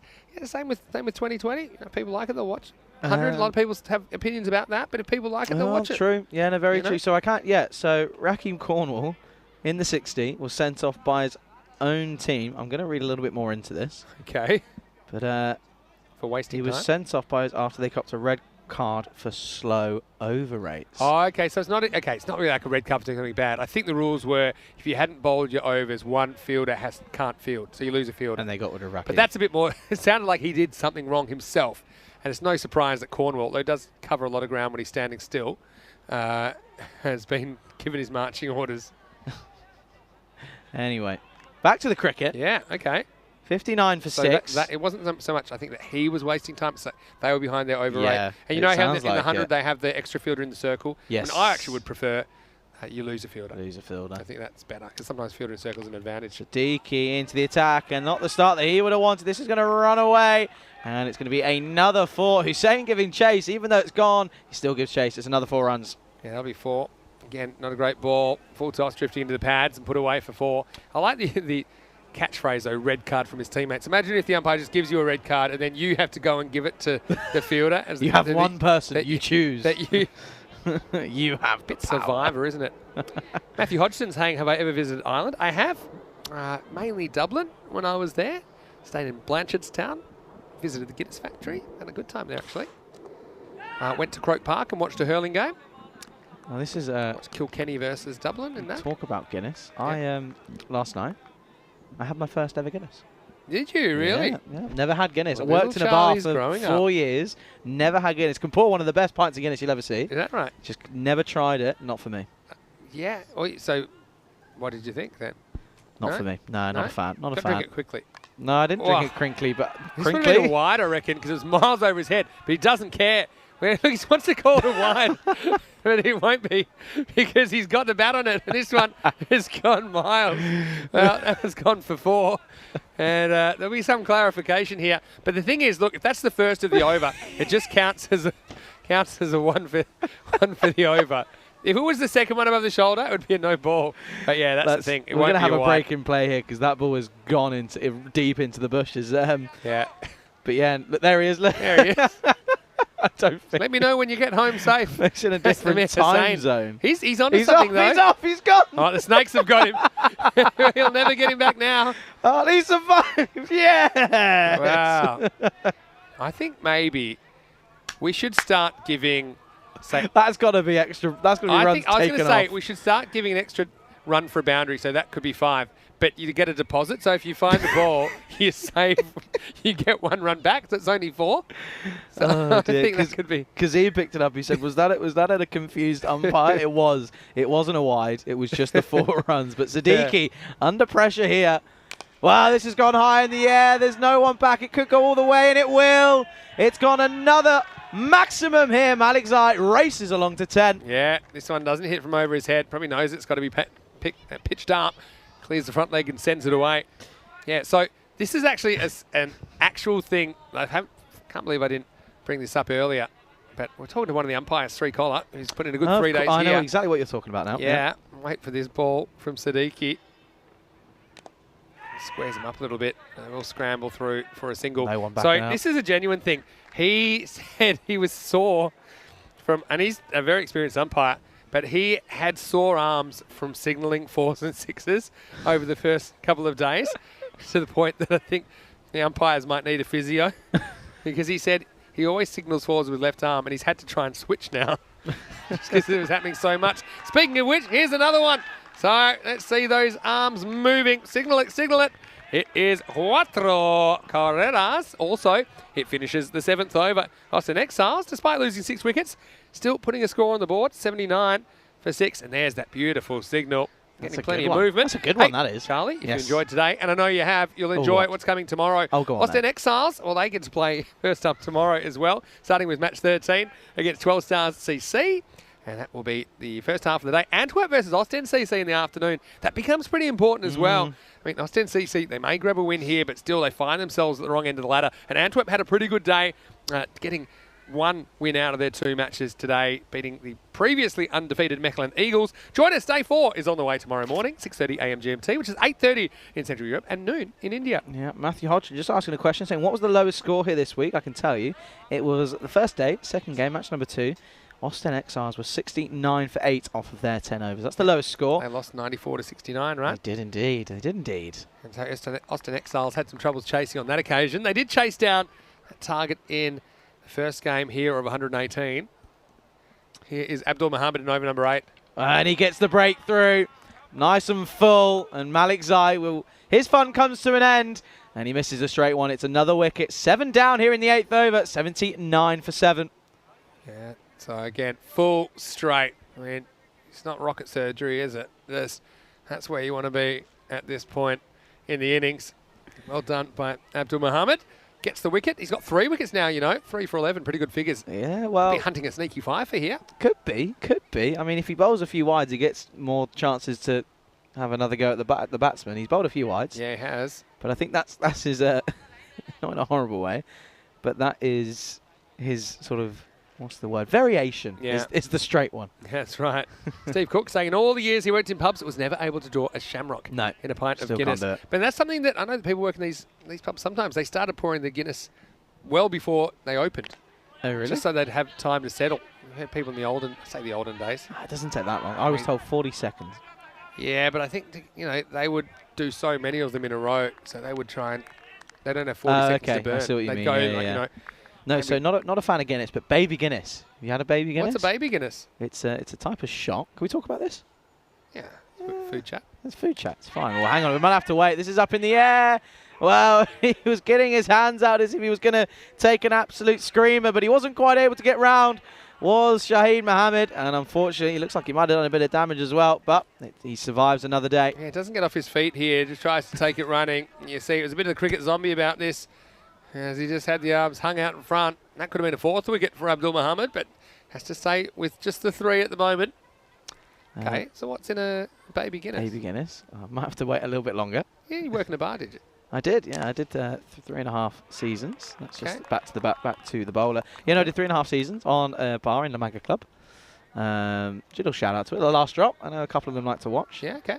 Try and get it on the TV when I'm in Last there. drop. I think I've been there. You possibly have. I think I. Served me. Do I remember this? I think I might have served you. Where is it again? It's so if you think of La Manga. Yeah, yeah. Think of, so you Yeah, got. the last drop. Yeah. Come out the ground, turn right, go Been left, there. down past. Yep. There's a restaurant called Sea Bar. I was Something there. like That's where I swapped shirts with Peter Saylor after the ECL 19 final. He still got one of my I shirts. think I did serve you. I think I was Did you? working that night. enough. When 2 worlds collide, this is going to be a wide. Uh-oh. Well, Big get those trouble. buzzers going, and well, there's a few words going here, and this time it goes a long way down the ground, and there you go. Look, not happy there. It's another 5 wides. Yeah, I mean, what happens here just doesn't quite get that foot over enough, does he? Shafqat's got good hands, he but his was- feet didn't get where they needed to get. And Abdul Mohammed, it's a bit of a blame game going both ways. I think they're probably both a little bit to blame, to be honest, for that. Does end up with 5 wides, 5 bonus runs. But no, Baby Guinness. So you start off with Kahlua Okay. at the bottom, and then you top it off with Bailey's on top. Okay. and it literally looks like a tiny mini Does it really? Guinness. Yeah. This is just Uh-oh. out. Well, he's taken on the arm of the keeper. No one backing up, so they come through for the single. Rahimi at long on was really the man that has to come round, but it's Rahimi still... wasn't moving at all, was he really? So he'll sneak one off that last ball. So Mohammed will finish with just those 3 wickets, but a good contribution from him. Regardless, after 8 overs, the score is 88 for 7. Yeah. Thank you very much for your nice comments regarding the commentary today, Matthew. Ah, very nice. And yeah, let's have a look at the Worms tank going up, as Corey would say. So you can say it slowed down a little bit in that over. Still had 9 off it, 5 of them within those 5 wides, remember? And this is it's proving to be actually a decent total. They've just, again, no surprise, we're going right down to the wire in terms of the batting lineup. Had a really nice time in Ireland where I was there. One of the nice things was that I told my partner at the time when we went to the hurling that the crowd had to wear helmets because it was quite dangerous. Oh, no. We were there early, and I even got her to go and ask one of the stewards where she could find a helmet. That was just my sense of humour. I mean, I've matured a lot since then, Have as you you? can probably tell. Have you? As you can tell. Yeah, sure. This was one of my favourite ones to make at the bar. Oh, yeah. Yeah, Alex, that's Well, nice looking one. go look up. I won't say any in the air. I'll wait for this. All happening tonight, starting with 1 wide. Pretty good stop, that one, actually, from Shafkat. And I could have easily snuck away for 5 wides. Just look up the 20 strangest shooter names. And just, you can Google that if you're an adult. That's one to look at. There's a few good ones in there. We spent one day in, where were we? In Hungary. We looked those up. Had a bit of a laugh. Well bowled. Oh, and that one almost squeezes through. We're going to take another look at this one. Seems a little bit lucky there. You take another look. Gets his bat down in time, and it almost creeps through. In fact, it wasn't really looking very close. Yeah. But Well, at least he was aware to turn around and very much block so. it. But I mean, again, can't do much with that. Really good bowling that from Faraz Khan. And this time, down the ground, it evades Rahman at cover. And Mohammed will collect it for yet again another single. It's been a good random question. This has been a really innings, good hasn't session. it? Yeah, keep them coming. Really good Some session. food and drink related, so tying them in as well. I like that. Yeah. Started off with some very random sports. Random sport. Shin kicking. Shin kicking sounds Frog brutal. jumping. Frog jumping. Look up frog jumping. There's got to be a market in there. Surely we can stream it. And the way there's one family that they reckon that there's they find their frog somewhere. It's a secret spot where they got some big jumpers and they keep winning all the time. Like everyone in the family has won it at some point. And here's the other thing about frog jumping is that you might have a big name kind of contestant. Oh, hang on a minute. This is up in the air. Don't think it's going to be taken. Well, he got there. It's unfortunate for Zaman Farouk. He did the hard part. He has covered a lot of grass to get there. Unfortunately, he wasn't able to hold on. So, yeah, that'll be 2 in the end. Did get there. Didn't get off his feet, though. So Sahil Hussain, the captain, will leg it out. So here's the thing. Frog jumping is a bit like cricket. And you know why? You might have a really good player. And by the way, it's the guy yelling at the frog that gets the trophy, not the frog, just so you know. But they just, on the day, the frog just might not perform. Oh, no. 2 jumps. That's all you get. Is that all you it get, is? You get measured on the 2 jumps. Well, hang on a minute. This is 2 jumps worthy. This has gone a long, long way. Maximo here in Belgium. Nice to see the youngsters getting involved. Good arm as good well. arm. That one's whistled in. So 6 of the best, and they knock on the door of that 100. Steps across and smacks this, doesn't he? Sahil Hussain coming in at 9, but you can see no such thing as tail enders really in Belgium, is there? No. They can all smack it. Can't. Needs a response. It's down the leg side and will be called a wide. That's the rules. And a lot of Can't people, not happy. a lot of people will talk about this, but the thing is, at least it gives us consistency. You see, Yes. anything misses leg stumps are wide, and bowler Certainly can't wide. say too much about it. Took a big step across, but he's still showing that leg stump. It missed it. For simplicity, I think we have the best wide rules in the world. Oh, 100%. Well, it's just how it is. Anything down leg, it goes. Big appeal. No. For me, impact was certainly outside the off stump. It was. Final chat about frog jumping. So it's the 2 consecutive jumps. So it starts in the middle and then it will jump twice and they measure where it ends up It's like after a 2 triple jumps. So, but imagine your frog just on that Didn't day, does a sleep couple well little ones. the day before. Had a And big then night out. That's your tournament over. It's brutal. Yeah, so Showcat's asking about Netflix series. It's called We Are the Champions. Is that what it is? It's called We Are the Champions. I think it's 6 episodes. Check it out. Shaka also thinks that Rico's still here. Yeah, it's okay. People call me Rico sometimes. I don't have a You problem with called that. me Rico at one point. Almost. Wow, what a shot this is. Unfortunately, it'll be straight to the man. It'll just be a single. Great shot for one. It's an affectionate term anyway. It's a tricky little chase for Austin CC, though, here. I mean, they should get it, you'd imagine, but, you know, things can go wrong. We know that. 101 for 7 after 9. Keep the random questions coming, though, over the innings break, and we'll try and keep going randomly into the last innings of the day. Well, I was expecting that we were going to see the skipper again, but unfortunately it doesn't look like we're going to. We're going to see the man. He's actually had a good time with it first up. We're going to see Amir Hussain. Yeah, Shawkat. Oh, he knows that I'm Vinny. This is Charlie with me today. I might just put that in for Shawkat. Oh, it looks like he does know I'm Vinny. Look at that. Well, tell you what, I'm glad they stopped fighting over the one ball that I gave them. But now they're going to have to be fighting. There's only 3 chairs for 4 kids over there.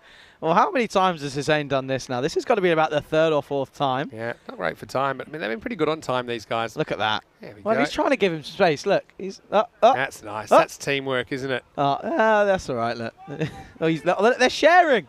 Nice to It's see. working. It's a good story. Yes. Look at that. He's probably giving him the ones Evolution. that he doesn't want. Hussain into the last over. This has gone high in the air. Has it got the legs to go all the way?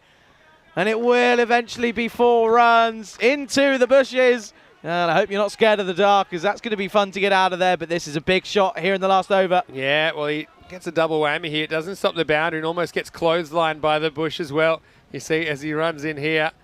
And get those brakes on. Yeah. Have your tree-proof suit on, Sadiq. Tree He's hugger? the man out there. Tree hugger. Bit of a tree-hugging moment, yeah. Look at how, I'm just looking now at the kids. Look how relaxed the one on the right is. Yeah. It's They're incredible. loving it. They're loving the... That's the grandstand down there. I mean, I was there yesterday doing an intro from the Sun Loungers. That was Very an interesting comfortable. one. That was an interesting one. This time, Fuller again into the onside. They should turn and go for 2. They'll take on the arm, causes a misfield. Ends up being a very comfortable second. This is good. Well, it was good, but I think we might have an injury here, and it might be for the skipper, Sahel Hussain. He's pulled up, and he's clutching on that left hamstring. It's not great, is it? He looks like he's just going to stay out there and try and pretend nothing's happened here, but he's putting in the big ones, try and get back, but I think it might be in the turn. I think it's the Yeah, it's that big lunge there. Halfway through that second run. This is off the toe, and he's pushing it again. It's all right. Yeah, well, it's just a strain, I think. Can't be a full pull, but yeah, you can see he's trying to stretch it now. And yeah, he's feeling a bit uncomfortable. We're running out of batters, though. I think he's going to stand there and try and hit for the fences regardless. Yeah, but I mean, would he field? That's the question, I suppose, in the second half of this. Well, who else would lead the outline? Probably, you think probably Faisal Mahmood, yeah, wouldn't it? Faisal. Yeah. Did a good day. Good job on the first day, really. Yeah, thought so. All right, strap yourselves in. Beware the injured batter. This is just down the ground for a single. Shawkat's dropping a Shawkat, sorry. If we get an opportunity in this innings, in the last over, I will. I'll go for it. Okay, you're asking about Shawkat asking you. Can you say bale, bale, bale, shakalagya? Haven't had a shakalagya in a while. No, we haven't. Shakalagya. Oh, there It's you go. infectious, even for me. I'll try not to break the sound levels. It's okay. We know what Andreas, kind be of ready. volume our systems can take, having Rico on board. So that's absolutely fine. I think Rico's only lost his voice once in Yeah, recent there's history. once when he kind of lost it for an extended period, but like a trooper he is, he fought through it. Oh, good on him. Yeah. All right, 2 to come, 109 plus these 2. Well, you can't hit a 6 there when it's just going to be right in the block hole. Can't get underneath it, and it will be another single. But Hussein's just quietly, again, gone about his business. 28 now, 15. Yeah, he has. There we go. How do you fit 4 kids on 3 chairs? There's the answer. Looks like a dodgy boy band. Yeah, now, here comes. Sorry, I can't say There that. we go. That's nice to see as well. It's kids being welcomed around the club. This will be down to deep square leg, and this will actually go for 4. So it's going to be Sahil that finishes with 4. And Austin Exiles get up to the similar kind of score that they chased earlier, but this time they'll be defending. They're going to finish 114 for 7 off their 10 overs. Well, that's another kind of score.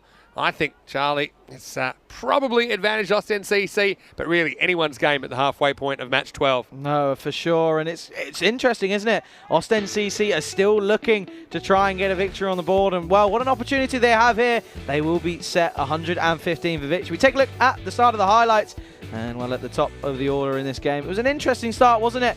You take a look there. Sahel Kalim really didn't get the start that he wanted. Well, Shinwari, he had a good start with that 4. He was okay, but I mean, thing is, they just lost wickets at a bit of an alarming frequency, I suppose, earlier on. And you see that this one was Shoka Lagia, as you were trying to say in the chat, Sharkat. But I tell you what, I like the way Shahid Mohammed bowled. He brought a bit of an extra element, didn't he? Getting a lot of movement in the air and also off the pitch. And having a bit of trouble with him a lot of the time, but sometimes they did get hold of him as well. This is a nice catch that was taken by Siddiqui. He went round to his right there. And then this one really should have been 2 in 2, but it was a rare mistake from Faraz, who dropped one low down. That was a little bit of an opportunity. He kicked the ground with disgust. And then this one disappeared. And yeah, just thought that despite losing those wickets, I mean, that one had the crowd scattering, but they still continued this attacking approach. And it just shows you a lot about this series when you see 114 on the board and you feel like it's a bit light on. Just shows you how talented these guys are in this form of the game. And then this was Sherry, who started the day with 100 and he finished with a crowd catch. Ended up on his derriere there. And well, he does have a French wife, so he'll know what that means. But I can tell you that there were plenty of Maximos amongst the carnage as well. And a fairly tame dismissal there. But yeah, you can't kind of criticise the approach. We had 7 sixes in that innings, and they have a score which is reasonably competitive on the board, 114. Got to say, Abdul Mohammed bowled really well with his left arm spin. I just lost the handle a little bit towards the end, but yeah, this is what we've seen from all the teams. A lot of attacking cricket, and really from both sides, I think they'll feel they're in the game here halfway through match 12. Yeah, and I think the only crucial aspect for Abdul Mohammed was those 5 wides, but of course ended up coming off better as he ended up with 3 wickets, didn't he? And that was one of them, but he was really good when it was in the right line, it was the right length, it was full, and it really was asking questions of the batsmen that most of the times they weren't really equal to him, but also really good at the top of the innings for Shahid Mohammed. 2 for 18 off of his 2 overs, and I think he really was crucial to get them off to a good start. But again, wickets tumbling pretty much in a consistent level throughout the innings. There wasn't really times where there any batsmen's getting in and really getting an opportunity to go big, but it will all come down to the second innings as they will be chasing 115 for victory. You see here there was almost a tussle with a tree. We almost lost him. I think that's Siddiqui down there, but he remains and he lives another day, and that was to finish a 4 into the leg side. And well, there is a little bit of an injury concern to Sahil Hussain. We'll only see how he goes in the second innings, but do remember we will be back in around about, I think it's only about 5 minutes, so it will be a short turnaround. We leave you with the scorecards here, and you can take a look there. No one really getting going, only Sahib Hussain. This time getting a bit of an increase, coming in at number 7 rather than number 11. 20 off of 15 for him. A really good go for him with the bat. Once again, saving his team there. 3 4s and a 6, going at 186.66. And then we can also go ahead and take a look at the bowling stats. Once again, I mentioned there, Shahid Mohammed alongside Abdul Mohammed, getting most of the wickets there. 2 wickets and 3 wickets respectively. Only going for 38 runs between them. But don't go anywhere. We'll be back in around about 5 minutes for the response of the Ostend CC. They have been set 115 for victory in match number 12 here for the FanCode European Cricket Series here in Belgium on the European Cricket Network.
And welcome back to the ECS FanCode European Cricket Series here in Belgium for the final innings, the second innings of the final match here of day number 3 in Mechelen in Belgium, where it's a pretty simple equation. Ostend CC require 115 runs to put their first points on the board, and what an opportunity to do so. Things just haven't clicked for them in the batting department, relying on a few for the outsource of runs. However, with a bit of a below par score as the target, they really should be backing themselves to go ahead and chase this down. No surprise, Wakas Raja, he'll be opening the bowling for the Exiles, as Ostend Exiles are looking to add some more points to the table. A warm welcome to everybody tuning in around the world, whether it's on the ECN European Cricket Network YouTube channel or on FanCode in India. I hope you're all well. Good afternoon to everyone. And strap yourselves in, because I feel like this could be a very fast-paced chase. Don't think we're going to have to wait around for much excitement. I think we're going to go from ball 1. We are ready to get that first ball underway, and it will be Wakas Raja for the Exiles. And this time, well, it's a no ball called. We've seen a few of those today. And we're going to have to take a look again at the front foot. See if it is for that front foot. And it is. It's a pretty big one, but good call for the umpire. So a free hit early on. What a way to get yourself in and off the mark for Mohammed. Again, a huge thank you for everyone for tuning in and around on the live chat. Anyway, free hit. Oh, this is going to be a wide, so it's going to be yet again another free hit. So not really the start that Wakas Raja would have wanted. But he's got another opportunity. He just needs to get through one more free hit, and then he can get going onto his legal over. But a huge thanks to those in the live chat. And this has gone a long, long way. It has gone maximum. Balle, shaka, lakia. 6 more runs to the total. And this time the free hit, he banks in. It's a huge shot into the leg side. And this one is certainly going to help proceedings. Couple more, and well, they might get themselves over the line. Ostend CC, the only team in this tournament yet to get a victory on the board. Again, huge opportunity to do so. Wow, and Wakas Raja is struggling here. This is going to be another wide. Plenty of extras, two. Well, you've had a no ball, 2 wides now. Just struggling here. Shaka Ali saying very well done. Thank you very much. Shug as well saying good effort. I try my best. I am the young Padawan on the ECN commentary team, supposedly. And even Adaful saying, well done, commentator. Thank you very much. Of course, I will be joined by Vinny Sandu at some point. He's just off. He's a busy man, is Vinny. Obviously, plenty of work going underway for the ECC coming up. Change of angle. And it's a good comeback from Wakas Raja. Finally gets a legal delivery that doesn't go all the way. And well, this is interesting, isn't it? Only the one legal delivery bowled. Before that one, it went for 9, didn't it? So very expensive, but he's now able to get that second one in. 9 for none after 2 deliveries in this innings. But at this rate, you can see they're already creeping towards 11 and over. Target of 115. 2 big overs. It's all they need, and then they can just motor along at sort of 3rd gear. Don't need to lift it into 5th and 6th. Wakas Raja under the pressure. He's got Mohammed in his sights. Wow, this is not going to help the Exiles. Not a good way to start the innings out in the field. This is clipped off the hip. Pure brilliance from Mohammed. He's got a good start again. This is another boundary, 4 more runs. What a good start for Ostend CC as they now move on to 14. Correction, 13 for none, with at least half an over remaining. Plenty left in this innings, that is for sure. It's now 106 off of 58 now, 102 off of 57, correction.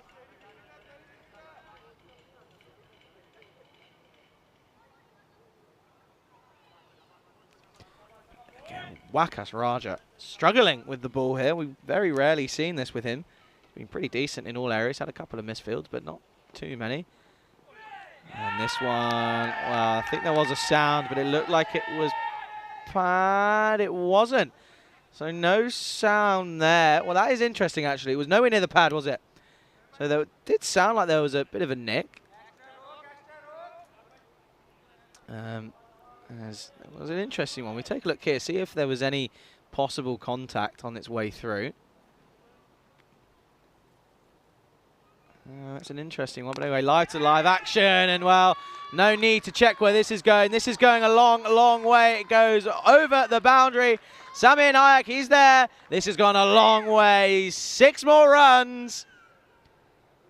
And that's a really good shot. Just getting enough on it to clear the 50-meter boundary. Just making the most of the power play restrictions here is Mohammed. He races along to 16 off of 5 now. And well, this is the start that they would have wanted. This time doesn't get all of this, and it's just over the outstretched hand of Ashad Ayubi. And it will go for another boundary. 24 off this over so far. 1 delivery remaining. What an over this is for Ostend CC. Gets underneath this. It's a bit of a 9-iron, really. Doesn't get all of it, but it just needs to get through the infield, and that it does. And it runs away on this electric outfield. But Wakas Raja, this has got to be one of the bigger overs we've had so far. A 6 here takes it into 30, and that's a big chunk of the runs already gone if they do so.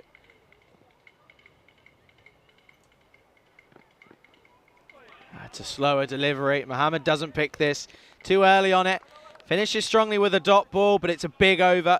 Not the over if you're an Exiles fan. At the end of the first, Ostend CC 24 for none. And there we go, 27 matches without a golden ball. And well, a total like this, 114 on any pitch, screams golden ball era, doesn't it? And we're now 27, of course, nowhere near that 405 that we were at around about, what's that now, about 4 weeks ago.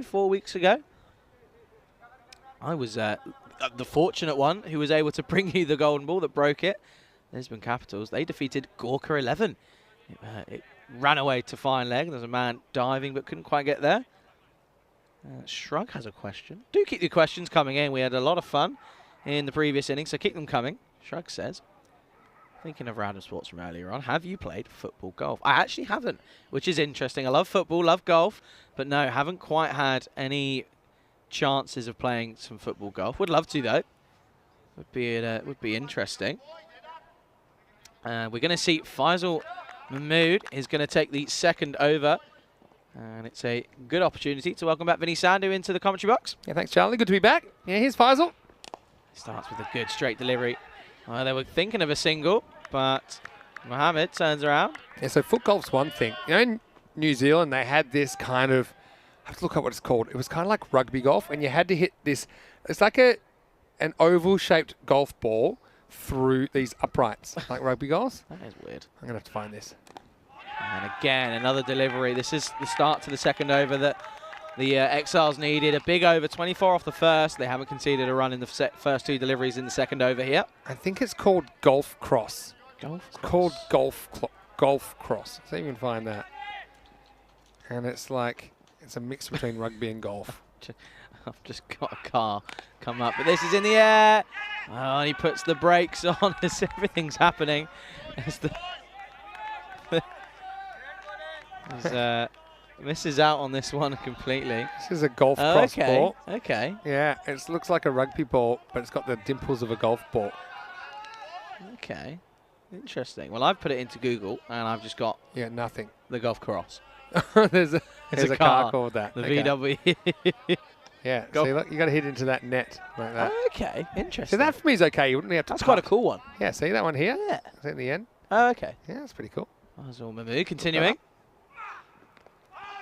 Oh, this is a big swing from Hussein. He's chewing up a few deliveries here. Just struggling to get away. It's a big step across, also outside the crease. Well, that's in the... it's in the bread basket if you keep your bread in the bottom drawer. He winced a little bit, didn't he? But he's trying not to give too much away. Good over so far.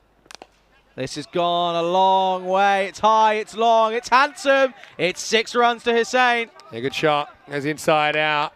Goes walkabout a little bit here. Tries to bang it a bit shorter, saying, well, drive this. And he says, okay, I will.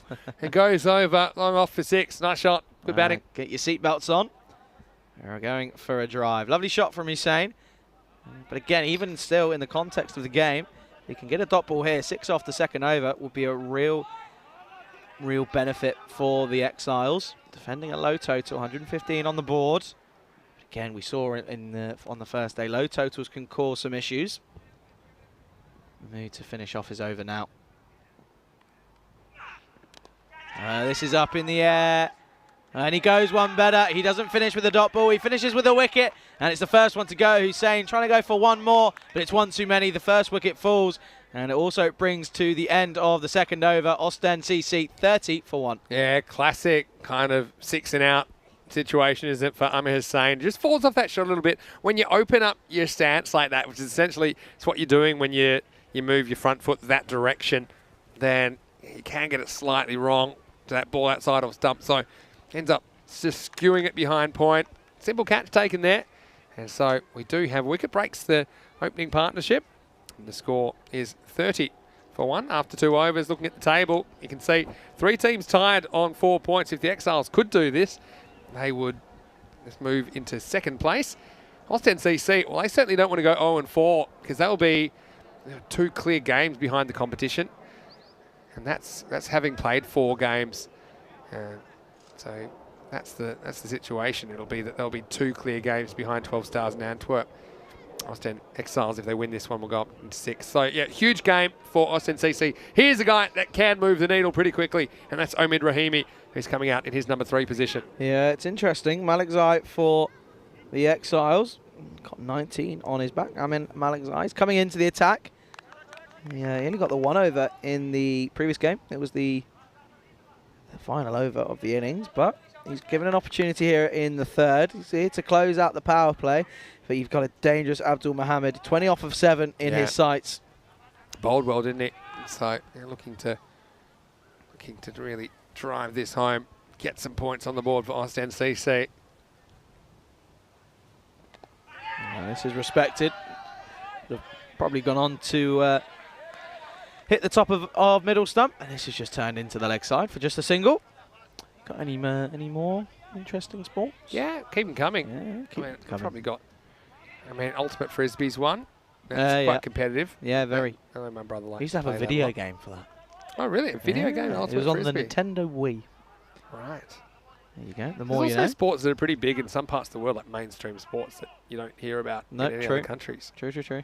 Oh, I've got a good one for you. Got a really good one for you after this ball. One of my favourites, actually. Look it up. Malikzai, just a single off his first delivery. He's got Rahimi facing his first ball. Oh. Well, this is flat batted, and this is coming our way. Vinny, get ready. Well, watch the Where's it coming? There you go. Get the feet out. A little bit of foot fielding. There you go. And so, yeah, I'm not proud of it, but I went the foot fielding because I didn't know where this one was coming up. Luckily, it was under the table, just the way I like it. This will be cuatro carreras. A flat bat smash from Rahimi gets him going. Yeah, nice shot along the ground. There you go. Kids are going. They're enjoying. They're playing a bit of cricket. Well, they're using the ball, which I gave them. Oh, this one. They might need it if it's going to get dispatched, but I think he's going to cut this off. He should, and he doesn't. Once again, opting for the feet, and he gets this one all wrong, and it's going to be another boundary back-to-back for Rahimi. It's another 4. Didn't want to get off his feet there, the fielder, did he? This is Kaleem, who offered the foot. The ball evaded the foot, another boundary. Okay, so mine is called Calcio Fiorentino. Okay, and what it is, it's a medieval type football, or soccer as I would know it. Just wait till you see this. Okay. Calcio Storico Fiorentino. Goes with a short delivery. It's a game so rough. Only 3 matches are played every year. And there's a blue, a red, a white, and a green team. There's 2 semi-finals and a final. And I'm going to show you this. I've always wanted to go see it. I missed it by a week this year in the Italian adventure. I was a bit filthy about it. But this is a very interesting form of football. Okay, Malikzai continuing. 2 deliveries left in the over. Short ball and swatted. That's gone a long, long way. Pure power and strength. Rahimi in on the action. 6 runs. Oh, that was absolutely banging shot on the up, and it just kept going up. I mean, that cleared the boundary by 30 metres. Not an easy shot. Sometimes when batters go down the pitch, the bowlers bowl it short, saying, okay, obviously you want something you can drive, so they'll bang it in short. But Rahimi had the answer, and what an answer. Yeah, what an answer that was. Shawkat's got a bit of a question for you there. in the old chat. And about the timed innings, no, that rule's still in place. You've got 40 minutes. There are some allowances, for example, for more than 4 wickets, and there's normally a blanket 2-minute allowance. So we're trying to wrap it up in about 45 if we can. There's an appeal. This one obviously looking good from point. Yeah. But however, they miss one. This one here. This one looks like it's going down leg Rolling for me. off cutter. Look at this. So it hits him outside leg, I reckon. And Yeah. going down further. way. Not a great shout when you can see all the stumps. Anyway, into the power play. And what's that? 46? 45 they run on that one? Oh, they didn't run. So 45, 1 after 3. And Archie, before you get your sport in, Vinny, Archie just saying, what's that sport where they jump from building to building? I think he's on about Parkour. Parkour. How do you pronounce it? Definitely. What was it? That was a trend, wasn't it? It was what 2006, 7, 8? Parkour. Yeah. What's the Office? Everyone was Remember yeah, that? yeah. The That's Office. a classic. There What's you your go. favourite TV show? Before you do that, by the way, this is going to change. It could possibly change my mind about you here. Give you an old one. Okay. That's a bit of a. Probably won't know it. It's one that's in my. You'd know it, I feel. Okay. But in my family, it's a bit of a tradition. Okay. That it's the one show that you always let your kids watch, even if it's up past their bedtime. It's Faulty Towers. Oh, okay. Faulty that Towers does- is one of our Yeah, favourites. yeah. No, that makes sense. Yeah. No, that's good. That Just is good. saying. Here we go. We'll pull this out for you. Whilst you're doing that, Shaka's also asked Vinny, which is the fastest bowler you've seen in the ECL? I think I know who you're going to say. I think Yeah, a you're lot going of to people go. say Mohammed Kamran. I'd say he'd be right up there. Yeah. I mean, so saw Ryan Klein Yeah. bowling pretty quick for the Netherlands last year. Mamu continuing into his second over, turned into the leg side. You've King, of course, as well. No, sure. He played against Pakistan recently, Yeah, didn't he? yeah, he did. I mean, look, Baz Delata, we saw him in ECC, ECS as well earlier this year. He's off to. Is he off to the? He's off T20 World Cup. You better believe it. And is he off to? Oh yeah, he's playing for one of the Is it in UAE the franchises. UAE. Yeah, which There will you be go. in early next year. Just shows, doesn't it? Plenty of talent in around Europe. Just got to find it. That's what we're all about, isn't it? Yeah, definitely. Showcasing, giving them an opportunity. What an opportunity this man has. You see there, they're ahead of the run rate at the moment. The Ostend CC, and boy, do they need a victory here. Rahimi, he's in. Wow, he was in. This could be an opportunity. He's off his own bowling, and he takes it. He missed a call and bowled opportunity on the first game of the tournament, but he makes no mistake about this one. Rahimi, he was looking good. He has to go. A great wicket. Second one goes 46 for 2. Yeah, so Rahimi, again, he looked good while he was out there, didn't he? But just skewed this one. A nice catch off his own bowling. Fires on Mahmood. Dropped one similar to that earlier in the week. I'm just showing Charlie a little bit of Calcio Storico. What is going on? Quarantino. It's a 28 on 28 game. Oh, my and Lord. you'll just see they're about to throw the ball up at the start of a game. It's 1 50-minute period. And yeah, you'll definitely enjoy this when the ball goes up. Oh, wow. Oh, my Lord. And then for the first 10 minutes or so, there's not too much attention given to the ball. So there is some fighting allowed. Yeah. What do you think of that for a sport? How'd you like to go watch that live? No. Look that one up. And then if I show you later in the game that there's a lot of people just kind of on the floor. Yeah, that Because doesn't if you have surprise one me. good player, you can just sit on them for the whole game. And then they can't do anything. So by the end, it's just a bit of a wasteland. Oh, my gosh. Yeah. Anyway. Good games. Keep your random sports coming in. That's what we've enjoyed today. 46 for 2. I mean, obviously very, very good run rate, but keep taking these wickets, expose a new batter. That's the way to do it. Was I saying you met John Cleese at a function around 15 years ago? Very funny man. Yeah. How about you? Do you have a favourite TV show? Wait for this ball from Mahmood. Whoa, gets this completely wrong. It'll be a no ball, and he knows it. This might be a slower ball gone wrong, actually. I think you might be right. Might This have one slipped. not getting it right whatsoever, and it will be a free hit, won't it? It's a big target to miss, isn't he, Shafkat? But Mahmood mentioned, Mahmood was able to do it, I should say. You'll get a warning for that because it's too high. You get a first warning, a final warning, then you'll be off. Anyway, free hit coming up. Well, I'm just going to put it out there. I think my favourite ever TV show, before we get into this, is it's either Brooklyn Nine-Nine Good show. or How I Met Your Mother. Okay. I promised myself I'd watch How I Met Your Mother. You've not seen it yet. I've Anyway, seen bits free and hit. pieces. Well, there was some groans as that was put down. Obviously not realising it was a free hit. Yeah, I think it was on the full. Obviously, it it wasn't was. going to count. Yeah, no. Yeah, I promised myself that I would go back and watch all of that because I missed the start of it. But now okay. everyone said the ending's disappointing, so I don't know if I will. That's probably why I would say the Brooklyn Nine-Nine is probably my Nine-Nine's- favourite. Yeah. It's my type of humour. Oh, it's quality. Adam Sandberg is incredible. The Office UK? No, Probably. US.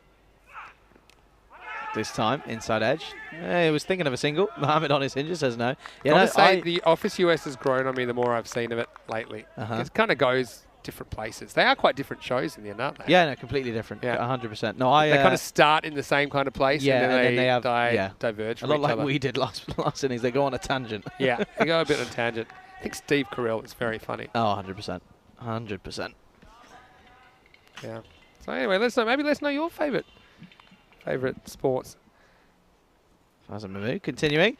Well, this is in the arc, and this is pushed into the leg side. I don't think it'll go all the way. It is stopped. It's good work in the end by Zadran Fahad. Just the one. Yeah, your favourite TV shows. I was going to say, put them in the chat. Was talking about the Finnish sport of wife carrying. The World Wife Carrying Championships. Have you seen that? No, I haven't. We thought the cheerleaders were small that we showed yesterday. Ask Vinny's wife, see if she wants to get involved. Yeah, well, she's carrying a lot of baggage, I think. So I don't know if I'd want to take her on a race. Oh, dear. Anyway, last ball of the over coming up. Good Lord, good Lord. It's been a long day, isn't it? Yeah, normal day for me. Okay, here we go. Final delivery here in the fourth. And it's a sensible shot. Mohammed's just sort of quieting things down a little bit, not taking any unnecessary risks. I think he knows he's ahead of the target. He just has to keep playing the sensible cricket shots. But that is the end of the fourth over. A very warm welcome here back into the Ice Cube. Of course, and we're having a lot of fun. Last game of the day. I mean, there's nothing quite in the world like ECN, is there? Because we're bringing you over 1,200 matches a year. Well, Wasp has come in. And that reminded me of once we were talking a bit about strange ways that games have been interrupted. I certainly was batting once in a first grade game in Australia where we had a bee swarm. Okay. A bee swarm come across the ground. And all these tough guys, I remember they'd been sledging me so much. I'd been in there, I'd been batting a little while, and everyone was basically like a toddler. We were down on everyone down low. Yeah, we were all down low, and I was just scared one was getting my helmet. This is the last opportunity. Go on. Well, we haven't done it yet. Come on. Andreas, we'll come back to us, Andreas, come Andreas, back before quickly. this over starts. It's a lurker call out. Let's do it. Okay, so if you're a lurker, come at us, come at us, come at us, come at us, come at us, come at us. If you haven't had a chance to get in the live chat, now's the time. We'd love to hear from you. And just throw something in random about yourself. Because it is a random questions last game. That's not random, though. That's gone a long, long way. That might have even gone over the little bit of fencing that's saving it. Yeah. And that's gone a long way. Says more. Well, that Kookaburra won a free trip to Adventure Island here. This has gone over the fence and everything. I mean, that's exactly where that climbing structure is. There's no doubt about that.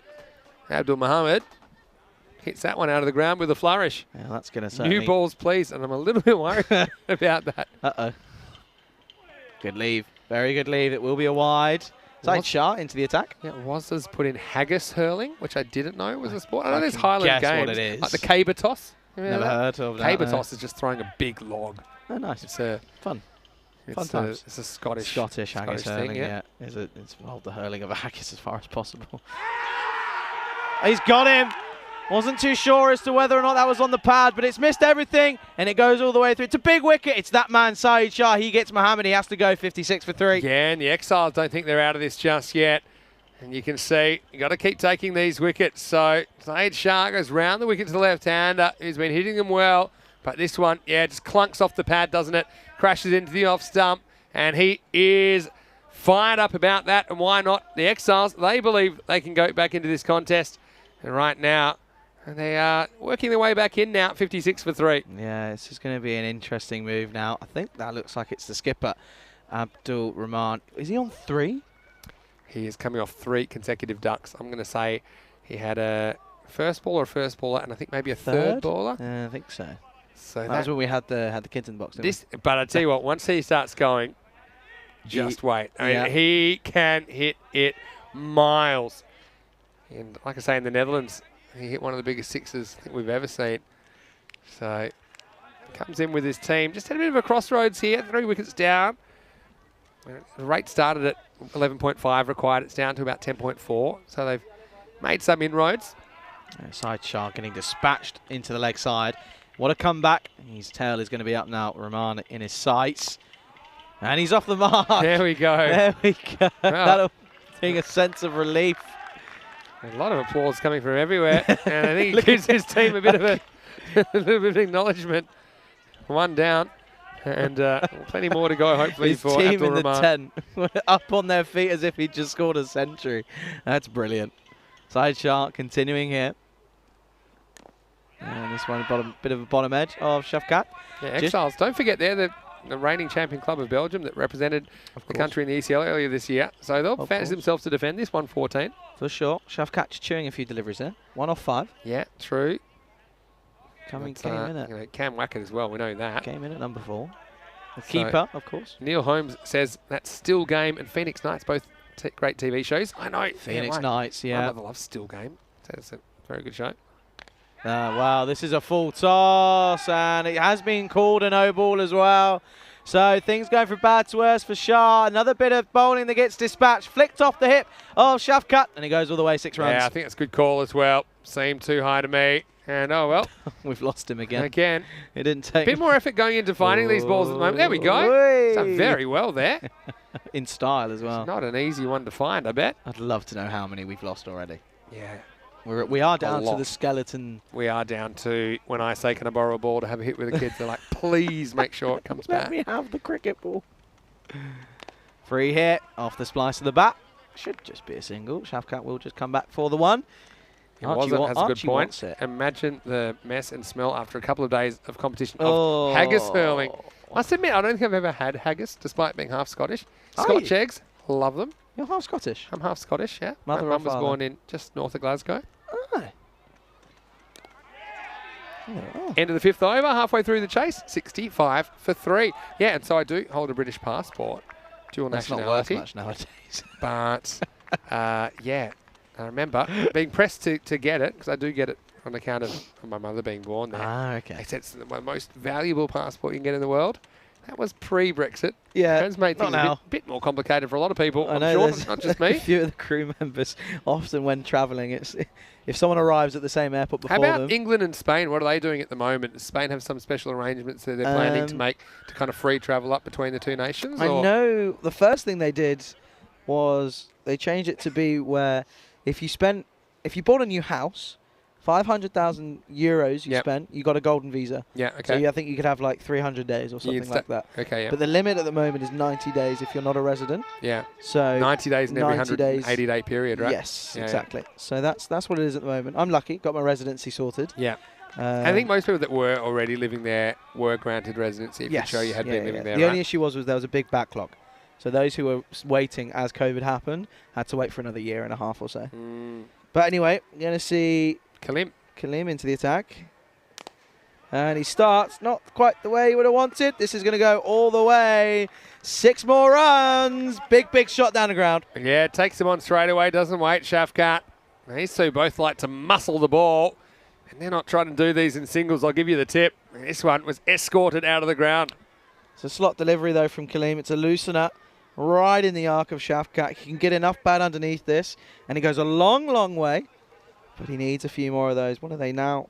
Less than half to go. Yeah, that's true. About 9 and over required. And that's a real slower delivery. And it is signalled a wide. This will be interesting to take another look. Yeah, just kind of beat him. Toe up for a second, but back down by the time It's the back bails down, are but the disturbed. wide call's an interesting one. But Yeah, I mean, this angle, a lot are taken wide by the keeper, but they're not actually wides. for You've got to sure. judge at the crease. And well, this time he's gone. It's a bit of a send-off there as well from Kalim. Think he said, we'll try and hit that one. And he didn't, and it rattles into the stumps, and it's the 4th wicket to go, 71 for 4. Yeah, 6 and out, and boom! Over goes the castle. Chuck it up there style, and see Kalim, he is pretty happy about that. And yet, some more free directions. They're very helpful here. Shafkat ends up having to go for 14. He bombed one straight down the ground, but Kalim got his revenge. And now that's a 4th wicket down for Austin Cricket Club. They are 72 for 4.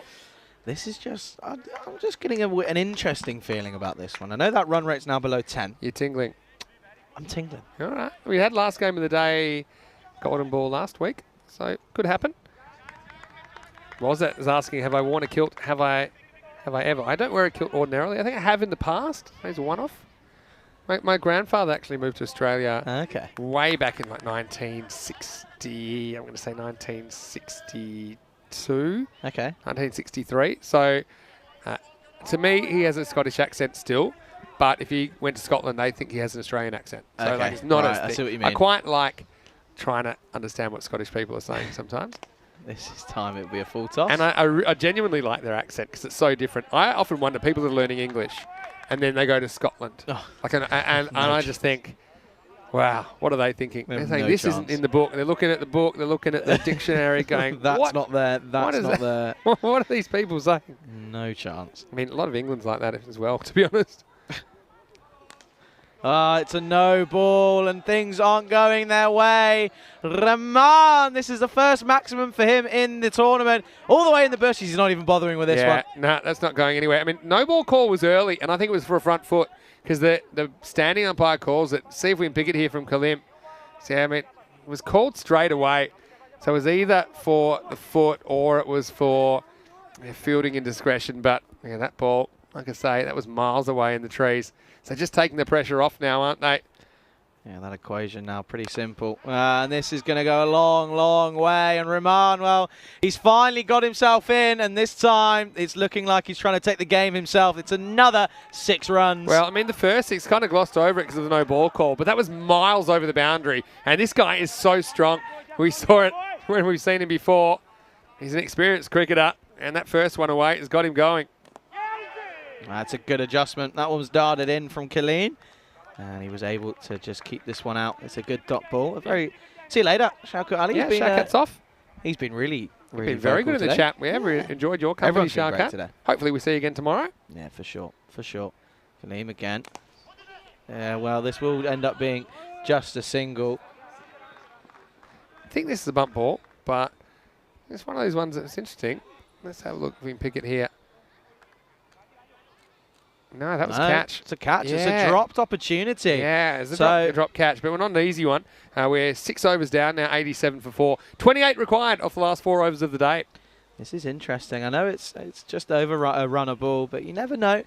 Couple of wickets.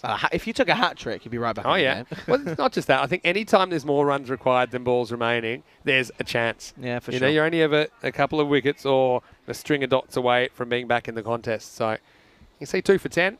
Faisal Mahmood was excellent, wasn't he, opening the bowling? Here we go with over number 7. Saeed Shah's back. Well, this one has gone sky high. And it's taken. It's a big wicket. An excellent catch by Zadran Fahad. And the in batsman, Rahman, he finally gets going, but he doesn't contribute as much as he wishes. He has to go for 14. And well, Austin CC, 87 for 5. Doesn't quite get it. He takes the catch. I was worried he wasn't going to turn right there for a second because if he kept running over the boundary, it would have been 6. But he stays the right side of the border. And Shah comes back and gets a wicket immediately in his second over, his second of this innings. And no luck in the end for Rahman, who does get his first runs of the series. He gets 14 of them, but he's got to go as the 5th wicket, 87 for 5. Yeah, that's a big wicket. I think that's one of 2 or 3 that they're going to need to take here now. And unless they pull something magical off, it really should be comfortable for Austin, but you just never know in the game of cricket. Yeah, it's true. You never know. That's why we love it. That's why we come back. Appreciate everyone always returning. All of our constant viewers throughout this, throughout the last couple of years. We picked up some amazing people along the way. But no, really appreciate everyone in the chat. Archie Watson always loves a catch or a moment. Whenever there's a Maximo, he's always in there appreciating it. Yeah. Always. Yeah, that's true. Appreciate that, Archie.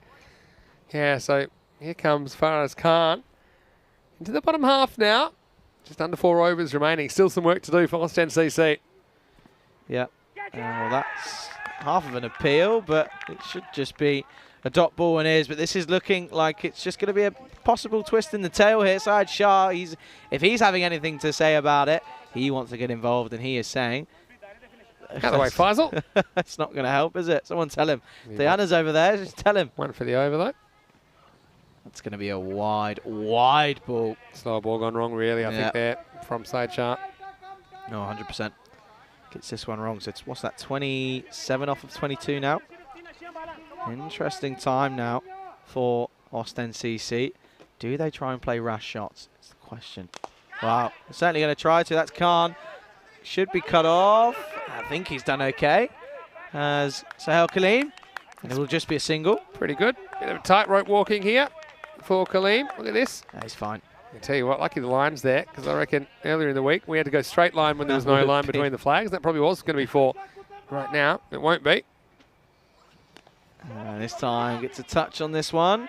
And it's well fielded, and he will just keep it to the single. 2 new batters here. You know, game on.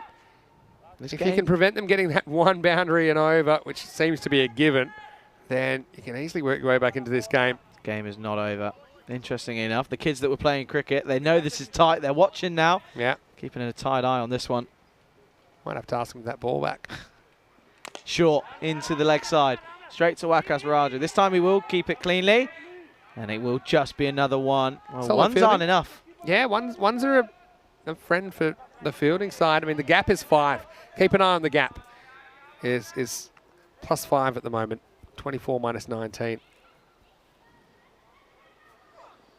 And again, back of a length, but not quite able to pounce on the bit of length offered. And unfortunately, this is going to have to be another single.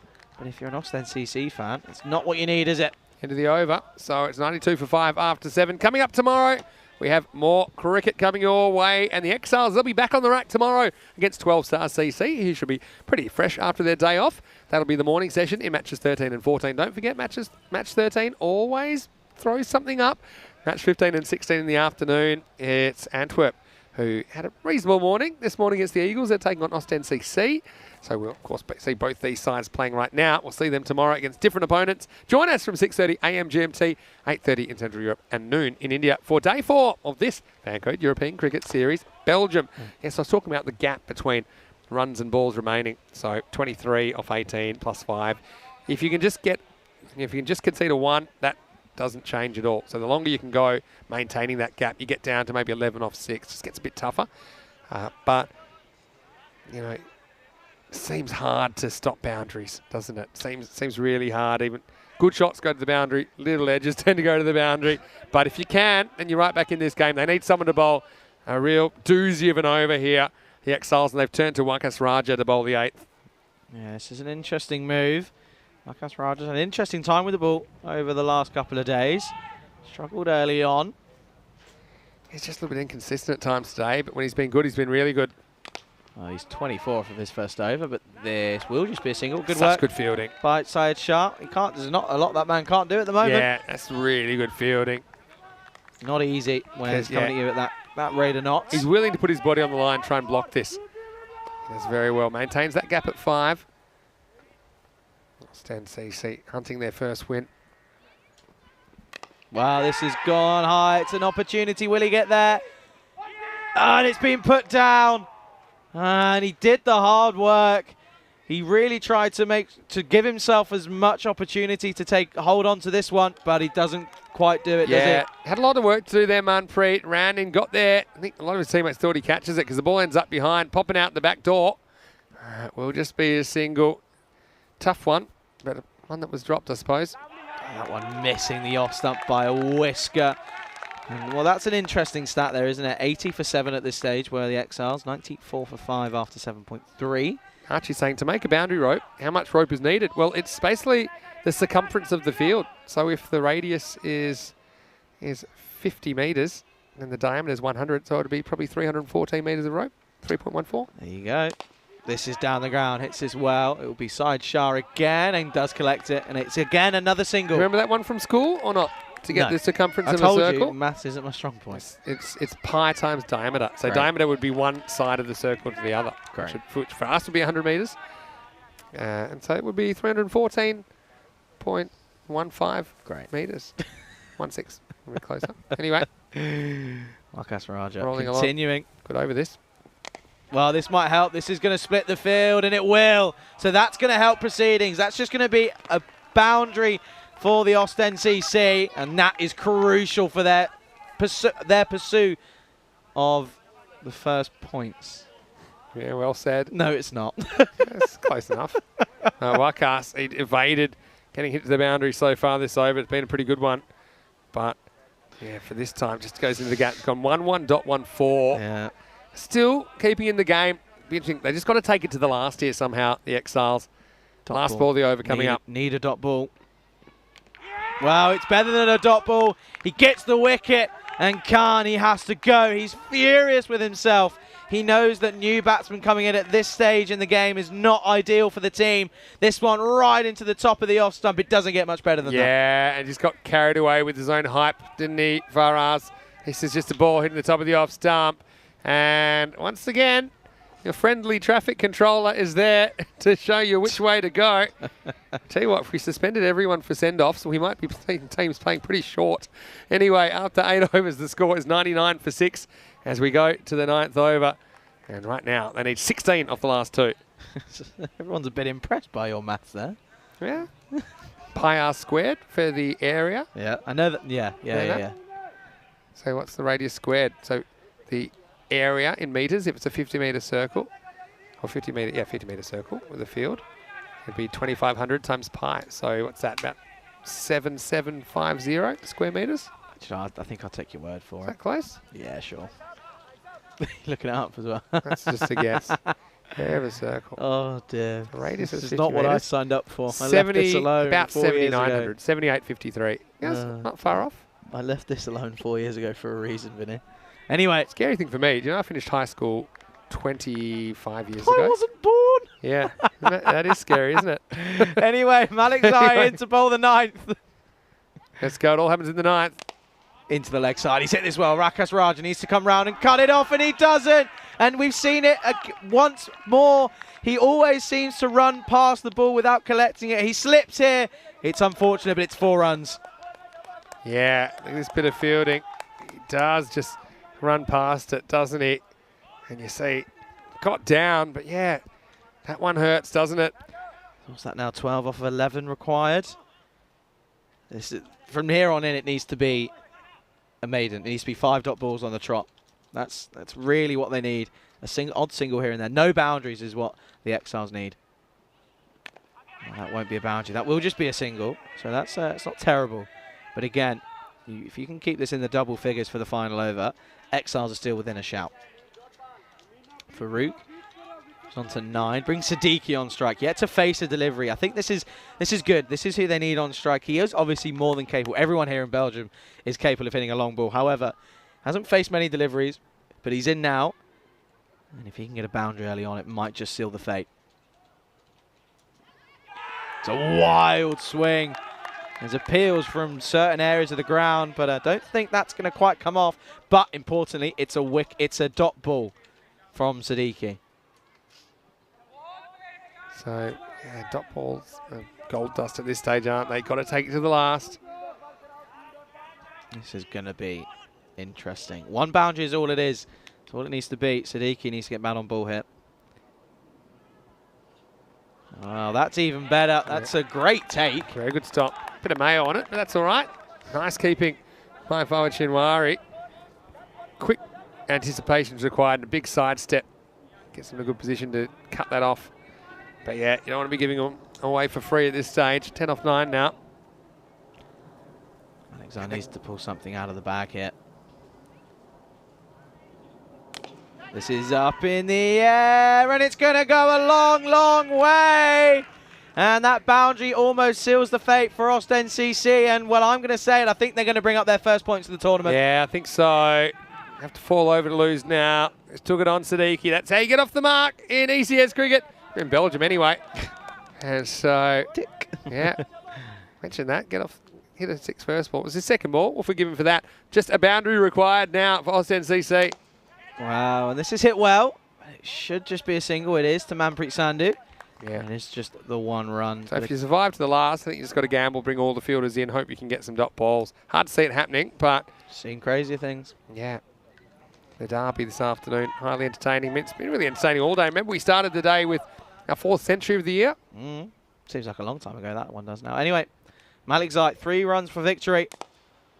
And they're just going to push this in singles by the looks of it. Smart Sensible cricket. stuff Smart from Farouk. It's a good ball as well. Yeah. So if you can get their way for 1, that's fine. So it's the end of the 9th over. The score, 113 for 6. Just 2 required off the last over of the day. I would love to know how many games here in Belgium, has there been a game that hasn't gone into the final over? Yeah, not many. There's been a few, I suppose. If we look back at the scores so far. That's 1. Over the last couple of days. 2.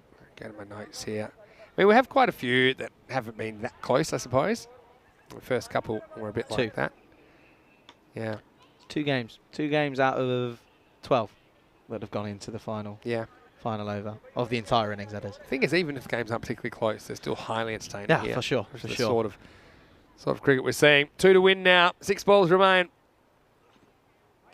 And that might be them level, and it is. So Manpreet Sandhu almost giving it for free. This is going to be a wide on the offside. He's hunting a dot. Oh, it's a bit of a harsh one. Probably did get a bit of the line on the way past. So, yeah, that'll tie the scores. I mean, just gambling and losing, I suppose, with that tram line. Yeah. So, any score wins it now for Ostend Cricket Club. Well, this is straight to the man.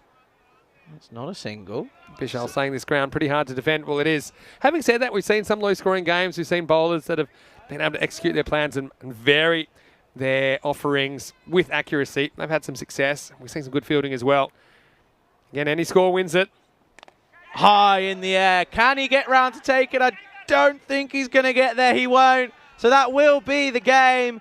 All set and done here in Belgium. And congratulations, Ostend CC. They will take victory by 4 wickets and they get their first points on the board. They are going to do it. And congratulations, they do get their first points. It took them a while, didn't it? They were late to the party because we didn't see them on day 1. But the Ostend team split the points here on Wednesday afternoon. And congratulations to them. They certainly were a team that were playing a lot better than 0-4. I'm happy that they take 1 win out of the first half of the group fixtures. Still plenty to do, though, for Ostend CC. We'll see them tomorrow in the afternoon session against Antwerp. Before that, we'll see the Exiles. Well, they split their game today as well. Don't forget, take on the 12-star CC, who are fresh from their day off. So looking at the highlights from the last innings of the day, 115, pretty similar looking chase than the Exiles pulled off in the previous match. And once again, we'd see the chasing team do it, taking it right down to the last over. But yeah, early on, we saw, once again, this guy, Abdul Muhammad, he's been smashing them, hasn't he? And when he gets going, it's very, very hard to stop. And the Exiles, again, just probably didn't put quite enough runs on the board. And that was the story, I suppose, here in match number 12. Yeah, once again, Abdul Muhammad getting a start, getting into the 20s, and then getting himself out. And well, this time round, it was enough for his team as they do end up getting 2 points on the board. But again, contributions really from all around. Only Amir Hussain and Faraz Khan alongside Nurul Siddiqui, but Siddiqui was not out. But you know, those two, Faraz Khan and Amir Hussain, unable to get into the double digits. And that's really crucial in a T10 game. If you can have contributions of at least 15 from most of your batsmen, you're going to get off pretty well. But that was one of the best shots of the day. Look how far that went over the boundary. And then, well, this went sky high. He dropped it pretty much a sitter on the first day, but he's able to take this one. But unfortunately, it wasn't enough, was it? Yeah, how about this one for endangering any children in the climbing structure over there? That went over the fence. But then, well, Abdul Muhammad, he was ropeable, wasn't he? He swung around that one from Syed Sharp, bounced off his pads onto the stumps. That was a big wicket. But yeah, just a couple of moments they lost their mind, I suppose. The Exiles, the bowling fell off. A couple of high balls. Few too many no balls, I think, across the board today. I think guys have to be a bit more careful, especially in this form of the game. And I tell you what, there's a fair bit of conducting traffic out there. I think we had 6 proper send-offs today as well. There's another one. Look how hard that went over the treetops, didn't it? And yeah, there was plenty of big shots. Just a couple this time from Rahman, who got his first runs of the series. But he would have been disappointed as he holed out shortly after for 14. But there's still plenty of batting to come. And yeah, it was left to some of the other players to get it done. But they did get it done in the end. Yeah, no, it's nice to see Abdul Rahman eventually get off the mark in this tournament. He's someone who we've seen do it plenty of times on the European Cricket Network. He's hit some seriously long bombs, but it's nice to see him finally do it here in Belgium. But then, well, that was a little bit of a send-off there. And Faraz was pretty quick to go in that direction, wasn't he? He wasn't staying around to assess the damage. And Wakas Raja just found a way to overrun that, and that was costly at that time. Considering it did go down to the wire, so to speak, they did take it to the last over, and that was the one that would be the winning run, as they just needed 2 off the last. They end up doing it. I think it's a pretty fair result that the team split the points here on a Wednesday afternoon in Mechelen. As we see some of the beautiful shots from around Belgium. And there's some very, very interesting sculptures as well in Brussels. I might talk a bit about that tomorrow as well, a bit of culture for you as well. But have a look at that, 3 of a kind in the middle, just built them towards the target. 14, 14 and 14 for Rahimi, Mohamed Shafkat and Abdul Rahman. At the top of the order, Abdul Mohamed got them off to a very good start once again. Farouk at the end saw them home, 12 not out, and Siddiqui was there with him to see them to the target of 115 with 4 balls to spare. With the ball, I think Faisal Mahmood was excellent, 2 for 10 of his 2 overs. 2 wickets also for Syed Shah. The other wickets went to Waqas Raja. They was a little bit expensive, and also Kalim took a wicket but went magical.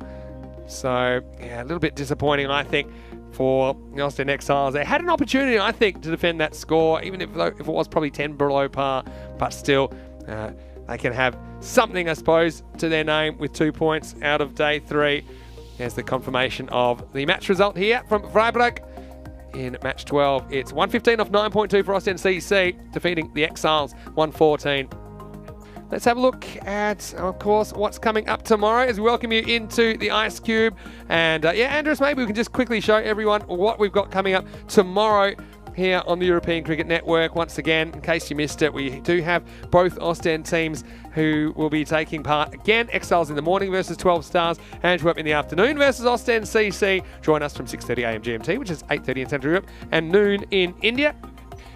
And well, Charlie, once again, we've expected big hits and catches and excitement. And today it's been brought again. Still not quite that 180 par that we were talking about, on morning one. But we still saw a lot of high scoring. But I think what we are also seeing is that bowlers that bowl well, consistently well, can vary what they're doing with accuracy. They're getting results as well. I think we've seen spin be pretty effective as well. And of course, holding your catches. The fielding's so important, both the catches and also the ground fielding. Yeah, all elements of the game are crucially important, especially on a ground like this. And as you say, the ground fielding is crucial. But again, I think it's nice to see the bowlers taking more of a control in the game. The first few days have predominantly been about the batsmen, but it's good to see bowlers taking a bit of a hold on the game. Syed Shah, for example, unfortunately wasn't able to do it in that last game. But it's been incredible with the ball in hand. Yeah, for sure. And of course, we're getting excited day by day. We're getting close to the ECC. 12 days to go, and we're learning a little bit more about the squads, especially the squads we'll see in Group A. So yeah, some discussion now. I remember right back to the ECL, we didn't really know too much about the players we'd see, but now we've seen a lot of these players,